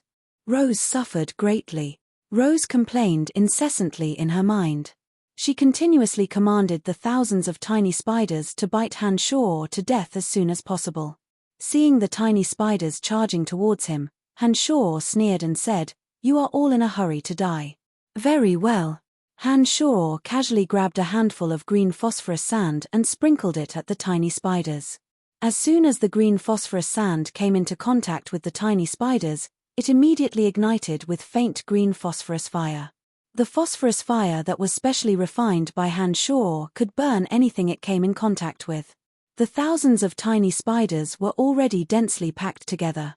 When the green phosphorus sand sprinkled on them, all of them were set ablaze. The green phosphorus sand was also an extremely vicious demonic weapon. It was the most lethal weapon against those tiny spiders whose life force was not very strong. Amid the crackling sounds of burning, the tiny spiders let out incessant shrieks. The air was filled with the smell of burnt flesh. Spider goddess Rose, who was desperately defending against the 17 flying swords, placed her hopes on the swarm of tiny spiders. When she saw that the tiny spiders were engulfed in phosphorus fire, Rose's expression changed abruptly. Her heart ached. "I'll fight you to the death," Rose shrieked when she saw the tiny spiders being burned into tiny black dots by the sea of flames. The spider web that enveloped the entire mountain suddenly swayed and shot towards Han Shoror. The giant spider web was extremely large and its speed was both fast and sudden. Han Shoror could not react in time. Caught off guard, Han Shoror was completely enveloped by the giant spider web. Each strand of spider silk was incomparably nimble. As soon as it landed on Han Shoror's body, it would entangle him with all its might. In just a short while, all the spider silk had tightened, trapping Han Shoror firmly. Rose, whose darkness divine energy was being depleted by the 17 flying swords, suddenly sneered when she saw that her spider web was effective. "Brat, you're dead meat." After saying that, Rose channeled her darkness divine energy into the mountain she had been cultivating in. With the help of the darkness domain of divinity enveloping the center of the mountain, Her darkness divine energy surged towards the spider silk that was binding Han Shuo's demonic body. With the injection of darkness divine energy, each strand of spider silk became even more flexible and resilient. A portion of the spider silk still bound Han Shuo tightly while the remaining strands were released and pierced towards Han Shuo's body like sharp needles. How is that possible? Rose screamed. She had not expected Han Shuo's body to be so strong. She was at a loss of what to do. Dang, dang, dang. The spiderwebs did not give up and pierced Han Shuo's body, but they were unable to truly harm Han Shuo. Don't waste your time. The amount of darkness divine power that these spiderwebs can withstand is too little. They can't hurt me at all. Although Han Shuo was unable to break free from the spider silk, his expression was calm. His divine sense controlled the 17 flying swords to continue attacking Rose while he spoke coldly. I don't believe that you are invulnerable. Rose let out a shrill shriek. The spider threads were trying to drill into Han Shuo's ears, nostrils, eyes, and other open areas. Then I will make you give up completely. Han Shuo smiled faintly. Using his powerful control over his body, he changed his ears and nostrils. Suddenly, a small piece of hard flesh blocked Han Shuo's nostrils and ears. He closed his eyes and pursed his lips. The spider threads were once again unable to do anything. The amount of darkness divine power that the spider threads could withstand was limited. If this level of attack were to land on other gods, even experts like Erebus and Aobashi, who were on the same level as Rose, would have a headache. Once they were entangled by the spider threads and Rose used this method to attack them, even Aobashi and Erebus would be riddled with holes. It was very likely that they would be killed by Rose. Unfortunately, Rose's opponent was Han Shuo. Han Shuo's body was incomparably tough. After reaching the second stage of Omen invincible body, the defensive power of his body had increased by a large margin. Since the spider threads could not withstand enough darkness divine power, it was natural that she would not be able to harm Han Shuo. When Rose saw that not only was Han Shuo invulnerable, but he could also control his nostrils and ears at will, she felt as if she had seen a ghost in broad daylight. Rose had never seen a demonic arts cultivator like Han Shuo before. She simply could not imagine that someone could cultivate such a miraculous level of control over his body. Seeing that her attack was futile and that she had consumed a large amount of darkness divine power to defend against the 17 flying swords, Rose suddenly had the thought of retreating quickly. As she was firmly entangled by the 17 flying swords, Rose could not get close to Han Shuo at all. However, when she saw that Han Shuo was firmly entangled by the spider threads, she also thought that Han Shuo could not do anything to her. This was the best opportunity for her to leave. Brat, I will remember you. I won't accompany you today. I will take my revenge on you sooner or later. Rose glared at Han Shuo with her cold and gloomy eyes. She then prepared to leave the Demon Mountain. When Han Shuo saw that Rose was about to leave, he exerted all his strength to break free from the spider threads entangling him. However, as the 17 flying swords required the support of his demonic yuan, he could not use all his strength to break free. Every single strand of the spider threads was imbued with Rose's darkness divine power. They were densely entangled around his body and it was not that easy to break free. We are considered to be even today. I have consumed too much of my divine power this time. There are still a few attacks that I can't use. Next time, I'll be sure to show you who's boss. Rose coldly glared at Han Shuo and left him with these words. Although Rose said that, she knew that she had lost this time. If she did not leave, she would not be able to harm Han Shuo. Furthermore, the flying swords were constantly wearing her down. Sooner or later, her divine power would be exhausted. In the end, the one who would die would be her. Rose, you can't escape. Han Shuo sneered when he saw that he could not break free from the spider threads. As soon as those words left his mouth, a flying sword flew back to Rose and quickly slashed at the spider threads entangling her body. However, Rose's spider threads were indeed tough. With a single slash, only a few of them were broken. It would take some time for a flying sword to cut all the spider threads. However, it was apparent that Lolth wasn't willing to give Han Shuo the time to sever all the spider webs. After one of the flying swords left, Lolth clearly felt the pressure on her lesson.